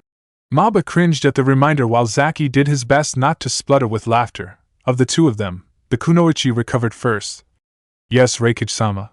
But unless you'd like to see if that situation could be rectified via cranial trauma with a tea tray, please don't mention it too much in the future." The older warrior raised a hand in mock supplication, the devious smirk still not leaving his lips as he answered her threat. "Ma, I'm only teasing Maba-chan. The last thing I need to do right now is anything that'll hack you off. The paperwork's already getting massive enough as it is." Of course, after such a proclamation, karma simply had to play its hand. As always, after finishing his post-workout drink, the Sandame slammed the empty carton on the top of his desk to crush it flat enough to fit in his bin correctly. However, on this occasion he'd slightly misjudged the hit, and one of the heavy bands of iron around his wrist clipped the flat face of his family ring, taken off prior to his workout to avoid breakage or injury. All three occupants of the office could only watch in muted silence as, with a musical ting and a flash of gold light, the ring flipped majestically through the air and landed somewhere in the middle of the Reikage's weight training equipment. There was a succession of further pings that grew quieter as it ricocheted around the pile of steel, then silence. "You know, it shouldn't be possible for a man that huge to look that sheepish, mind you," as he glanced to the side of his and saw the spine-chilling glare that the secretary was sending her boss, as well as the grip she'd adopted that was putting a heck of a strain on the tray in her hands. He added to his idle observation, "It also shouldn't be possible for a woman that comparably slight to look that threatening." Shika was right again. No matter how strong you are, there's always a woman you'll find troublesome in your life. "Zaki-kun, would you mind going and fishing that ring out of the weights over there?" she asked in a tone of sweetness and light, completely at odds with the bare-fanged snarl she flashed towards the shivering Kage before her. "I don't want there to be any witnesses when I attempt to assassinate the Reikage in his own office." Knowing which side his bread was best buttered, the Kyaraben-ko did just that, scurrying off to the pile and gingerly picking his way through it at the same time as doing his best to block out the determined argument he could hear in the background. Even when she was upset, it was difficult to imagine Maba-chan having an angry argument with someone, a determined argument maybe, an angry one no. Scouting to and fro amidst the pile of obscenely heavy materials, it didn't take Zaki all that long to find what he was looking for and, as he reached towards it, to notice that only a short distance away from where the ring had landed, in fact just over the next set of haphazardly set dumbbells, was a small gap between the office floorboards. Why would, oh yeah, Maba-chan said they needed access to make sure this part of the office floor had been properly strengthened. That was lucky, another few feet and we'd have most ideas, like the one that was currently ongoing to smuggle the Pseudo-Inuzuka clan out of Kumo, were the result of lots of hard brain work and batting of ideas between a variety of parties. In some cases, however, ideas could simply seem to spring from nowhere and catch even the one who had them completely unawares. Huddled over in the weights area, Zaki stiffened, then swallowed softly, glancing over his shoulder and checking that neither of the two other occupants in the office had a clear line of sight to him. The idea he'd had was madness. Surely it was insane to even try, but, on the other hand, there were no other ninja here save the two that were currently having spoken during a one-way conversation on the proper way to treat important articles of state, even those invisible eyes Maba-chan was so proud of and had told him about. They couldn't rat him out straight away like a shinobi could. Someone had to actually move past them to trigger them, hence why they were placed around all the windows and doorways rather than in the open. He had but a second to make his mind up and prepare a story of excessive blagging to get his ass out of Kumo in one piece should this not work, but despite all of that, he forced himself to look relatively calm as he appeared to carry on searching the pile, surreptitiously reached down and rolling the ring over so that he could see the tracking seal stuck on the rear side of the ring's face. Leaning down as though scrutinizing the ground and hunting for a trace of the ring, he carefully picked at the seal with his thumbnail, expecting a shout for him, or, worse, a heavy hand on his shoulder at any second, but nothing came, even as the seal was carefully peeled away from the metal surface, held on as it had been by a small blob of heavily squashed white tack. With the dynamite now on his fingertip and sweat prickling his underarms through the shirt he was wearing under his thick winter coat, the Kyurbankeo leant on the dumbbells next to the ring as though trying to look over them, quickly flicking the removed seal towards the hole he could see in the floor, after a heart-stopping panic when it seemed to stick on the lip of the hole for a split second. He let out a silent breath of relief as he watched the seal disappear into the small void. Okay, now they can't trace it. So, with that he stood back up and, after squatting as though trying to peer under some of the taller pieces of kit, he reached down with his left hand and with a flick he'd practiced almost since he'd first come up with the idea of his mask, he scooped the ring up and made it vanish up his sleeve, partially withdrawing his left hand through the sleeve of his coat until it came to an inner pocket. In seconds the item was stashed away and he was left to stand up, shaking his head and looking apologetic as he carefully made his way out of the exercise area. "Sorry Reikage-sama, Maba-chan," he began, both quarreling shinobi looking over at him as he pointed towards the metallic wasteland he'd just come out of. "I can't see it or reach it, but I could give you a good guess as to where it's gone." "Oh, don't tell me, but of course." Maba groaned in frustration as she sensed for the tracking seal and immediately realized it was slightly below them all. And there's only one way it could have possibly got there. Right, that's it, I've had enough. "Reikage-sama, I am going to get you a stamp." "But…" "No, don't even think about trying to argue with this. Come hell, high water or a rogue bijou attack, I am going home early today and nothing is going to stop me, least of all your pig-headedness. I am going to get you a stamp. You are going to use said stamp perfectly and with good grace to get every scrap of paperwork on this desk signed off and then dismissing us both, or as Kami-sama is my witness, the first piece of paper that crosses your desk tomorrow morning will be my resignation letter.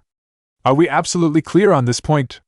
Battered and blackmailed by this sudden attack and not able to countenance life without the services of his redoubtable secretary, the huge man merely held up his hands just this once. Hi, I'll get it done, but surely I could just… If you say you'll move those weights, the next place you'll find yourself will be somewhere very high and very cold. I don't care if the chakra exhaustion kills me." Maba threatened, making Zaki hide a smile as he remembered what Maba-chan had confided in him about her special power to move objects from one place to another she visualized at the speed of light, though it was a taxing ability that she couldn't use all that often due to the strain it put on her. "Last time you decided to try." Interior decoration part of the floor gave way and we nearly lost Swarikun. The poor man hasn't been able to set foot in the tower since that weight plowed a furrow in his desk while he was stretching his legs. "We'll get it in the morning and you will be patient up until then, understood? The life of a kage, to be ruled and henpecked by two separate women." The Sandane groused before looking over at the third member of this impromptu office gather.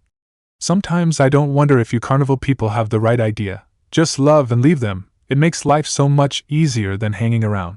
Not expecting the sudden call and with his mind on other, much more treasonous matters, Zaki jumped at the sudden address and looked around before reasserting himself.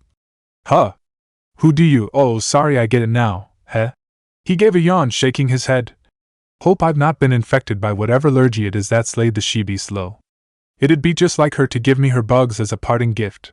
I preferred the one I got from the budding blossoms." He gave as salacious a smile as he could manage when he was convinced everyone in the tower should be able to hear his pounding heartbeat, not truly believing it when the Reikage merely chuckled and Maba attempted to look affronted by this comment. I would say you were too young to go looking for the gift that keeps on giving, but, knowing you, it'd be a wasted effort." Maba sighed, shaking her head as the boss belatedly tried to regain control of his helpless snickering. Just get going, Zaki. San, good luck, safe journey and all that. Just tell Rinchan I'll call on her tomorrow after work to check she's feeling better. I'll be gone by then, so she should have perked right back up. Zaki pointed out before bowing himself out of the office, eyes averted from the wreckage at all times before saying one last goodbye, turning on his heel and leaving the tower completely. It was only when he and the refuse he was dragging along was a mere 100 or so yards away from the disposal site that he finally allowed himself to pat the pocket he'd stashed the ring in, and flush from the adrenaline that coursed through his body when he felt the hard outline nestled in the material there. I can't believe that worked, and he couldn't, but still, this was no time to dally around.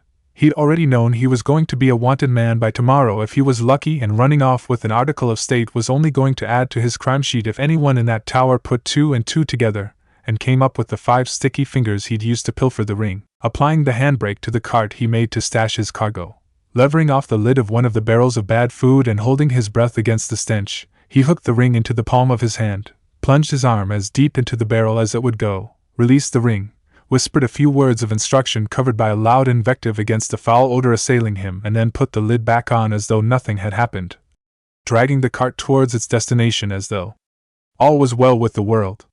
A few minutes later, as he looked over and saw each of the barrels in turn being pitched into the fast-flowing stream before him and gave the brawny workmen heaving the heavy barrels over the bridge into the water, he let out a low whistle of relief as he watched them float away and realized that at least that much of the recently changed plan had followed the script properly. Rushing over the branches and across scrub with his team on his heels, each of them grim-faced and cold as the grave, Kurushi once more set his eyes forwards, following the tracks of the retreating caravan, and once more cursing himself for not seeing this. Cursed all of Kumo and the fates in general for simply not seeing the viper that had been coiling around them, and had now struck a damaging blow that may yet turn fatal should his team fail to track down the fleeing snake and cut off its head. In his heart of hearts, however, he was aware of how unlikely it was for them to find a warm trail. For that and nothing else he complimented the man who was now a deadly enemy of his state. The most galling thing was that he himself had been there, right there in front of the foe. Hell, the man had even laid a hand on his daughter, and he'd done nothing, completely suckered by the false face he'd worn as he'd accepted Karui-chan's apology. But everyone was fooled, even Reikage-sama. In fact, the only reason they'd even got warning of the full extent of the crimes committed against Kumo had come when, after being directed to the resting place of the Reikage's missing ring by Maba-chan's use of a tracking seal, the crew that had spent most of the morning painstakingly clearing the area of the Reikage's training equipment to lever up the floorboard were able to find only the seal itself, the ring long gone. With worry mounting that the ring had been lost deeper within the structure of the tower itself, it was only when the head of the Bolt Division asked to review the security tapes that the theft was revealed. In a fury that shook the mountains themselves, the Sandame demanded the sponsor of the false Kyarban-ko be brought before him to answer his actions. It was only when Maba, as the ninja sent to summon her friend, returned looking way-faced and ill did the full scale of the crisis become shockingly apparent. The house was deserted and Rin was gone, and along with her the Ninken were gone as well. At this news the Reikage had flown into an epic-ending connotation of rage, though such a rage was tempered by fear of what the potential ramifications of such a theft could be. If the Ninken were ever returned to their home, to say nothing of what Rin might say after being held under what was technically illegal arrest for over a decade, Konoha would have valid grounds to go to war with the mountain village, and there was already bad blood following the Hyuga debacle some years earlier. To prevent this from happening, virtually every hunter-nin in Kumo's borders had scattered to try and track down the enemy, and Kurushi, Kumo's Fukushinomi and right-hand man of the head of the hunter-nin who was forced to stay behind in the village to coordinate the chase, was to lead a team to hunt the most likely route of exit, and because of that, as he dropped in front of the caravan that had left Kumo's gates not a day before, he put his game face on and spoke with a tone devoid of all warmth. "Where is Momorizaki?" The driver in the front seat, a swarthy man wearing a patchwork suit, drew the horses to a halt and peered down, meeting the glowing golden eyes of the shinobi with barely a glance. "Who?" "Momorizaki," Kurushi repeated, stepping forwards and letting the handle of a kunai peep into view. "The Kyarban-ko you picked up in Kumo? Oh, the new blood, you'd have to ask the ringmaster about that. Though he's in a fine old temper today, hey?" The driver leant forwards as a woman the ninja assumed was his wife poked her head out from the caravan covers to see what the holdup was. "You think he might be responsi, hey? Where are you going? Which caravan is the ringmaster in?" "Middle one, 7th, no 8th one down." Nodding his thanks, the shinobi moved down the line, unnoticed hand signs telling the rest of his squad to search every caravan for the thief, though to be discreet about it, while he moved as soundlessly as a shadow towards the ringmaster's caravan. He emerged not a moment later, having got the information he needed. Signaling for a meeting, the captain spoke to the rest of his squad. He was never here, went to bed in the caravan almost as soon as he joined up, claiming illness from the Inuzuka sponsor. When they came to rouse him this morning, it was as though the bed had never been slept in. The ringmaster had an hour delay to check nothing was stolen, hence why we caught up to them so quickly, but nothing's missing. He must have taken his provisions from inside the village. Shit. One of the kunoichi and his team swore and lashed out at a nearby tree branch petulantly, cleaving it cleanly in half. Bastard could be anywhere by now. Not necessarily. To get out of Kumo he'd have to go through the border, which would be suicide, as Maba-chan's already sent the orders to search everyone who attempts to pass out, and our sensors will track him down. He's more likely to go via sea, the further from Kumo the better, in his mind, to try and avoid our patrols. He doesn't know that due to Maba-chan we can send orders there faster than even he can run.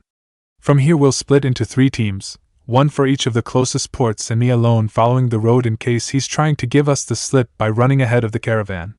Even as he planned and broke his squad apart, the second in command of Kumo's Hunter Nin could not have possibly known that he was working on old information, and his quarry had already floated out of the country sometime the previous evening, following the vessel in which he had hidden himself and his clone had delivered to the removal area running aground. A small blonde mouse emerged from a small knothole cut in the top of the lid and shook the damp out of its fur. After checking as much as it was able to that the usual frost farmers weren't around, the mouse dispersed in a cloud of smoke, and a second later a rain of rancid kibble spilled onto the sands as Naruto quickly pried the lid off the barrel and snatched up both the large sealed scroll and the ring his clone had been audacious enough to steal from the very office of the rakeage himself from the stinking innards of the container, hastily stowing both items inside his borrowed clothes and shaking his head at his doppelganger's boneheaded stupidity for risking it all like that. Still, as long as an idea works, it's not a stupid idea. He checked the sun and saw with relief that it was late afternoon. He had time to start running through frost and find somewhere to lay low for the night. With that thought in his mind, the mouse adopted his signature henge and splashed through a few small puddles to try and wash off the worst of the stink of the rotten kibble he'd been submerged in before running for the tree line, emerging as a boy once more as soon as he was sure he was out of sight of everyone. Following releasing Rin that night from the uncomfortable confines of the partner seal in the scroll while in the henge of a man just about entering the earliest stage of middle age, one of the 2 masks he and the Inuzuka had come up with to get them out of hostile territory, they were both ready to go. As the Inuzuka stretched out the cramp as much as she was able to in the small cave he'd found, he unsealed the few cosmetic articles he'd borrowed from the budding blossoms as well as some others Rin had brought while she'd been in town to compete the illusion, and waved her over to sit down before skillfully applying the disguise to his soon-to-be employer. Because of that, and after a night spent in a relatively cheap but still decent hotel in the Frostport city of Okan for a hot bath to get rid of the last vestiges of the stink of rubbish, Naruto had been forced to reside and to get out of the mountain realm. As the elderly but still sprightly old woman who insisted everyone refer to her as Hinaba-chan clambered up the gangplank of an old cargo ship with a few passenger cabins on the next step of her journey to visit every temple and onsen in the elemental nations, accompanied by her walking stick and faithful manservant Kitaro-kun, no one so much as batted an eyelid. "You escaped Kumo by floating down the river in a barrel? What, straight into Frost Country?" "Yep, worked like a dream," Naruto said before nudging Rin slightly. After all, this was mostly her idea, even if the fact she didn't know about my mouse form meant she was trying to build a fake bottom in one of the waste barrels she had. "Actually, Rin-chan, you best tell them the next bit, cause I don't really understand it myself. How did that work exactly?" Catching a glimpse of the kid from the corner of her eye, Rin allowed herself the ghost of a smile as he recognized him, giving credit where it was due and, seeing the interest in her part of the story, spoke succinctly. "It worked because, as you all know, it's not easy to grow many crops in Lightning, and because of that it imports a lot of food. Frost is one of its biggest suppliers as, despite the name, the climate there's not too bad for rice as long as the soil's well fertilized.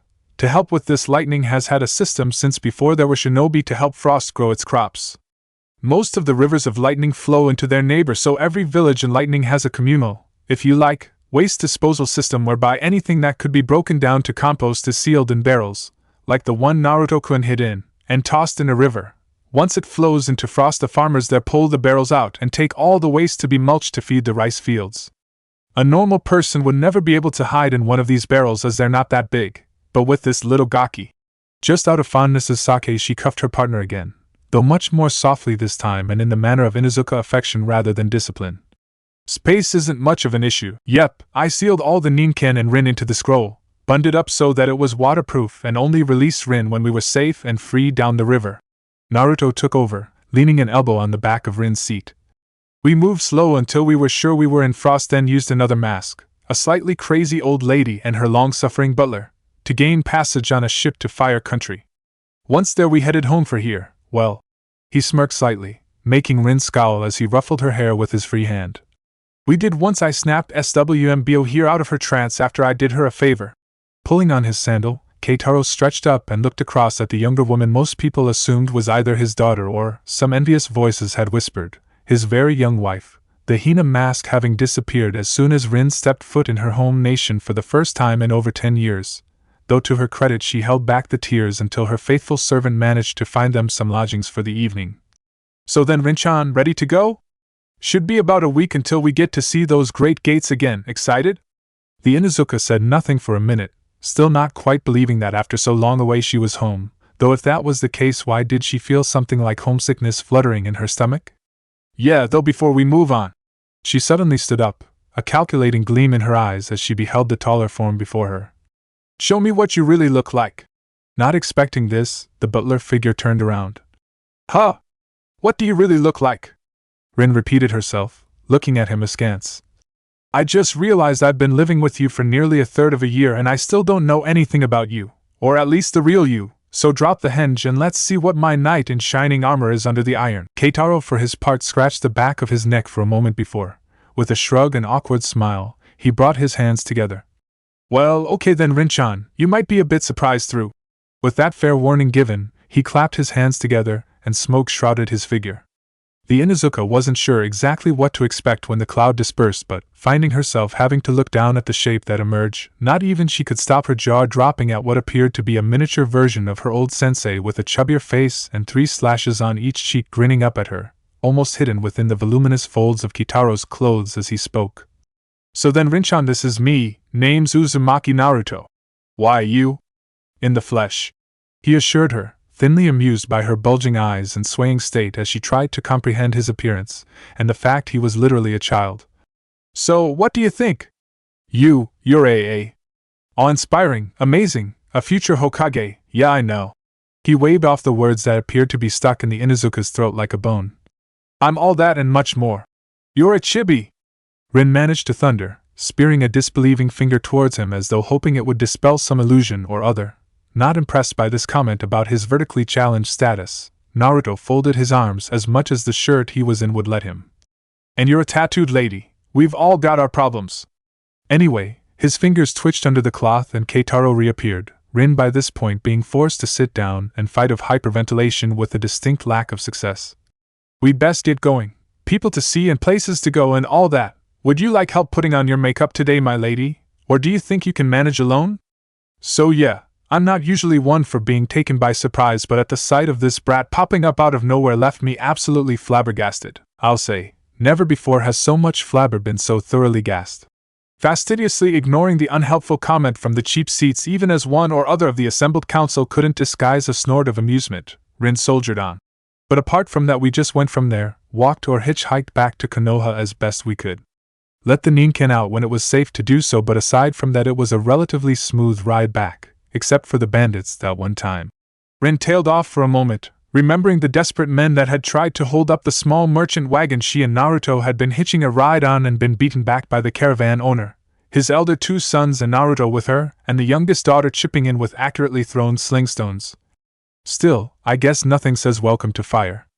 Like an attempted mugging on your doorstep, just like nothing says one-way ticket to A&E, like some idiot pulling a pilfered nation's treasure out his sleeve just because he felt like it. I still can't believe you tried that. Me neither, but it was worth it, and once I got the seal off it couldn't be tracked either. Naruto pointed out nonchalantly, flicking a hand towards the ring still sitting snugly under Hyuga Hayashi's left hand, the lord of the Byakugan not letting the heirloom out of his sight, or even his sense of touch if he could help it. So yeah, we got back earlier today really, about mid-morning, still in Henges. I took Rin-chan to Gigi's house, bumped into Buwika-chan almost at the door, proved who I was by pointing out that apart from her, the midwife, Gigi and Beardy-san, I was about the first person to hold her son, and then spent the next 10 minutes trying to talk her out of just beating me to death for going missing for so long and getting her, and everyone else so worried. She got Gigi after leaving a clone with me. He showed up, Rin-chan and I dropped our henges and told them both the story you've just heard. He called for a full council, and here we all are. Ending his tale with a clap of his hands, Naruto looked around the chamber hall, smiling as he picked out all the different people there and wincing slightly as he saw the unconscious anbu still splayed out on the floor as flat as a frog hit with a frying pan. They really ought to move him at some point, and spread his arms wide. One part of his body reminding him of something rather important that he had yet to fulfill in the 12 or so hours since he'd got back. So, who's hungry? I'd kill for a dish of Ikarakas right about now. Silence fell for a moment as all present tried to absorb, for the first time really taken exactly what the two people, either of them active shinobi and one merely a child of 8 years old, had actually managed to do. Most, however, didn't have the luxury to think on it too deeply before the Sandame rapped the table in front of him smartly and stood up. Most of the others in the table mimicking purely out of reflex as he spoke. This council is dissolved, until further notice. Everything discussed here is an A-ranked secret. But Sandame-sama, no, Kohara-chan, he said gently but firmly, looking at his old teammate with a stern but not harsh expression. I will not make a move for reparations from Kumo until I'm certain of all the facts, and none here are in the right mind for reason now. He pointed out, gesturing to the two shinobi most affected by the events of the night to emphasize his point. I will, however, call a war council for tomorrow, 8 sharp. After a night's sleep and a day thinking about this information, I will listen to demands for restitution and present my case to the Raikage as soon as possible. The Sandame smirked nastily at this, a glimmer of the old god of shinobi he had once been rising to the surface as he found himself looking forwards to that little confrontation. The Sandame of Kumo had always come across a posturing, arrogant bully and was long overdue a comeuppance in Sarutobi's book. Should I find his offers unsatisfactory, I may well reconsider your demands, Tsum-chan. The Inuzuka looked puzzled for a minute before the memory clicked into place, and she smiled evilly, displaying her pointed fangs. Just give the word, Hokage-sama. We'll make what happened at Kusa look like an over-enthusiastic picnic in the woods by the time we're through with Kumo. I don't doubt it. Still, 8 tomorrow and an A-ranked secret. At this reminder, Tsum groaned suddenly and hung her head. Damn it, I forgot. Sorry, Hokage-sama. The secret's already out. As all present whipped their eyes to the Inuzuka mistress, she had to fight hard to stop from blushing as she explained what had happened through an abashed expression. The pups were covered in Naruto-chan's scent, and they're too young not to tell the pack what happened. It'll be all over the clan by now. I can say it won't go outside the Inuzuka, but most of them will already know the truth. Sarutobi frowned at this, but seeing as it was too late to stop the damage from a revealed secret, and sadly not for the first time in Naruto-kun's case, though this should have a happier ending for him, merely nodded. See that it doesn't, Tsum-chan. Until then, all are dismissed. As all present stood from their chairs, Sarutobi stayed where he was for a minute under the pretense of reaching for his pipe. His eyes, however, never strayed from around the table and didn't miss the sudden rise in his adoptive grandson's apparent popularity. Even Danzo seemed to be changing his stance ever so slightly from mindless weapon to properly broken killing machine. He did smile though as Naruto made to leap off to his own lodgings, however, and was surprised by a sudden hand on his shoulder. Tsum had approached him noiselessly, and was looking down at the small Jinchuriki with a great deal of both pride and respect in her eyes as she spoke. If you think for 1 second I'm letting you go back to that flea pit of yours tonight, you're dead wrong, Naruto-kun. You're an honored guest of the Inuzuka tonight, and I know for a fact there are going to be at least 2 of my clan who are going to be very anxious to meet the one who restored our broken pack. Rather unsurprisingly for someone who'd never been so much as invited into someone's house, or at least, invited to enter someone's house in a legal manner, Naruto appeared to grow a little flustered, not quite sure how to react and apparently on the verge of shrugging off her hand and offer. Well, offer for the moment. If I know Tsum-chan at all, the harder he resists, the more she will insist. I just hope it doesn't come down to bare knuckles and ninja wire. I really don't feel like putting down a brawl in my office tonight, but apparently seemed to think better of it, instead offering his arm to pull Rin to her feet. Fair enough then, can we just stop by my place before all this kicks off? I'd like to wear clothes that fit for a change, and I need to check if all my pets have eaten each other yet. Pets? Didn't know you had any? Well, they're not pets exactly. I'll explain on the way. Naruto wheedled as both the Inuzuka flanked him on his way to the council room door, Just remind me to wash this kit before I give it back. Buika-chan lent it to me, said it belonged to Beardy-san when he was my age. Man, he must have been a real monster even then, it's hanging off me. Not difficult for clothes when they're wrapped around a stump rather than a fledgling tree. No.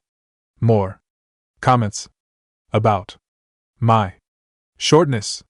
As the two laughing women and Earth Boy left, the last of the company to depart due to their conversation, Sarutobi was left in peace with his pipe and his memories, his eyes still on the door as he thought back through what he'd just seen and what it meant for the future. And one thing is immediately obvious to even one as jaded as me: a future Hokage just walked out of that door. One who can unify not just the leaf but the rest of the elemental nations as well through his habits of going to the limit and beyond them for the sake of his friends. Apart from that though, where shall I start? Remembering all Naruto had told the council and a few other details he hadn't, though he was sure those would come to light at the Inuzukas over the course of the night, it was all he could do not to splutter ashes all over the desk in his mirth. 3 months in a Kuma pleasure house, seducing a fellow Jinchuriki one moonlit night. Overcoming and taming a fierce Amazon via strength of arms and escorted by 2 Inuzuka protectors to a victory feast. All in a single mission? The more he thought about it the funnier it became, to the point where he was forced to hold his pipe in his free hand as he laughed out loud in the virtually deserted council hall, his only companion being the still unnoticed and still comatose ANBU operative. Abandoned by his already laughing squad who were doubtless already telling the rest of the cadre about his inappropriate nap in the middle of his duties.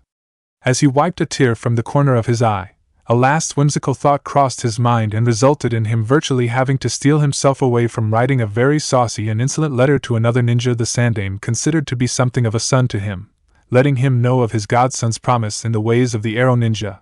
Poor Jiraiya-kun doesn't know what he's missing,